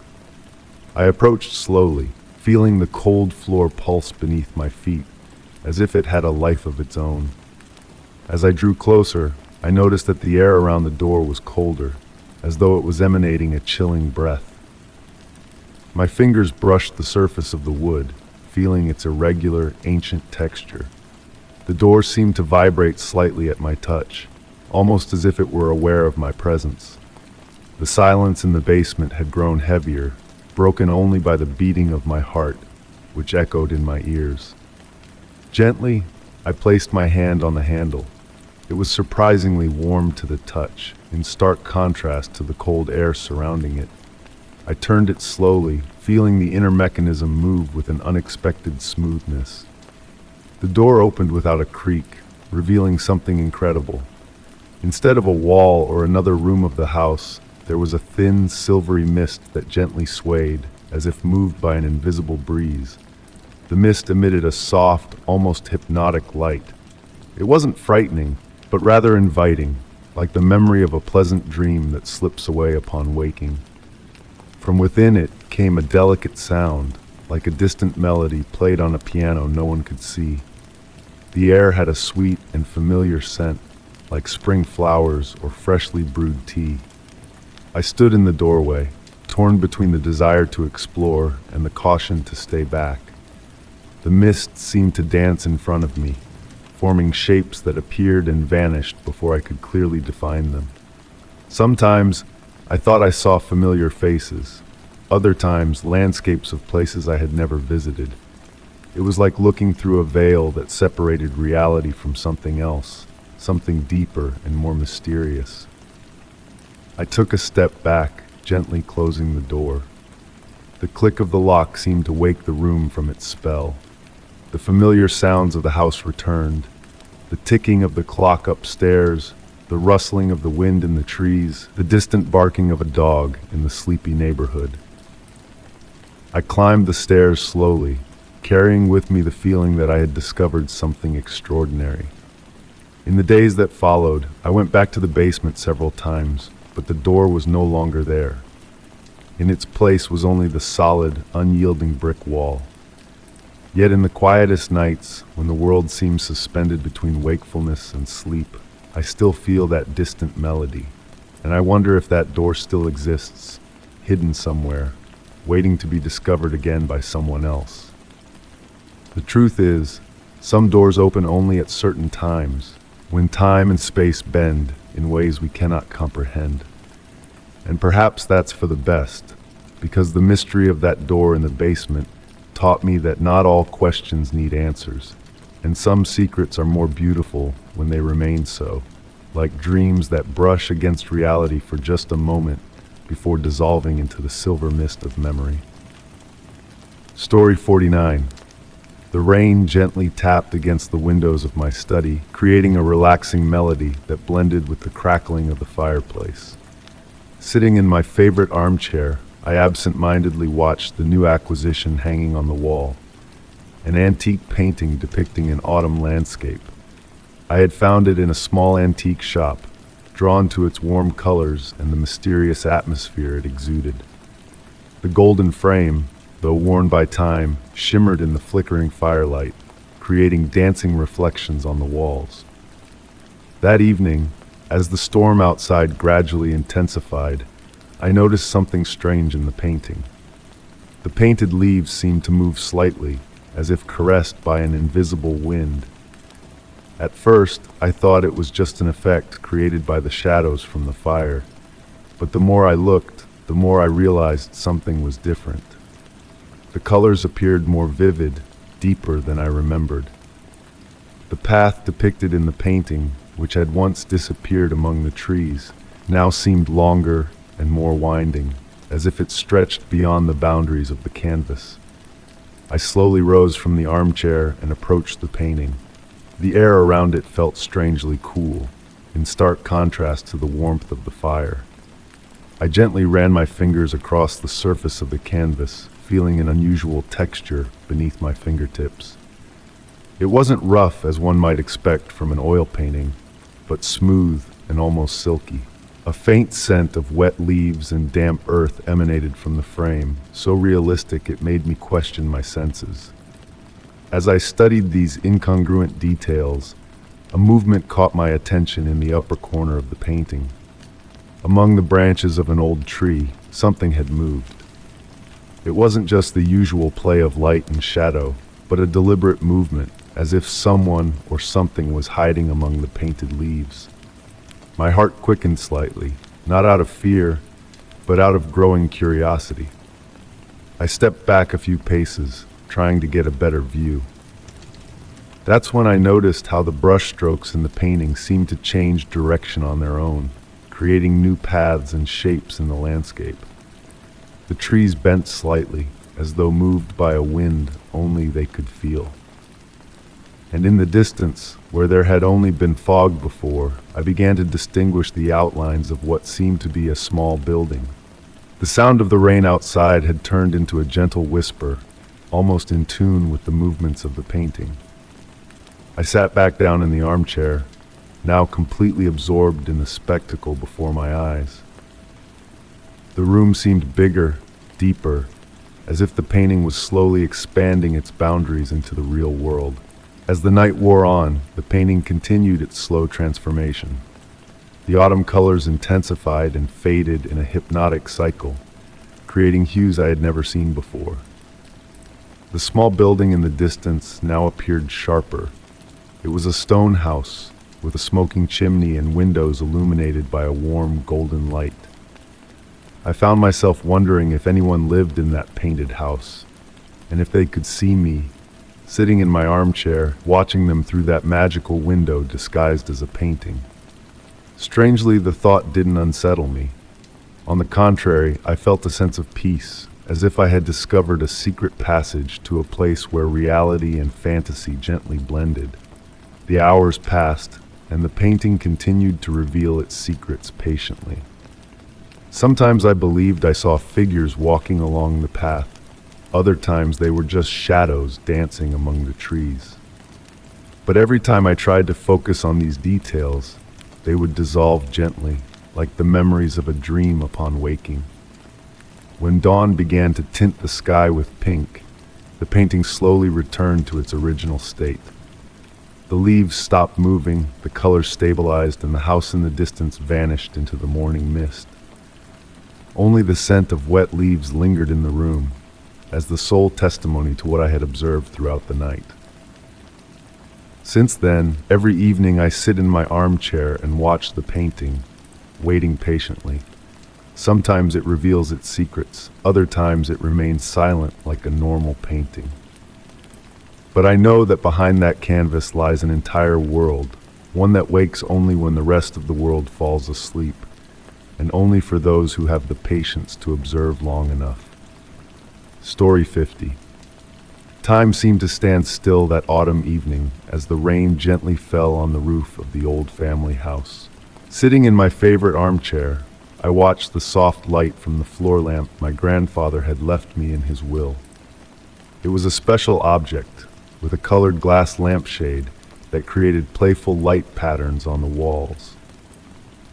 That evening, however, something in the shadows cast by the lamp caught my attention in a way I hadn't experienced before.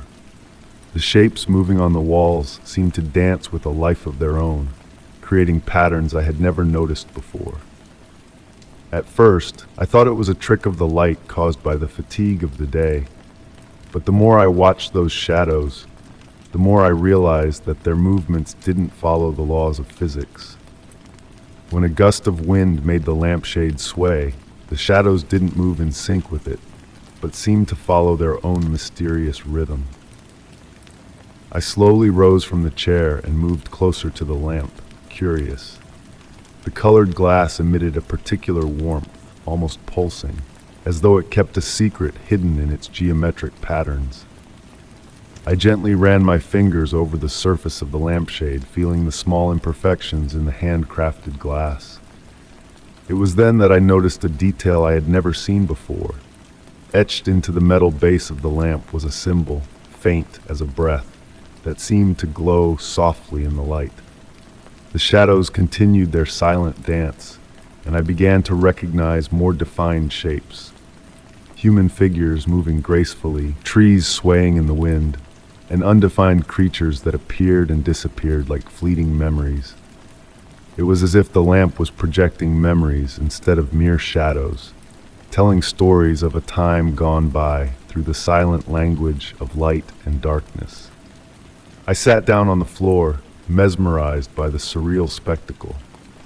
The shadows seemed to respond to my presence, drawing nearer when I leaned forward and retreating when I moved away. At times I could swear I heard a distant melody, like a musical whisper accompanying that mysterious dance. It was a sensation that enveloped me gently, not inducing fear, but rather a sense of contemplative wonder. As the night wore on, the projected figures became more elaborate. I saw scenes of everyday life intertwining with moments of pure fantasy. A child playing in a garden transformed into a bird in flight. A woman sewing became a butterfly dancing in the wind. It was as if the lamp was trying to communicate through a language of light and shadows, telling stories that existed in a space between reality and dreams. Then I noticed something even more extraordinary. Some of the shadows seemed to represent scenes from my childhood, moments I thought I had forgotten, but which the lamp was bringing to life on the walls of the room. I saw myself as a child, playing in the backyard of this same house, my grandfather showing me how the lamp worked for the first time, and other memories emerging from the depths of my mind. The rain continued to fall outside, creating a perfect soundtrack for that intimate and mysterious performance. The drops tapping on the window pane seemed to sync with the movement of the shadows, as if they were part of the same silent show. Time had lost all meaning, and I found myself drifting in a state of serene contemplation. Gradually, the figures began to slow down, like dancers weary after a long performance. The shadows became softer, less defined, but no less captivating. It was as if the lamp was whispering the final words of a bedtime story, preparing to return to its state as an ordinary piece of furniture. When I finally got up from the floor, I noticed that the rain had stopped. The room was wrapped in a comfortable silence, and the shadows had returned to being mere projections of the lamp. Yet, something had changed. Looking at the old family heirloom, I knew I would never see it the same way again. I wondered how many more stories that lamp still held, how many other memories and dreams awaited to be projected on the walls of my house during peaceful nights like this one. I lay down on the couch, letting the soft light of the lamp lull me to sleep. In my final moments of wakefulness, I thought I saw one last shadow gently dancing on the wall. The figure of my grandfather, smiling, as if to tell me that some mysteries don't need to be solved to be appreciated. Story 51. The rain fell lightly that evening, creating a glossy veil on the pavement that reflected the light from the street lamps. I was walking home after a long day at work, savoring the damp scent in the air and the rhythmic sound of the drops on the rooftops. It was then that I saw it, a small book with a dark cover, abandoned on the sidewalk. The rain didn't seem to have damaged it, as if it had been left there just moments before. I bent down to pick it up, noticing its soft texture and the quality of the leather covering it. There were no markings on the cover, no name or indication, only a black satin ribbon acting as a bookmark, inserted halfway through the yellowed pages. The weight of the diary in my hand seemed inappropriate for its size, as if it contained more than just paper. I gently opened the first page, shielding it from the rain under the cover of a nearby balcony. The handwriting was elegant and precise, written in black ink that still seemed fresh on the paper. The date at the top read the current day, but the year was 1887. The first lines immediately captured my attention. I have discovered something that should not exist. Shadows are no longer just shadows, and time no longer flows as it should. I must document everything before it is too late. A shiver ran down my spine, not from fear, but from deep curiosity. I turned the page, and the words continued to flow, describing increasingly intriguing events. The author spoke of repeating moments, objects changing positions during the night, mirrors reflecting images with a slight delay. As I read, I noticed that the rain had taken on a different rhythm, almost musical. The drops seemed to fall in a precise sequence, as if following an invisible score. I looked around, realizing that the street was completely deserted. The streetlights cast perfect circles on the wet pavement, overlapping into geometric patterns I had never noticed before. The diary described similar phenomena, hidden patterns in everyday reality that only became visible at certain moments when perception opened to broader possibilities. The author had started noticing these details after finding a peculiar object, an old brass key with incomprehensible engravings. Just as I was reading about this key, I felt something metallic in the pocket of my jacket. I slid my hand in and found a key I didn't remember having. It was exactly like the one described in the diary, antique brass with strange symbols engraved on its surface. My heart beat slowly but steadily as I examined it in the light of the street lamp. The next pages of the diary spoke of a door, not a physical door, but a space between spaces, visible only when light hit reflective surfaces at the right angle. The author had discovered that the key did not open a traditional lock, but seemed to influence how reality bent around the one who possessed it. I looked up from the diary and noticed that the shadows cast by the streetlights had taken on impossible shapes. They stretched and contracted unnaturally, creating patterns that resembled ancient writings. The sound of the rain had become even more hypnotic, almost like a lullaby whispered by a distant voice. The last written page of the diary contained a warning. If you are reading these words, it means the diary has found you. It is no coincidence. Coincidences do not exist at this level of reality. The key will show you the truth, but remember, some doors once opened cannot be closed. I gently closed the diary, feeling the weight of the key in my pocket. The rain continued to fall, but now every drop seemed to carry with it a fragment of a larger melody. The street lamp lights danced on the walls of the buildings, casting shadows that moved like figures dancing in a shadow theater. I began walking home again, the diary pressed to my chest and the key seeming to pulse lightly in my pocket. The world around me had taken on a dreamlike quality, as if I were suspended between dream and reality. I wondered how many people before me had found this diary, how many had discovered the key in their pockets. As I approached home, I noticed that the shadows on the wall of my building formed what appeared to be the outline of a door. It had never been there before, I was sure of it. Or perhaps it had always been there, but only now did I have the eyes to see it. The key in my pocket felt heavier, as if it recognized its destination. I stood still, contemplating that door of shadows as the rain continued to weave its nocturnal melody. The diary had found a new keeper, and with it, perhaps a new chapter was about to begin. But that was a story for another night, another moment suspended between reality and dream. Story 52. The silence had a particular weight that autumn night. As I walked down the gravel driveway toward the old family house, the rustling of my footsteps seemed amplified by the enveloping darkness. Dry leaves lazily danced around my ankles, carried by a gentle breeze that whispered through the branches of the century-old trees. The house had been uninhabited for months after Aunt Mary's departure, and I had been entrusted with the task of checking that everything was in order. The antique key turned in the lock with a metallic sound that echoed through the empty porch.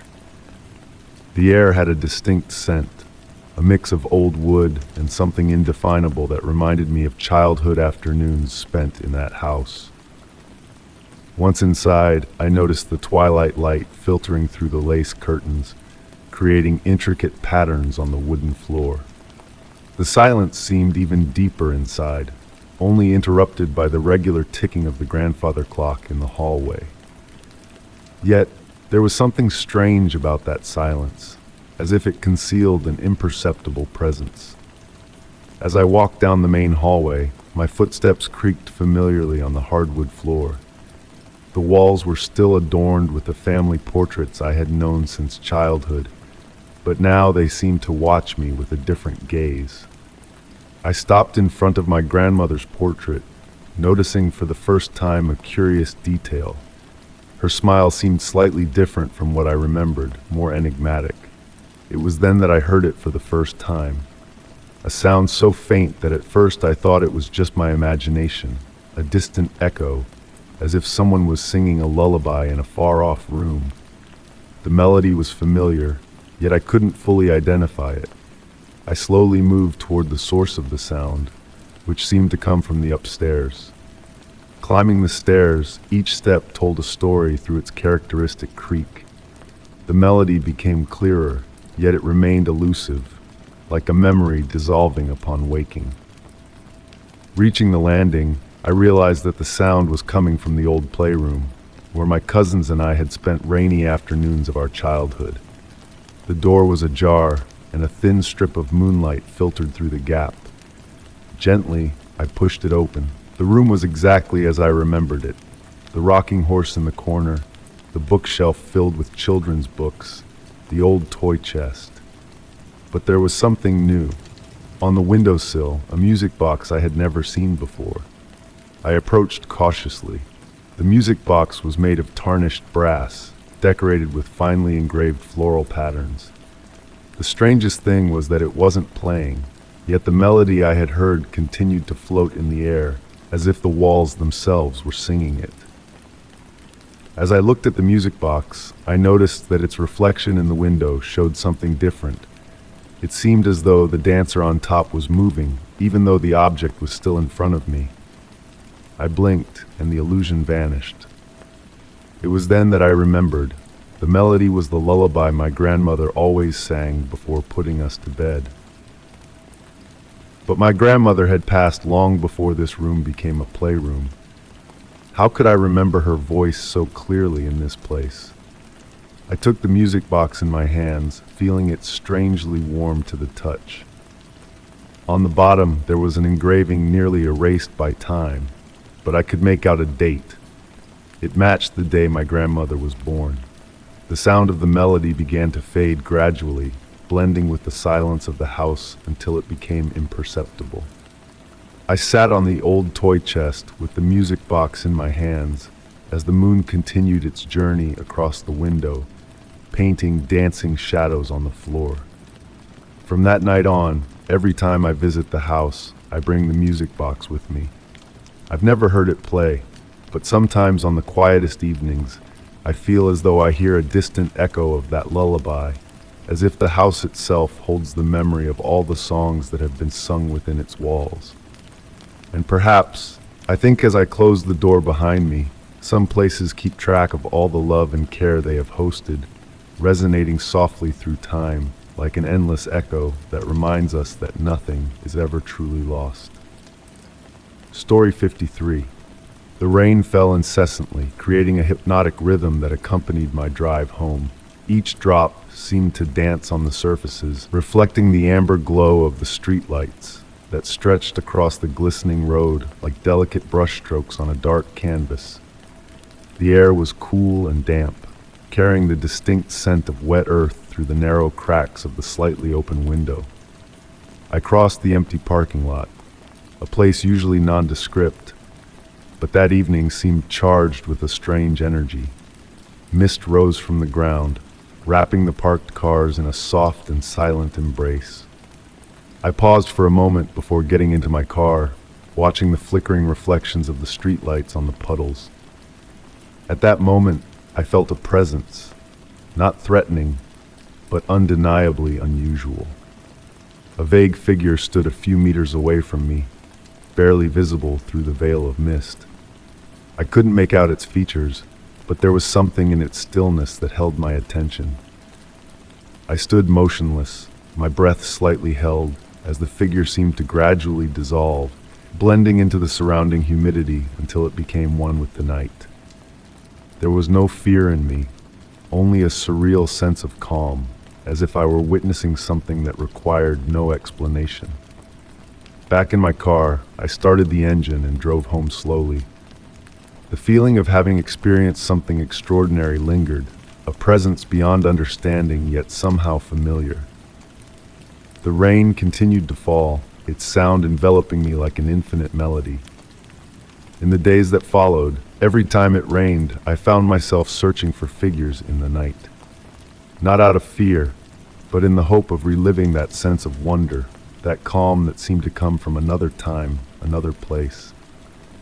Even my home, usually a refuge of familiarity, now seemed subtly shrouded in mystery. Every creak of the wood, every faint draft that made the curtains flutter, seemed to whisper a hidden story. One evening, as rain pattered against the windows, I decided to leave a lamp on in the living room. The flickering light cast dancing shadows on the walls, creating a play of shapes that moved to the rhythm of the wind. Sitting in my armchair, a warm cup of tea in hand, I watched those movements with a relaxed curiosity. I felt as if I were waiting for something, though I couldn't say what. That's when I noticed a detail I had never seen before. An old mirror on the wall reflected a strange light, as if it came from an invisible source. I moved closer, intrigued, and stared at my reflection. But it wasn't just my face looking back at me. Behind me, barely perceptible, a figure seemed to emerge from the shadows, indistinct like the one I had seen in the parking lot. I didn't feel fear, only a calm resignation, as if that presence had always been there, waiting for me to notice it. I turned slowly, but there was nothing, only the sound of the rain and the faint creak of the wood. I returned to my seat, trying to rationalize what had happened. Perhaps it was just a trick of the light, a reflection created by the rain and the dancing shadows. But deep down, I knew there was more. Not frightening, not threatening, but profound and elusive. Even now, when the rain falls heavily and the evening silence envelops everything, I find myself searching for signs of that presence. I slow down when I pass by empty parking lots, watching the spaces between the streetlights where the darkness seems to breathe. I haven't seen that figure again with certainty, but sometimes, when the conditions are perfect and the silence is deep enough, I feel like I can sense something. It isn't fear, but a strange form of comfort, as if that presence were a forgotten part of myself, or a memory that refuses to let go. And so, as the rain continues to fall and the world dissolves into an embrace of sound and shadow, I let myself be carried by that feeling, knowing that some mysteries don't need to be solved, only experienced. Story 54. The snow fell silently that winter night, gently settling on the windowsill like a velvet white blanket. Sitting in my favorite armchair, I watched the snowflakes dance in the lamplight as I sipped a cup of chamomile tea. The warmth of the drink gave me comfort, contrasting with the cold that seemed to seep through the old wooden window frames. The ticking of the grandfather clock marked the time with a hypnotic rhythm, almost lullaby-like. It was in that moment of stillness that I noticed something strange in the reflection on the glass of the window. Amid the swirling snowflakes, I thought I saw a face. It wasn't clear, but it had an ethereal quality, as if it had been drawn by the mist of my breath on the cold glass. The eyes, however, were strangely defined. Deep, dark, they seemed to look at me with an unsettling familiarity. I slowly stood up from the chair, the wooden floor creaking beneath my feet. As I moved closer to the window, the reflection seemed to dissolve, but a lingering feeling of being watched remained. The scent of the tea now mingled with a subtle jasmine fragrance I hadn't noticed before, a scent that brought back blurry memories of a summer evening many years ago. I returned to sit, but my eyes kept searching for that face in the reflection. The pendulum continued its hypnotic movement, but now its ticking seemed to whisper incomprehensible words. I took my journal from the shelf beside me, an old leather-bound notebook I had kept for years. As I flipped through it absently, a photograph slipped out from between its pages. I picked it up with trembling hands. It was faded, yellowed with time, but the image was still visible. A group of people were smiling at the camera during what appeared to be a summer picnic. It was a photo I didn't remember ever seeing, yet every face seemed strangely familiar. One, in particular, caught my attention. A young woman in the background, slightly blurred, who was looking directly at the camera with the same deep, dark eyes I had seen reflected in the window. My heart beat slowly as I studied the image. The woman was wearing a white floral dress, and in her hands she held a bouquet of jasmine. Her smile was gentle, almost wistful. I turned the photo over, looking for a date or note. On the back, in elegant handwriting, it read, "Don't forget me." A gust of wind made the curtains flutter, even though I was sure all the windows were closed. The scent of jasmine grew stronger, wrapping around me like a caress. I closed my eyes for a moment, and fragments of memories began to surface in my mind. A crystalline laugh, the distant sound of a piano, the rustling of a white dress among the trees of a garden. When I opened my eyes again, the snow continued to fall silently. The reflection in the window had returned to normal, showing only my tired image. Yet as I placed the photograph back in the journal, I knew that face would follow me in my dreams.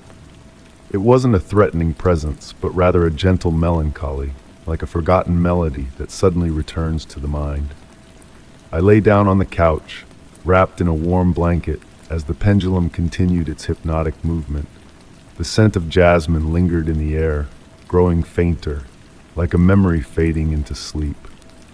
Before falling asleep, I wondered how many other forgotten memories were hidden in the recesses of my mind, patiently waiting to be rediscovered. Perhaps I thought, some faces are not meant to be forgotten, but remain with us as gentle ghosts, keepers of memories that time has veiled but not erased. And as I slipped into sleep, it seemed I could still hear that crystalline laugh, carried by the wind along with the snowflakes that continued to dance in the night. Story 55. The old house had always whispered to me, but that winter night was different. Snow fell silently outside my window, each flake catching the pale moonlight before joining its brethren on the ground. I sat in my reading chair, wrapped in a worn wool blanket, listening to the gentle crackling of the fireplace. The familiar sounds of settling wood and creaking floorboards had become a comfort over the years, but tonight they seemed to carry whispers I had never noticed before. At first, it was barely perceptible, a soft murmuring that could have been the wind finding its way through the ancient walls. I lowered my book, holding my breath to listen more carefully. The sound came again, like distant conversations heard through thick velvet curtains. The words were unclear, but the cadence was unmistakably human. I placed my hand against the wall beside my chair, feeling the rough texture of the vintage wallpaper beneath my fingers. The vibrations were subtle but present, like a sleeping cat's purr. The wall felt warmer than it should have, given the winter chill that permeated the rest of the house. I pressed my ear against it, closing my eyes to focus on the sounds within. The voices became clearer, though still indistinct. They seemed to move through the walls like water through underground streams, flowing from one room to another. Sometimes they would fade completely, only to return moments later from a different direction. They carried no malice or threat. Rather, they reminded me of a distant family gathering, the kind where loved ones speak in hushed tones late into the night. I began to wander through the house, following the whispers from room to room. My bare feet made no sound on the old carpets as I traced the path of the voices. In the kitchen, they seemed to emerge from behind the copper pots hanging on the wall. In the hallway, they resonated from beneath the faded paintings of landscapes I had never visited. Each time I thought I could almost make out words, they would shift and change, like trying to remember a dream upon waking. The grandfather clock in the study struck midnight, its deep resonance mixing with the mysterious murmurs. As I stood in the darkness, watching shadows dance on the walls from the street lamp outside, I noticed something peculiar about the wallpaper in the corner. A slight bulge had formed, as if something behind it was gently pushing outward. As I approached, the voices grew stronger, and the wallpaper moved ever so slightly, like someone breathing behind a thin curtain. With trembling fingers, I reached out to touch the bulging surface. The wallpaper felt warm and seemed to pulse beneath my fingertips. The voices surged momentarily, and I could have sworn I heard my name spoken with gentle affection. The bulge slowly receded, leaving the wall smooth once again, but the warmth remained. I spent the rest of the night moving from room to room, discovering more of these mysterious bulges in the walls. Each one appeared and disappeared like waves on a shore, leaving behind only warmth and whispers. Sometimes I would catch fragments of laughter, or what sounded like a lullaby being sung in a language I didn't understand. The voices never grew threatening or loud. They maintained their soothing, almost hypnotic quality throughout the night. As dawn approached, the voices began to fade like morning mist. The last whispers I heard seemed to come from everywhere at once, surrounding me in a gentle embrace of sound. The walls cooled gradually, returning to their normal temperature as the first rays of sunlight crept through the windows. I never discovered the source of the voices in the wall, though they return occasionally on quiet nights when the snow falls. Sometimes I wonder if the house itself holds memories of all who have lived here before, their conversations and laughter embedded in its very framework. Other times, I think perhaps the walls simply thin on certain nights, allowing us to hear the gentle murmurings of those who dwell in spaces we cannot see. What I do know is that the voices have become a strange comfort, like a lullaby from a forgotten childhood. They remind me that even in solitude, we are never truly alone. The walls of my house hold their secrets close, sharing them only in whispers on winter nights when the world grows still, and the boundary between what we know and what we imagine becomes as thin as old wallpaper. Story 56. The soft glow of my desk lamp cast gentle shadows across the weathered surface of my grandfather's antique writing desk. Rain tapped rhythmically against the window panes, creating a soothing melody that filled the quiet evening hours. I had been sorting through old correspondence, letting my fingers trace the delicate paper of aged letters, when something peculiar caught my attention. Among the yellowed envelopes and faded postcards lay a pristine white envelope, its paper crisp and unmarked by time. The weight of the paper felt oddly familiar, yet somehow different, like touching something you've known all your life, but finding it slightly changed. The envelope bore no stamp, only my name written in elegant cursive with deep blue ink that seemed to shimmer in the lamplight.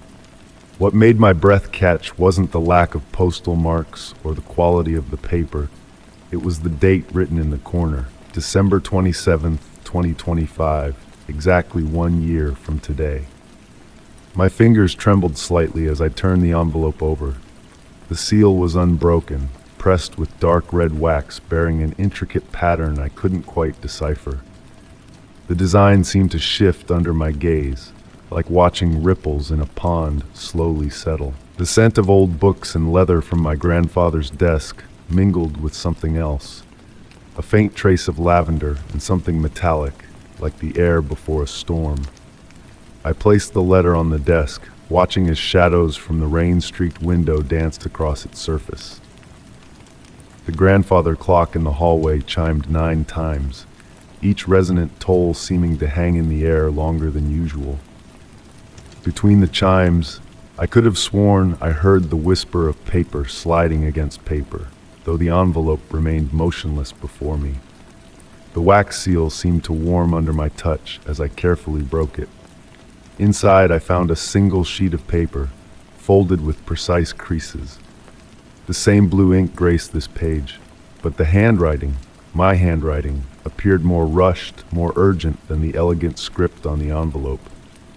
The paper held that same curious scent of lavender and ozone, stronger now, making my fingertips tingle as they touched the page. The letter began simply, "By the time you read this, you'll have already made the choice." The words seemed to pulse gently on the page, as if breathing with a life of their own. Each line that followed spoke of decisions not yet made, paths not yet taken, and consequences not yet faced. The letter described moments that hadn't happened, conversations that hadn't occurred, and choices that still lay before me. As my eyes moved down the page, the lamp's light seemed to dim and brighten in rhythm with my reading, though I knew it must have been a trick of my tired mind. The rain's pattern against the windows changed, forming a subtle harmony with the words I read. Each paragraph revealed more of a future that felt both inevitable and impossible, written in a voice that was undeniably mine, yet somehow altered by experiences I hadn't lived. The final paragraph ended mid-sentence, as if the writer, my future self, had been interrupted or perhaps had deliberately left something unsaid. Below the unfinished line, a postscript appeared in different ink, darker and slightly smudged. "Remember, the choice comes at midnight. The door will only open once." I looked up from the letter to check the time. The grandfather clock showed 5 minutes to midnight. The rain had stopped, leaving behind a profound silence, broken only by the soft ticking of passing seconds. As I held the letter, the paper began to feel lighter, almost ethereal, as if it might dissolve at any moment. Standing slowly, I moved to the window, letter in hand. The night sky had cleared, revealing a moon that cast silver light across the room. As I watched, the ink on the page began to fade, words disappearing one by one like stars at dawn. By the time the clock struck midnight, the paper had become blank, leaving behind only the faint scent of lavender and the lingering warmth of possibilities. I never found the envelope again, though I searched the desk countless times. Sometimes, on quiet rainy evenings, I catch the scent of lavender and ozone, and my fingers tingle with the memory of that paper. I often wonder about the choice the letter mentioned, whether I made it already or if it still lies ahead. Perhaps both are true, existing simultaneously like the letter itself, suspended between what was and what might be. The grandfather clock continues its steady count of seconds, each tick a reminder that time moves in only one direction, or so we believe. But on nights like this, when the rain returns and shadows dance across my desk, I find myself watching the door, waiting for midnight, and wondering if somewhere, in some future moment, I'm writing a letter to my past self, trying to bridge the gap between what is and what could be. Story 57. The gentle patter of rain against my bedroom window had been my constant companion throughout the evening. I lay in bed, drifting between wakefulness and sleep, when a low, steady hum penetrated the rainfall's rhythm. At first, I dismissed it as background noise from the nearby road, but as minutes passed, the sound remained unchanging, a car engine, idling somewhere close by. The digital clock on my nightstand cast a soft red glow across the room, marking midnight's approach. I rose from my bed, drawn to the window by an inexplicable curiosity. Through the rain-streaked glass, I could make out a dark sedan parked across the street. Its headlights were off, but a faint bluish glow emanated from its dashboard, and wisps of exhaust curled up into the misty air. The scene before me seemed to exist in a bubble of stillness. No movement came from within the vehicle, no silhouette visible through its rain-blurred windows. Yet the engine continued its steady purr, a presence that felt both ordinary and somehow wrong in the quietness of the night.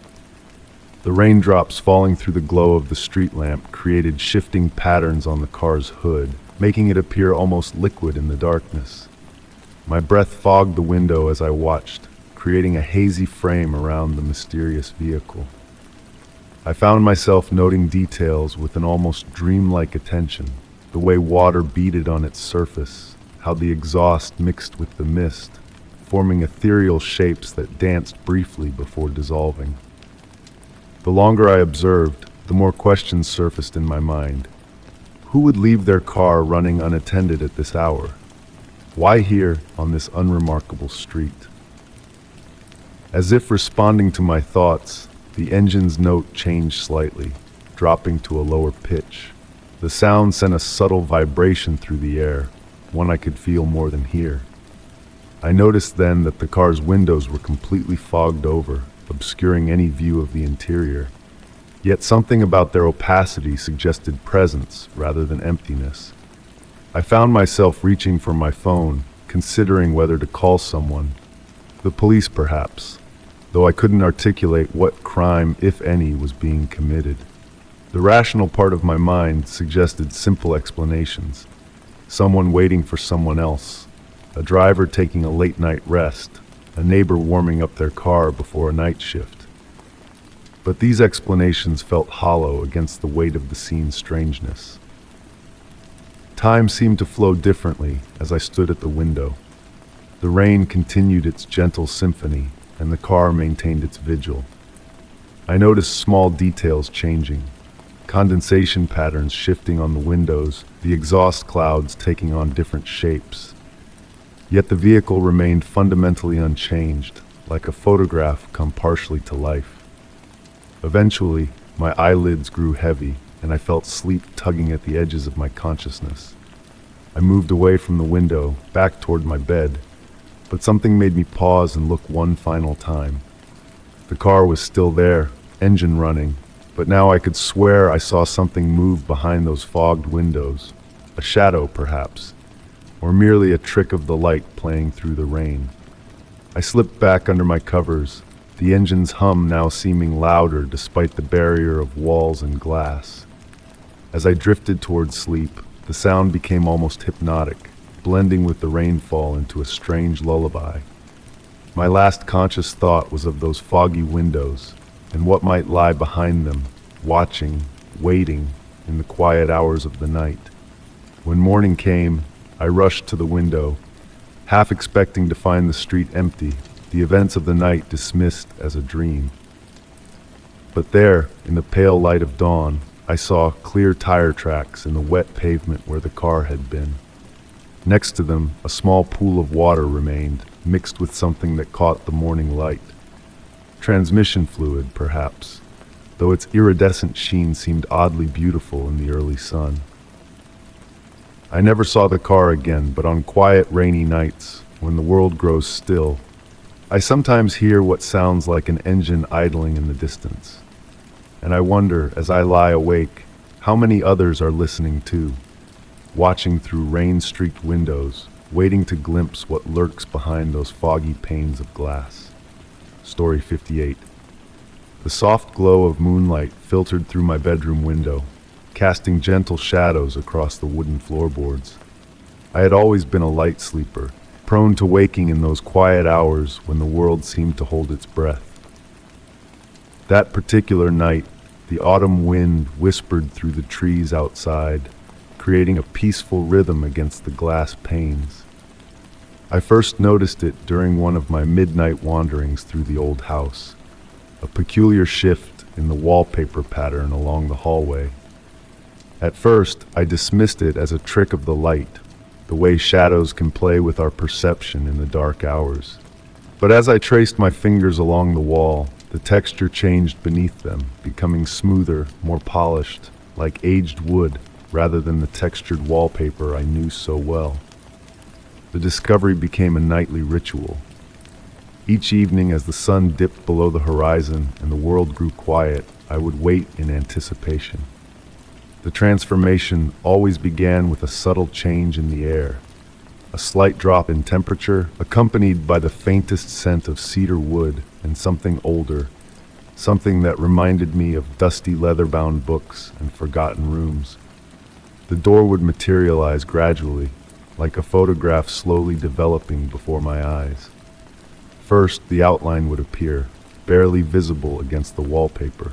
Then, detail by detail, it would emerge, an ornate wooden door with intricate carvings that seemed to shift and change whenever I tried to focus on them. The brass doorknob gleamed with a warm, inviting light that seemed to come from within rather than reflect from without. Night after night, I would sit in the hallway, watching the door take shape. Sometimes I would bring a cup of chamomile tea, its warm aroma mixing with the mysterious scents that accompanied the door's appearance. I never touched the doorknob, though my fingers often hovered near it, feeling the gentle warmth it emanated. Something told me that opening it would change everything, and I wasn't quite ready for that change. I began to notice other subtle alterations in the house during these nighttime vigils. The shadows seemed deeper, more purposeful in their movements. The usual creaks and settling sounds of the old house took on a rhythmic quality, almost like a distant lullaby. The air would grow thick with possibility, heavy with the weight of untold stories waiting to be discovered. On particularly quiet nights, I could swear I heard sounds coming from behind the door, not frightening sounds, but intriguing ones. The soft turning of pages in an unseen book, the gentle ticking of a grandfather clock that didn't exist in our world, and sometimes, very faintly, what sounded like someone humming an unfamiliar melody. My research into the house's history revealed nothing about the door, but it did uncover stories of previous residents who spoke of strange dreams and peaceful nights. One former owner, an elderly woman who had lived in the house for over 50 years, wrote in her journal about a passage to peaceful slumber that appeared only in the darkest hours. Her writings were dismissed as the ramblings of a lonely widow, but I understood them perfectly now. As weeks passed, the door became my companion in the night. When sleep eluded me, I would sit near it, feeling its presence like a comfortable friend. Sometimes I would read by its soft glow. Other times, simply sit in contemplation, listening to the subtle sounds that seemed to emanate from beyond it. The door never appeared threatening or malevolent. Instead, it brought a sense of peace, as if it were guarding something precious rather than hiding something sinister. One particularly memorable night, as I sat in my usual spot near the door, I noticed something new. The carvings in the wood seemed to be telling a story. Figures moving through forests, climbing mountains, sailing across seas. But whenever I tried to follow their journey to its conclusion, the patterns would shift and change, beginning a new tale. It was as if the door itself was a storyteller, sharing endless narratives with those patient enough to watch and wait. Years have passed since I first discovered the door, and still, I've never turned its handle. Sometimes I wonder if that's why it continues to appear, because I've respected its mystery, allowed it to keep its secrets. The door has become a reminder that some questions are better left unanswered, some mysteries more beautiful when they remain unexplored. On nights when I can't sleep, I still make my way to the hallway, cup of tea in hand. The door always appears, right on schedule, bringing with it its familiar warmth and comfort. And as I sit there in the gentle glow, I realize that perhaps the true purpose of the door isn't to be opened at all. Maybe its gift isn't what lies behind it, but rather the peace it brings to those who simply appreciate its presence in the quiet hours of the night. In the morning, when sunlight streams through the windows and the door has faded back into ordinary wallpaper, I sometimes question if it was ever really there. But then night falls again, and with it comes that familiar change in the air, that subtle shift in reality. And I know that some things in this world exist only for those willing to sit quietly in the dark and wait for magic to appear. Story 59. The leather-bound journal appeared on my bedside table one winter morning, its burgundy cover catching the pale sunlight filtering through my curtains. I hadn't placed it there, yet something about its weathered spine and cream-colored pages felt oddly familiar. The morning air carried the crisp scent of frost, and somewhere in the distance, a wind chime played a gentle melody. My fingers traced the intricate patterns embossed on the cover, feeling each ridge and valley of the design. The leather was soft, worn smooth by years of handling, though I couldn't explain how I knew that. When I opened it, the pages released a faint scent of lavender and old paper, triggering memories I couldn't quite grasp. The first few pages were blank, their surface pristine and inviting, but as I continued turning them, I discovered elegant handwriting that seemed to shimmer in the morning light. The writing was mine, unmistakably so, yet I had no recollection of putting these words to paper. The entries were dated for days that hadn't yet come to pass. Each morning after that, I found myself drawn to the diary, reading entries written in my hand about events that hadn't happened. They started simple: a chance encounter with an old friend, the discovery of a lost ring beneath my dresser, the sound of distant church bells at midnight. Each one came true with quiet precision, like ripples spreading across a still pond. The predictions grew more detailed as the days passed. I read about conversations word for word before they occurred, witnessed sunsets exactly as they were described, and felt the rain on my skin just as the pages had foretold. The diary never revealed anything traumatic or frightening, only gentle mysteries and subtle revelations that made each day feel like a soft dream slowly taking shape. One entry described the scent of freshly baked bread wafting through my window, followed by a knock at my door. When it happened, I found a basket of warm rolls on my doorstep, but no sign of who had left them. Another entry spoke of a melody I would hear while walking in the garden, played on an instrument I couldn't identify. When the moment came, the music floated through the air like gossamer threads, its source forever hidden from view. The diary's presence changed how I experienced time. Each morning became a gentle anticipation, each evening a quiet reflection. I began to notice details I had overlooked before: the way shadows danced on my walls, the subtle changes in the air before rain, the different tones of silence that filled my rooms at night. Sometimes I would find pressed flowers between the pages, their colors still vivid despite being impossible souvenirs from futures not yet lived. Their petals were soft against my fingers, and their fragrance mingled with the lavender scent that always accompanied the diary. As weeks passed, I noticed that the entries began to fade after their events transpired, dissolving into the cream-colored pages like morning mist under sunlight. New entries would appear, written in the same familiar hand, always maintaining a delicate balance between mystery and comfort. I never discovered how the diary came to be or why it chose me.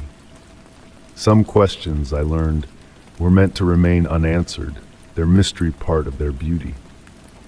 The diary taught me to embrace the unknown with curiosity rather than fear, to find peace in the gentle unfolding of time.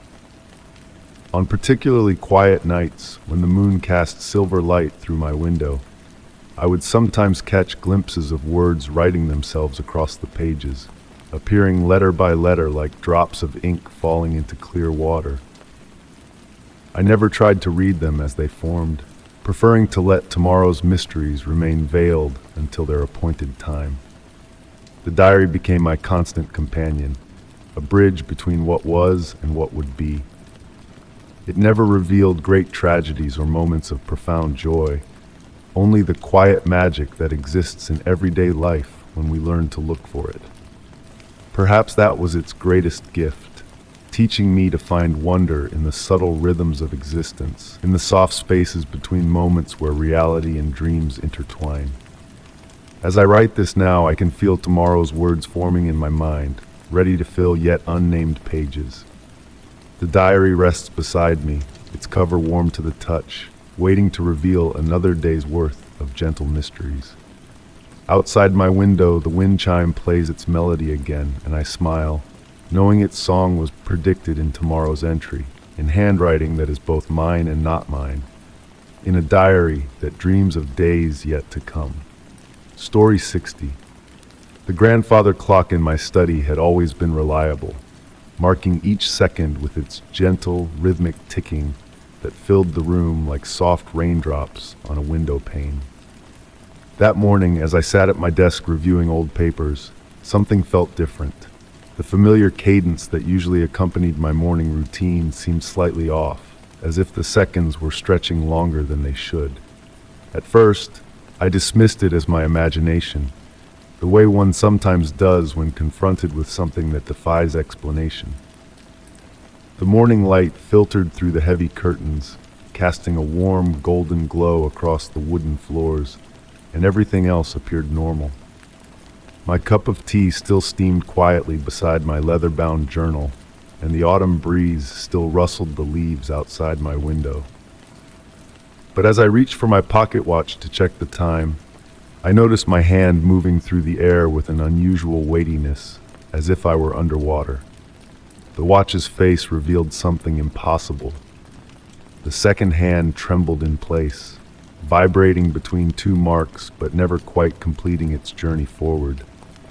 I blinked several times, convinced my eyes were playing tricks on me, but the peculiar sight remained unchanged. Rising from my chair, I observed that the dust motes suspended in the sunbeams remained perfectly still, frozen in their aerial dance. The steam from my tea had ceased its graceful ascent, creating an ethereal sculpture in the air. Even the curtains hung motionless, caught in mid-sway by whatever strange phenomenon had gripped my morning. The silence was profound, yet not oppressive. The usual ambient sounds, birds chirping, distant traffic, the hum of household appliances, had all faded away, leaving behind a peaceful stillness that felt almost sacred. As I moved through my study, each step seemed to ripple through the air like stones dropped in a still pond, creating invisible waves in the fabric of frozen time. Making my way to the window, I gazed out at a world transformed into a living photograph. A bird hung suspended mid-flight, its wings spread majestically against the cloud-strewn sky. Below in the garden, leaves paused in their autumn descent, creating a three-dimensional artwork that no sculptor could hope to replicate. A neighbor's cat stood perfectly still on the garden wall, its tail curved in an elegant arc that would never complete its motion. The strange serenity of the moment began to seep into my consciousness. Rather than feeling afraid, I found myself fascinated by this pause in reality. I walked through my house, examining the countless small details that usually passed unnoticed in the rush of daily life. Water droplets from a leaking faucet formed perfect spheres in the air. The hands on every clock had stopped, yet I felt no urgency, no desire to restore the normal flow of time. In the kitchen, I found my morning newspaper frozen in mid-flutter, the pages suspended as if caught by an invisible hand. The headline spoke of world events that suddenly seemed distant and unimportant in this timeless moment. What significance did deadlines and schedules hold in a world where time itself had lost its meaning? As I returned to my study, I noticed something that sent a gentle shiver down my spine. While everything else remained frozen, my reflection in the old mirror above the fireplace moved in perfect synchronization with me. But there was something else. Something in the quality of the reflection that seemed slightly off, as if I were looking at a version of myself from another dimension where time flowed differently. The mirror drew me closer, its surface appearing somehow deeper than it should, like a window into another world. My reflection's eyes held a knowing look I didn't recognize, and for a brief moment, I could have sworn I saw it smile independently of my own expression. The glass felt warm to the touch, unlike any mirror I'd encountered before. Hours might have passed, or perhaps only minutes. It was impossible to tell in this timeless state. I found myself seated once again at my desk, contemplating the frozen world around me. My journal lay open before me, pen poised above the blank page. But what could one write about time when time itself had ceased to exist? Gradually, almost imperceptibly at first, I began to notice subtle changes. The dust motes trembled slightly, like dancers preparing to resume their performance. The steam from my long, cold tea began to dissipate, and the curtains stirred with the faintest of movements. The grandfather clock's pendulum swung once, tentatively, then resumed its steady rhythm as if it had never stopped. Time had returned, flowing once again like a river released from winter's ice. The bird outside my window completed its flight. The cat finished its stretch, and the autumn leaves continued their descent to the ground. Everything returned to normal, yet nothing felt quite the same. To this day, I cannot explain what happened during that strange morning. The grandfather clock still keeps perfect time, and life continues its predictable pattern. But sometimes, when the light hits the mirror just right, I catch a glimpse of that other version of myself, the one who exists in that moment where time stands still. And I wonder if somewhere, in another dimension, that version of me is still exploring a world frozen in perfect, peaceful silence, discovering the beauty in each suspended moment. Story 61. The gentle patter of rain against the window panes filled my grandmother's old house with a soothing rhythm. I had been tasked with sorting through decades of memories stored in the musty attic, a responsibility that felt both daunting and oddly peaceful. The wooden stairs creaked beneath my feet as I ascended, each step releasing the faint scent of aged cedar and forgotten memories. The attic was bathed in a soft, diffused light that filtered through a small round window. Dust particles danced lazily in the pale beam, creating ethereal patterns in the air. The space felt alive with whispers of the past, each box and trunk holding fragments of lives lived long ago.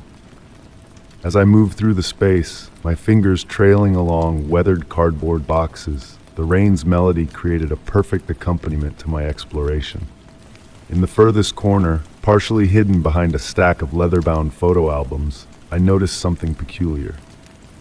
A small music box, its surface dulled by time, sat atop a faded pink blanket.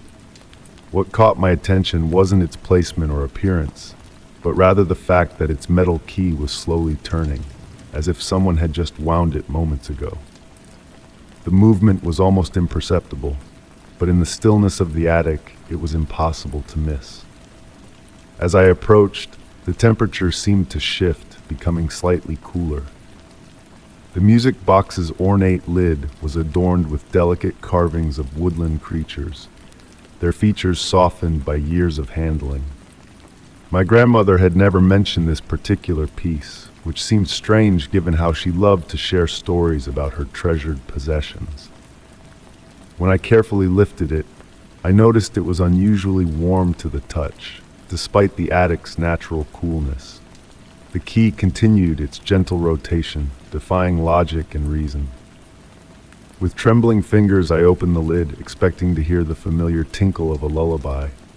Instead, a different sound emerged, the soft giggle of a child, distant and ethereal, floating through the air like a forgotten memory. The sound wasn't frightening.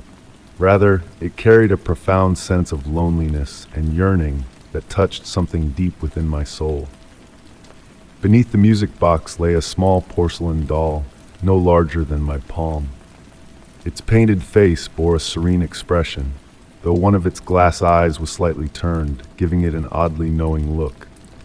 The doll's dress, once presumably white, had taken on the color of aged ivory, its lace trimmed delicate as spider silk. What struck me most was how the doll's tiny hands were positioned, reaching upward as if waiting to be held. As I studied the doll, the rain's rhythm seemed to change, becoming more deliberate and almost like footsteps moving across the attic floor. The dust motes in the air began to swirl in peculiar patterns, forming shapes that almost resembled small handprints before dissolving back into chaos. The temperature continued to drop, though not in an unpleasant way. It felt more like the cool touch of a gentle breeze on a summer evening. In that moment, memories began to surface. Not my own, but somehow present in my mind nonetheless. I saw flashes of a young girl playing in this very attic, her laughter echoing off the rafters as she cradled the porcelain doll. The scenes felt like watercolor paintings, edges soft and colors muted, yet they carried an undeniable weight of truth. I realized I was seeing my grandmother as a child, though I couldn't explain how I knew this with such certainty. The music box's key finally stopped turning, and the ghostly giggle faded into silence. As I held both objects in my hands, I felt an overwhelming urge to bring them downstairs, to give them new life in the warmth of the living space below. Yet something made me hesitate. The doll's misaligned eye seemed to look past me now, focused on something or someone I couldn't see. I carefully placed both items back exactly as I had found them, arranging the pink blanket just so. As I did, I felt a subtle shift in the air, like a sigh of contentment. The rain returned to its natural rhythm, and the dust settled back into its lazy dance in the sunbeam. But now I understood something fundamental about this space. Some toys aren't meant to be forgotten, even when they appear to be. They exist in a place between memory and reality, between past and present, playing with phantom children in the quiet hours when no one is watching. That evening, as I prepared to leave, I could have sworn I heard the distant melody of a music box floating down from the attic, accompanied by the sound of small feet dancing across creaking floorboards. I didn't investigate. Some mysteries are meant to remain unsolved, living in that gentle space between wakefulness and dreams, where the impossible becomes possible and memories dance eternal in the dust-filled light of aging attics. Perhaps that's why my grandmother never mentioned the music box. Some treasures are meant to be discovered rather than given, their magic revealed only to those who find them at just the right moment, when the rain falls softly and the world grows quiet enough to hear the whispers of the past. Story 62. The first thing I noticed about my new home was the peculiar arrangement of doors in the hallway. Each one opened precisely as expected. The bathroom with its vintage tiles, the bedroom with faded wallpaper, the kitchen with its worn linoleum floor. But the last door, painted a shade darker than the others, revealed something unusual.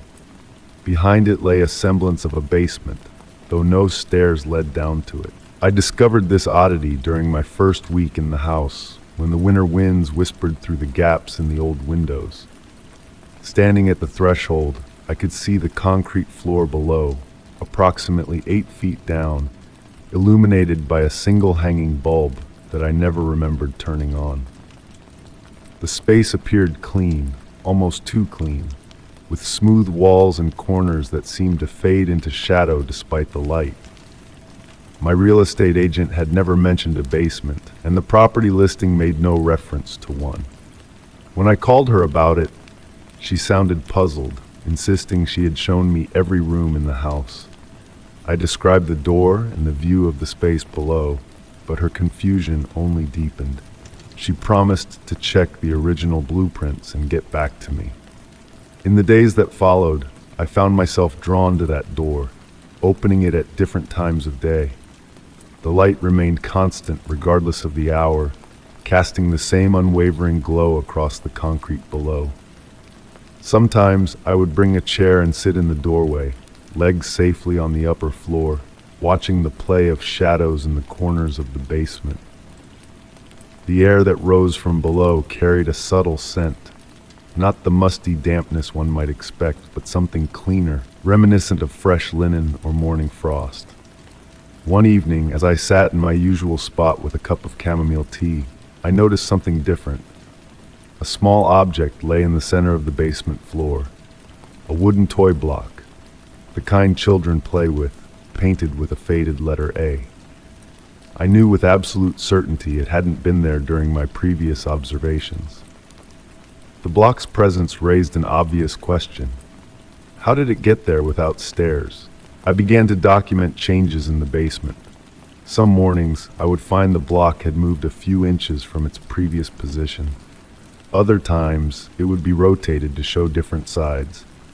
Never did I hear any sound from below, not even the settling noises common to old houses.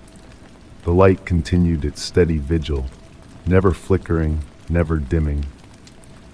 After 3 weeks of observation, I received a call from my real estate agent. Her voice carried an edge of unease as she explained that she had found the original blueprints. According to the drawings, there was no basement door in the hallway, only a solid wall. When I walked to the door while still on the phone with her, I found it exactly where it had always been. Its dark paint, a stark contrast to the lighter walls around it. That night, I dreamed of the block. In my dream, it multiplied, forming words on the concrete floor below, words I could almost read but not quite comprehend. When I woke and rushed to the door, the basement held only the original block, but it had moved again.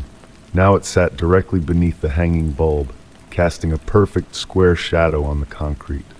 Winter deepened outside my home, but the basement remained unchanged, neither warm nor cold, neither bright nor dark, just constant. Sometimes on particularly quiet nights, I imagined I could hear something like distant humming coming from below. But whenever I focused my attention on the sound, it would fade away, leaving me to wonder if it had been there at all. The block continued its slow, deliberate movement across the floor. I began to suspect it was forming a pattern, though its purpose eluded me. I mapped its positions on graph paper, connecting the points where it had rested. The resulting shape seemed familiar, but I couldn't quite place it. As months passed, I learned to live with my impossible basement. I never tried to enter it. Something in my mind quietly but firmly advised against that. But I maintained my routine of observation. The mystery became a comfort rather than a concern, like a story that continues to unfold at its own pace, unhurried by the reader's curiosity. Spring arrived, bringing with it longer days and warming temperatures, but the basement remained in its perpetual twilight state. One morning, I opened the door to find the block had vanished completely. The floor below stood empty, pristine as the day I first discovered it. I sat in my chair for hours, waiting for something to change, but nothing did. That night, I dreamed of stairs. They descended gracefully into the basement, crafted from dark wood that seemed to absorb light. In the dream, I took a single step down, and the air around me filled with the sound of distant wind chimes. When I awoke, the basement door stood open, though I distinctly remembered closing it before bed. The basement remains stairless to this day. Sometimes I catch movement in the corner of my eye when I pass the door, perhaps a shadow, perhaps something else. The block never returned, but occasionally, in the perfect stillness of night, I hear what sounds like wooden toys clicking against concrete, echoing up from the space below. I've learned not to look when I hear these sounds. Some mysteries, after all, prefer to remain unsolved, content to exist in the space between reality and dreams. Story 63. The grandfather clock in the hallway struck midnight, its deep resonance filling the old house with gentle waves of sound. I sat in my favorite armchair, wrapped in the soft embrace of a wool blanket, listening to the winter wind whispering through the gaps in the window frames. The warm glow of my reading lamp created a comfortable bubble of light, while the corners of the room remained shrouded in comfortable darkness. My evening ritual of reading before bed had become a cherished moment of solitude, especially during these long winter nights. The house would settle into its familiar symphony of subtle creaks and sighs, like an old friend murmuring quietly in sleep. Tonight, however, something felt different about the quality of silence between those familiar sounds. I lowered my book and lifted my head, allowing my senses to expand beyond my circle of lamplight. The air had changed, not dramatically, but in that subtle way that makes one's skin prickle with awareness. It carried a slight chill, reminiscent of the moment before snow begins to fall, though I knew the sky outside was clear. My gaze drifted naturally to the hallway door, which I always left partially open to hear the clock's comforting chimes. The door stood exactly as I had left it, angled just enough to create a wedge of darkness beyond. But as I watched, I began to notice something unusual about that slice of shadow. It seemed somehow denser than it should be, as if the darkness had gathered itself into a more substantial form. The longer I looked, the more I became aware of a subtle variation in its depth, like layers of silk hanging in still air. The radiator hummed softly, pushing warm air through the room, but it seemed to avoid that particular corner, as if something was gently redirecting its flow. I found myself leaning forward in my chair, not out of fear, but with a sense of quiet fascination. The shadow appeared to respond to my attention, becoming more defined while simultaneously remaining frustratingly vague, like a word that hovers just at the edge of memory. I marked my place in the book with a silk ribbon and set it aside. The leather armchair creaked softly as I shifted my weight, but I didn't rise. Instead, I allowed my eyes to adjust fully to the interplay of light and shadow. As I watched, the darkness behind the door seemed to acquire a gentle motion, like curtains stirred by an imperceptible breeze. Yet the air in the room remained perfectly still. The grandfather clock continued its steady rhythm, but its ticks now seemed to fall in synchronization with subtle shifts in the shadow's form. I noticed that my breathing had naturally slowed to match this peaceful cadence. The shadow swayed ever so slightly, as if it too was breathing, creating patterns that reminded me of watching sunlight filter through deep water. A curious warmth began to spread through the room, despite the shadow's presence. It wasn't the artificial heat of the radiator, but something more organic, like the comfort of sitting near a sleeping cat. The shadow's movements became more deliberate, almost like a form of communication, though not in any language I could name. It reminded me of watching someone speak through frosted glass. The meaning was conveyed more through rhythm and motion than through distinct words. Time seemed to flow differently in these moments, stretching and contracting like honey being stirred in warm tea. The shadow and I existed in a peaceful dialogue of observation and response. Sometimes it would seem to reach out, extending tendrils of darker darkness into the room, only to withdraw them with gentle grace. Other times it would compact itself, becoming small and dense, before slowly unfurling like a midnight flower. I began to notice details within the shadow that seemed impossible in normal darkness. Swirls and patterns emerged, suggesting depths that couldn't exist in the simple space behind my door. They formed and dissolved like ink drops in water, creating ephemeral shapes that my mind struggled to categorize. Yet there was nothing threatening about these manifestations. They felt more like gifts being offered, secrets being shared in the language of shadow and silence. The grandfather clock eventually struck 1, and the sound seemed to shift something in the air. The shadow began to thin, not dissipating exactly, but becoming less present, like a friend preparing to leave after a long, comfortable visit.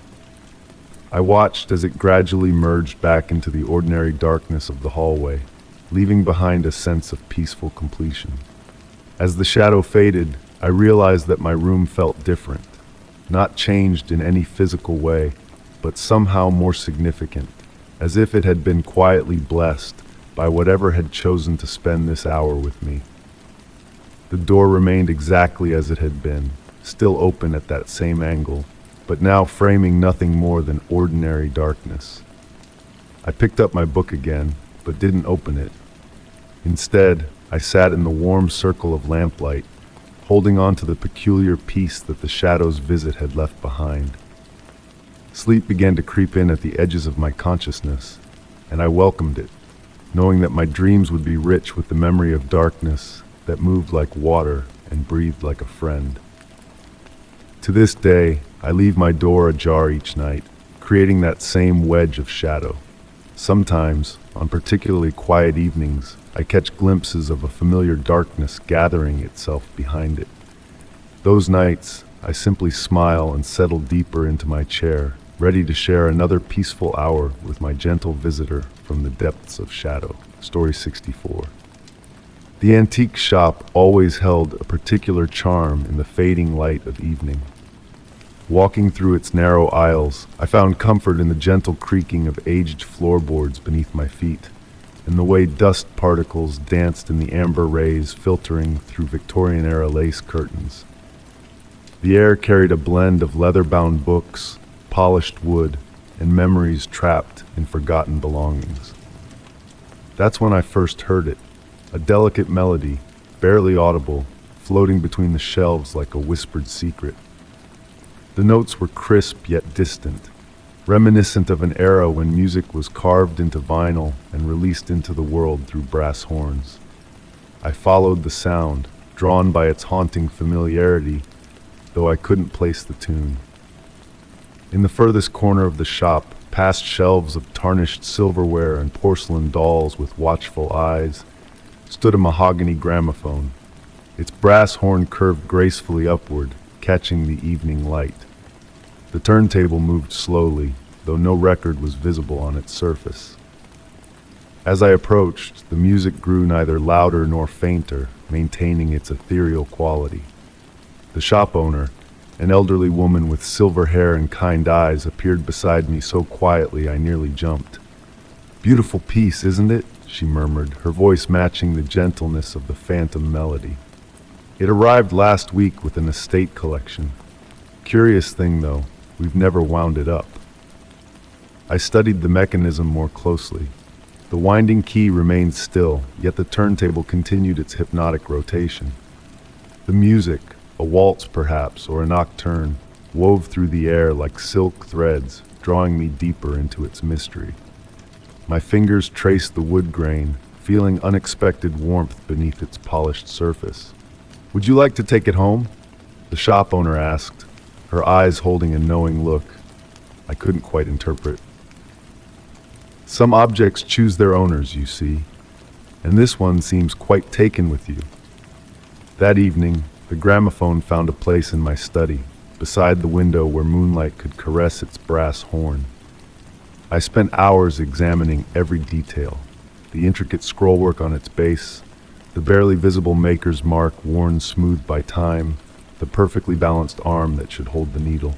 The music continued, soft and intermittent, like a radio signal from another time. Some nights it played what sounded like classical pieces, other times jazz standards that might have filled dance halls a century ago. Each melody seemed to carry emotions within its notes: joy, longing, melancholy, hope, as if the gramophone had absorbed the feelings of everyone who had ever listened to it. I began to notice subtle changes in my home. Books would be slightly out of place, as if someone had been reading them while I slept. The The curtains would flutter on still nights. The air would sometimes carry the faintest scent of perfume, lavender and vanilla, though I lived alone. One particularly quiet evening, as rain tapped gently against the windows, the music changed. Instead of its usual ethereal distance, it became clearer, more present. I recognized the piece, Debussy's Clair de Lune, though I'd never heard it performed quite this way. The notes seemed to paint pictures in the air. Moonlight on water, leaves dancing in a midnight breeze, lovers walking through gaslit streets. As I closed my eyes, letting the music wash over me, I felt a slight pressure on the cushion beside me, as if someone had settled there to listen together. The perfume grew stronger, and the air took on a curious weight, like the moment before snow begins to fall. When I opened my eyes, the pressure remained, though I saw only the play of shadows on my furniture. The music softened again, returning to its usual distant quality, but something had changed. The gramophone no longer felt like just an antique. It had become a bridge between worlds, a keeper of stories that wanted to be heard. Now each evening, I sit in my study as darkness gathers. Sometimes I read, sometimes I simply listen. The gramophone plays its mysterious music, and occasionally, I feel that gentle presence beside me. I've never tried to explain it or capture the music on any recording device. Some mysteries, I've learned, are meant to be experienced rather than understood. The shop owner was right. Some objects do choose their owners. And in choosing me, the gramophone has shared something precious. The understanding that music, memory, and magic weave together in ways we may never fully comprehend. As another melody begins to float through the air, I smile, knowing that somewhere between the notes lies a truth that speaks directly to the heart, beyond the need for words or explanation. Story 65. The soft glow of my reading lamp cast gentle shadows across the mahogany shelves of my private library. Rain tapped steadily against the window panes, creating a soothing rhythm that had become my nightly companion. I sat in my favorite leather armchair, breathing in the familiar scent of aged paper and wood polish that permeated the room. Something felt different that evening, though I couldn't immediately identify what had changed. My eyes drifted across the carefully arranged volumes, each one placed according to my meticulous organizational system. The leather-bound collections gleamed softly in the warm light, their gold-leaf titles catching occasional glints. That's when I noticed it, a gap between two books where there shouldn't have been one. The space was precisely the width of a single volume, as if someone had deliberately removed it with surgical precision. I rose from my chair, the leather creaking softly beneath me. The wooden floorboards whispered under my feet as I approached the shelf in question. Running my finger along the dustless void, I felt a slight chill emanate from the empty space. The books on either side were exactly as I had left them, my prized collection of 19th century supernatural literature. But the missing volume, a rare edition I had acquired just last month, was nowhere to be seen. The peculiar thing was that I lived alone, and no one else had access to my library. I kept it locked whenever I wasn't inside, and I distinctly remembered seeing the book in its place that morning during my daily inspection. As I stood there contemplating this oddity, I noticed something else. The books adjacent to the gap were perfectly clean, while a fine layer of dust coated the surrounding volumes. Moving closer, I detected a faint, sweet scent emanating from the empty space, reminiscent of old parchment and something else I couldn't quite identify. Perhaps vanilla, or maybe aged leather, but with an underlying note that seemed almost floral. I pulled out one of the neighboring books, expecting to find the missing volume had somehow slipped behind the others, but there was only the solid wooden back of the bookcase. As I replaced the book, a subtle movement caught my eye. In the gap between the volumes, I glimpsed what appeared to be a shimmer of light, like moonlight on water. But that was impossible. The library had no windows on that wall. I reached into the space, and my fingers encountered an unexpected warmth, as if the air itself was alive with gentle energy.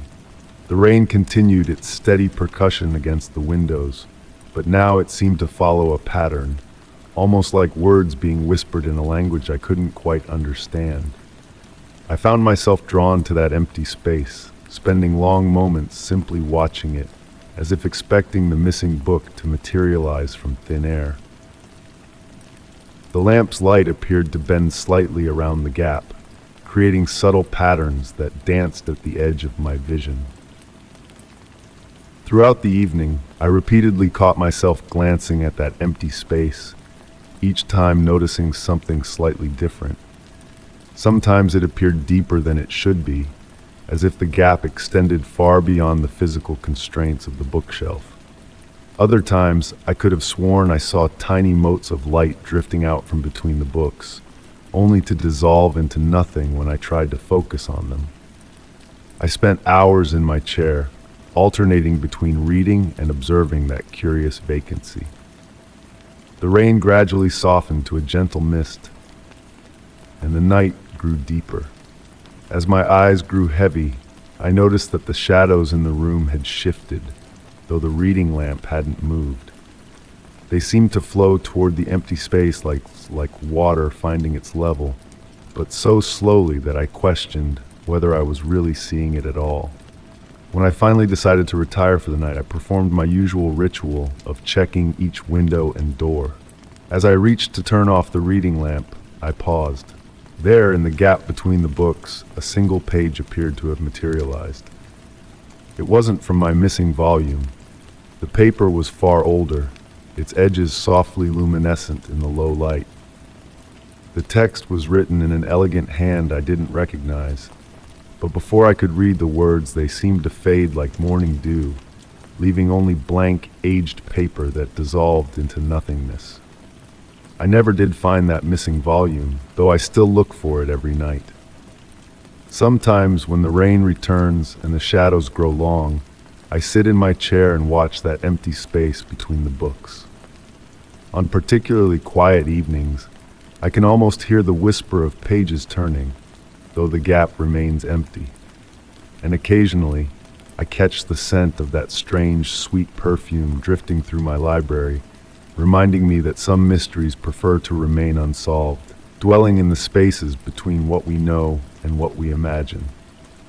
The gap remains to this day, refusing all my attempts to fill it with another book. Any volume I place there invariably finds its way back to my desk by morning, as if the space itself is waiting for the return of its rightful occupant. I've come to appreciate this persistent mystery, this small pocket of uncertainty in my otherwise orderly library. Perhaps some books are meant to wander, carrying their stories to places we can't follow, leaving behind only questions and the faint scent of possibilities. Story 66. The autumn wind carried whispers through the empty streets as I made my way home from work. Streetlights cast pools of amber light onto wet pavement, their glow reflecting off countless puddles like scattered coins. The evening had that peculiar quality where sound seemed to travel differently, where every footstep echoed just a bit longer than it should, and the rustle of fallen leaves created music that lingered in the air. I first noticed him on a Tuesday, though it feels important to mention that the day itself held no particular significance. He stood motionless at the corner where Main Street curves past the old bookshop, a figure wrapped in layers of weathered clothing. What caught my attention wasn't his stillness or his worn appearance. It was the way other pedestrians moved around him, creating a perfect circle of empty space, as if guided by some invisible force. My normal route home took me directly past his corner, and as I approached, I found myself drawn into that same orbital pattern, my feet carrying me in a wider arc without conscious thought. That's when he turned to look at me, and I saw his eyes, not dark brown or deep blue as one might expect, but black, completely, utterly black, like polished onyx catching the streetlight. They seemed to absorb the amber glow rather than reflect it. Each evening after that, he was there, always in the same spot, always perfectly still. Some nights I would take different routes home, walking blocks out of my way to avoid that corner. But I could feel those eyes following me, even when I was streets away. The strange thing was, I never saw him ask for money or food. He never held out a cup or extended his hand. He simply watched, those obsidian eyes tracking each passerby with an intensity that felt both gentle and unsettling. On particularly quiet nights, when the wind died down and the traffic thinned, I sometimes thought I could hear him humming. The melody was unlike anything I'd ever heard before, a sort of lullaby that seemed to resonate with something deep in my bones. It made me think of distant stars and ancient lullabies, of songs that might have been sung before humans walked the earth. One rainy evening, something changed. As I approached his corner, steeling myself for another encounter, I noticed he had shifted slightly. His hand was raised, not in request or greeting, but pointing upward toward the clouded sky. Without thinking, I stopped and followed his gesture. The raindrops felt different on my face, each one carrying a weight that seemed more significant than mere water. When I lowered my gaze, he was looking directly at me, and for the first time I saw his lips move. The words he spoke were soft, barely audible above the patter of rain, yet they seemed to bypass my ears entirely and materialize directly in my mind. "You see it too," he said, though it wasn't quite a statement and not quite a question. His voice carried the same quality as his humming. Ancient, otherworldly, and strangely comforting. That night, I dreamed of black eyes watching over sleeping cities, of guardians standing motionless on countless corners throughout history. I dreamed of melodies that shaped the world and of rain that carried messages from beyond the stars. When I woke, my window was covered in intricate patterns of frost, despite the autumn weather being too warm for ice. The next evening, he wasn't at his corner, nor was he there the next day or the day after.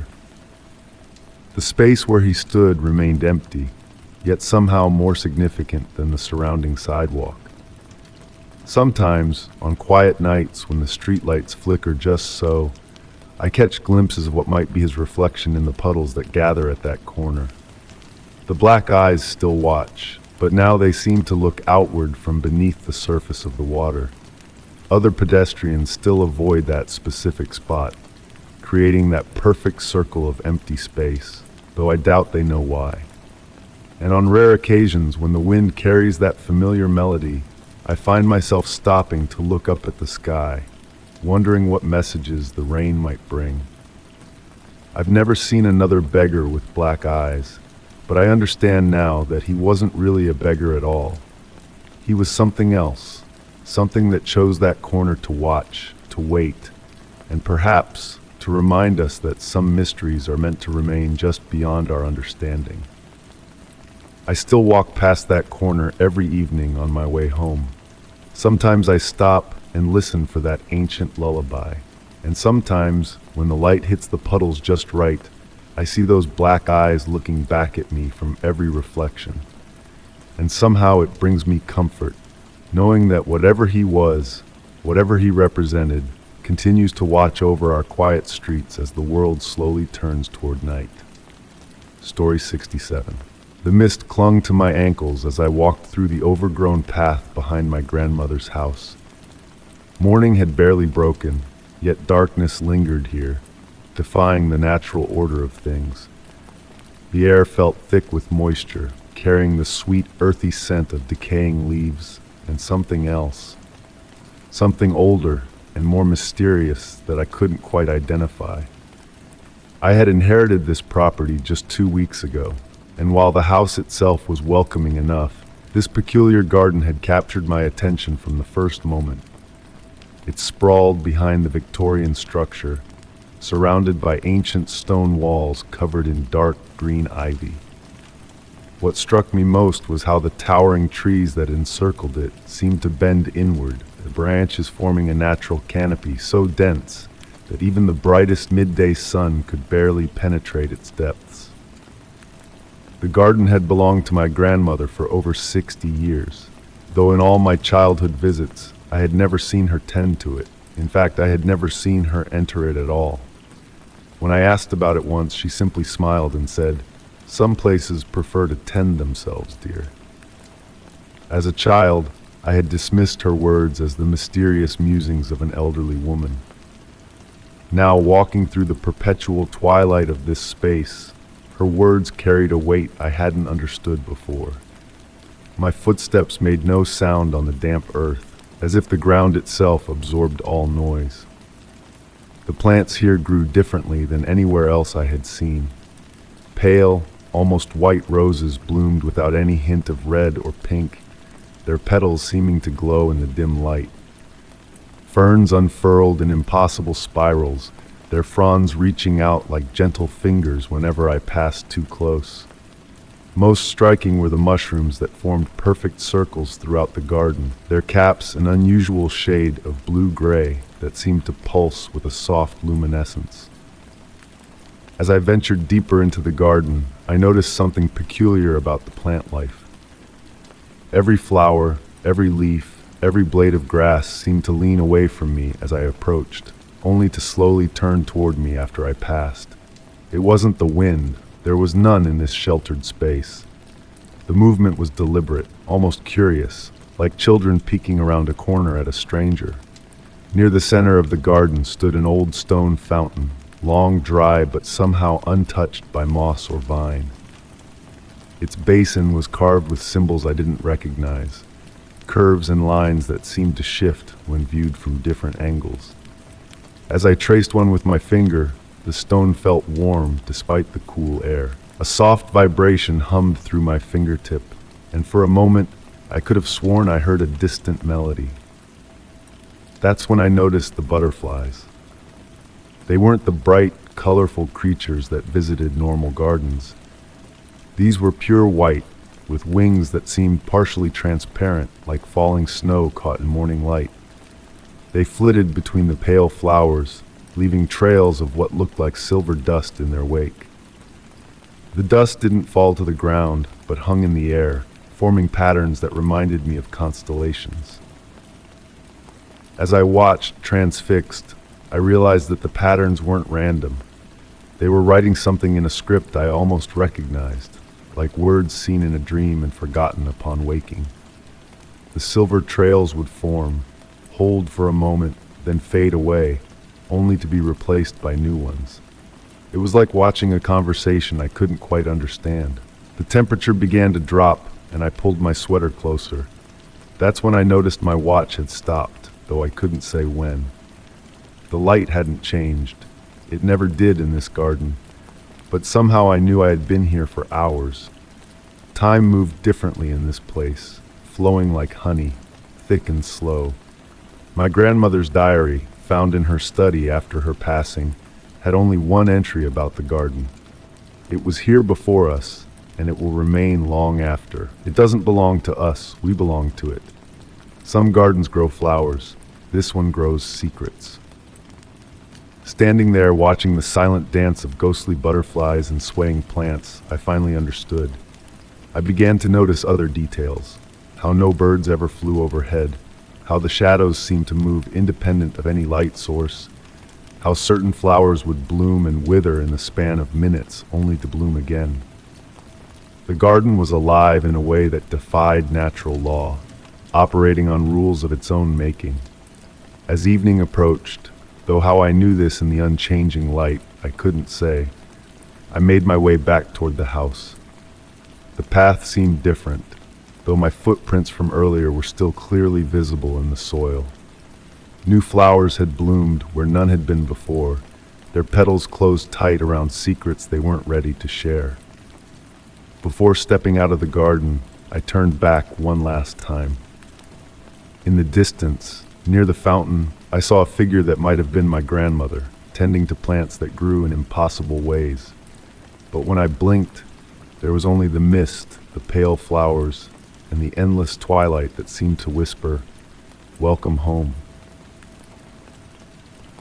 That night, as I prepared for bed, I noticed a single white butterfly perched on my windowsill, its wings casting shadows that looked like words on my wall. I fell asleep wondering if the garden had chosen me, just as it had chosen my grandmother so many years ago. In my dreams, I heard the fountain's melody and understood at last why some places never need to see the sun. They have their own kind of light, born from secrets older than time itself. Story 68. The soft glow of sunset filtered through the sheer curtains, casting warm shadows across my study walls. I had always found comfort in this room, surrounded by old books and cherished memories, but something felt different that evening. Perhaps it was the unusual stillness in the air, or the way the autumn light seemed to linger longer than usual, painting everything in shades of amber and gold. My attention drifted to the newly acquired portrait hanging above my antique writing desk. It was a peculiar piece, a Victorian-era painting of a woman in a deep burgundy dress, her face bearing an expression I could never quite decipher. The elderly antique dealer who sold it to me had mentioned its fascinating history, though I had been too preoccupied with its remarkable price to pay much attention to his words. As I settled into my leather armchair with a cup of Earl Grey tea, steam rising in delicate spirals, I noticed something unusual about the portrait. The woman's eyes, which I remembered as gazing slightly to the left, now seemed to look directly at me. I dismissed the thought, attributing it to the changing light and my tired mind after a long day of writing. The grandfather clock in the corner marked the passing hours with its gentle ticking, a sound that usually brought me peace. Yet that evening, each tick seemed to draw my attention back to those painted eyes. I found myself stealing glances at the portrait between paragraphs of my work, each time convinced that something subtle had changed. The angle of her head, the curve of her lips, the direction of her gaze. As night descended and I lit the old brass lamp on my desk, the portrait took on new dimensions. Shadows played across its surface, bringing depth to the painted folds of her dress. The background, which I had always thought depicted a simple drawing room, now seemed to extend into infinite darkness. The warm lamplight caught the gilded frame, creating dancing reflections that sometimes appeared like movement within the painting itself. I began to notice other small changes in my study. Books that I was certain I had left closed would be found open to specific pages, all featuring stories of lost artwork and mysterious disappearances. My fountain pen would roll across the desk when I was certain I had capped it properly.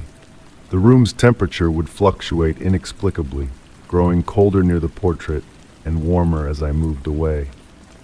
One particularly quiet evening, as I was about to leave my study, a peculiar detail caught my eye. In the portrait's background, partially hidden by the painted woman's shoulder, I noticed what appeared to be another canvas on an easel. I stepped closer, squinting in the dim light. The painting within the painting seemed to depict a study, one that bore an unsettling resemblance to my own. My heart beat a little faster as I leaned in further, nose almost touching the canvas.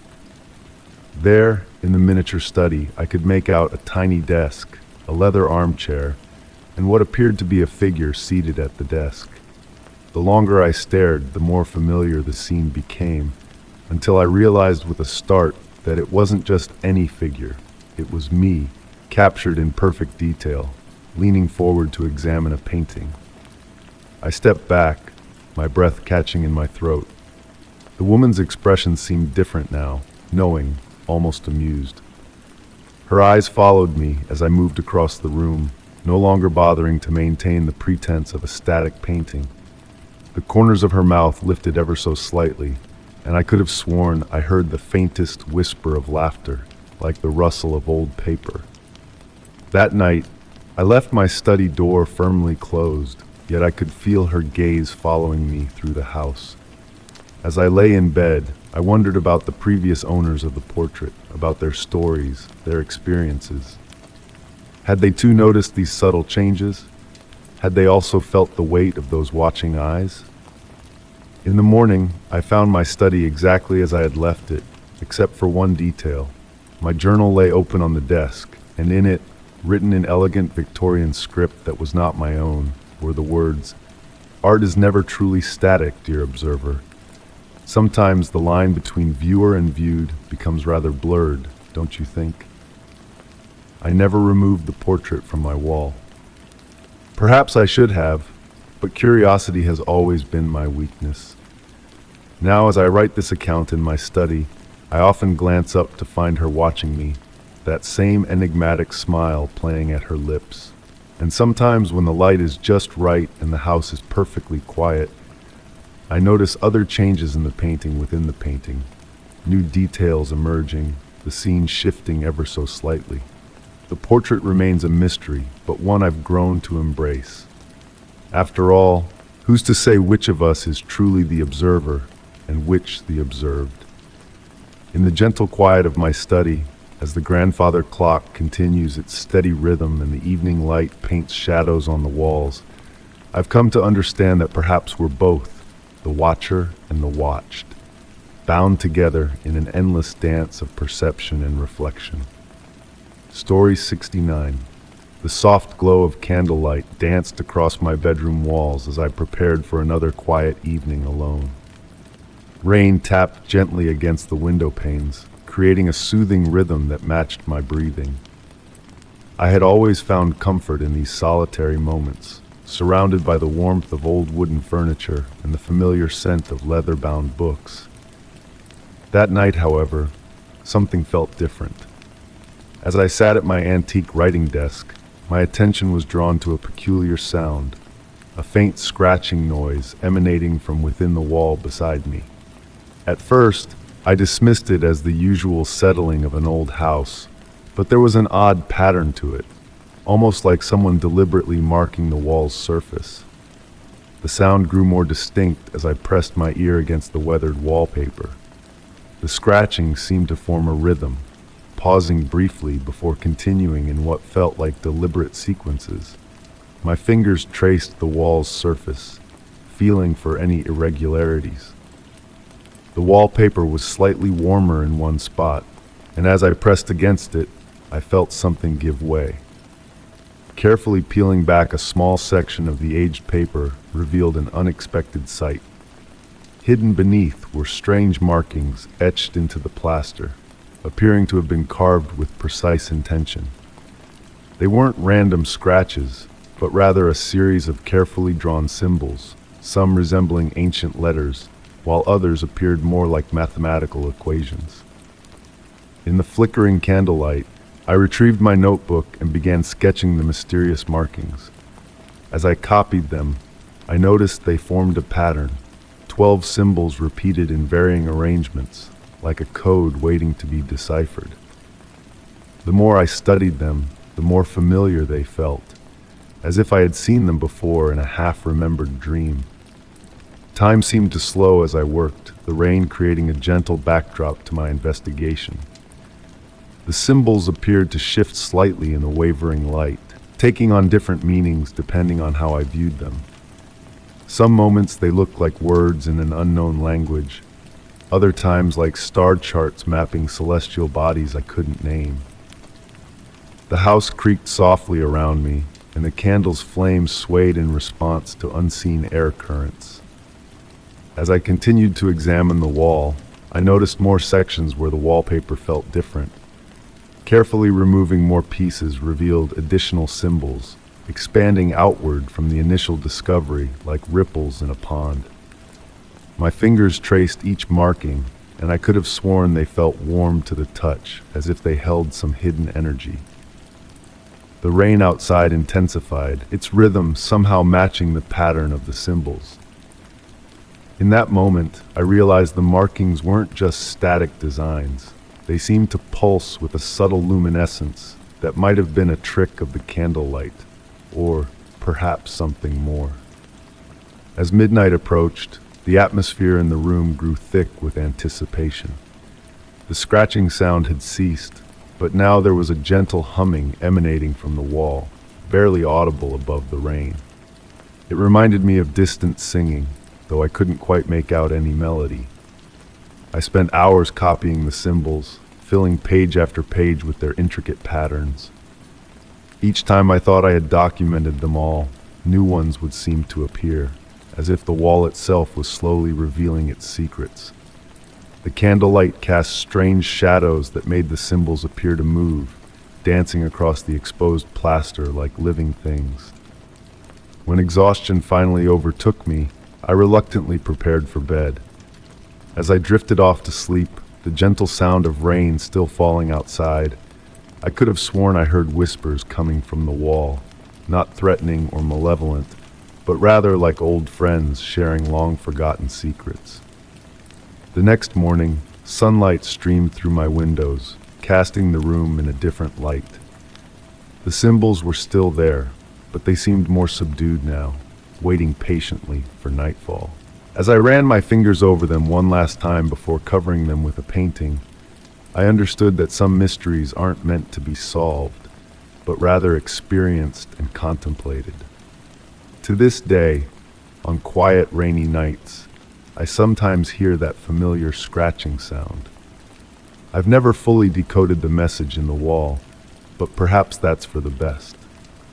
Some secrets are meant to remain just out of reach, their mystery more valuable than any revelation could be. The symbols remain hidden behind the painting, a private reminder that even the most ordinary walls might contain extraordinary messages, waiting for the right moment to be discovered. Story 70. The grandfather clock in my study struck midnight, its deep resonance filling the room with familiar comfort. I looked up from my leather-bound journal, expecting the usual progression to one chime, but the tolling continued. Each melodious note flowed into the next, creating an endless symphony that seemed to stretch time itself. The warm lamplight cast a gentle glow across my antique desk, illuminating the steam rising from my cup of chamomile tea. Something felt different about this night, not threatening, but as if reality had shifted ever so slightly, like a painting hung just a fraction off center. The darkness beyond my windows appeared thicker than usual, more viscous, as if it could seep through the glass at any moment. I rose from my chair, drawn to the peculiar quality of the darkness outside. The wooden floorboards whispered beneath my feet, their aged grain smooth against my wool-socked steps. As I approached the window, my reflection grew clearer in the glass, but something was odd about it. The movement of my mirrored self seemed to lag behind my actual motions by the smallest fraction of a second, as if time itself was struggling to keep pace. The air grew heavy with the scent of night-blooming jasmine, though I owned no such plants. It was a sweet, intoxicating fragrance that seemed to dance on the edge of memory, reminding me of summer evenings from my childhood that I couldn't quite recall. The clock continued its impossible chiming, each note now spaced further apart, stretching like honey from a spoon. I turned back to my desk, intending to note down these strange occurrences, but the words in my journal had begun to shift. The ink flowed across the pages like dark water, forming new patterns and sentences I didn't remember writing. Among them, I found descriptions of this very night, written in my own hand, but in a future I hadn't yet experienced. The temperature in the room began to fluctuate subtly, not in an uncomfortable way, but in gentle waves that matched the rhythm of my breathing. Each exhale brought a slight warmth, each inhale a cooling caress against my skin. The shadows in the corners of the room seemed to breathe with me, expanding and contracting in a hypnotic dance. My teacup, when I reached for it, was simultaneously warm and cool to the touch. The liquid inside reflected the lamplight differently with each tiny ripple, creating patterns that reminded me of stars wheeling across an endless sky. I watched, transfixed, as each sip seemed to refill itself, the level of liquid remaining constant despite my drinking. The gentle ticking of my wristwatch began to sync with the grandfather clock's eternal chiming, creating a lullaby of time. I noticed that the hands on my watch had begun moving in contrary directions, the hour hand proceeding forward while the minute hand traced its path backward. Yet somehow this paradox felt natural, as if I was witnessing the true nature of time rather than its usual linear facade. Words appeared on my journal's pages without my writing them. Time is not a river, but an ocean.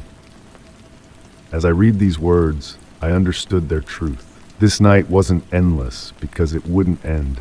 It was endless because it existed in all moments simultaneously, like a dream that encompasses past, present, and future in a single breath.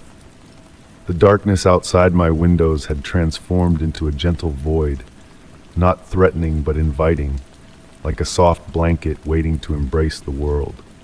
Through its depths, I occasionally glimpsed what seemed to be other versions of my study, other moments of this same endless night, all existing in parallel.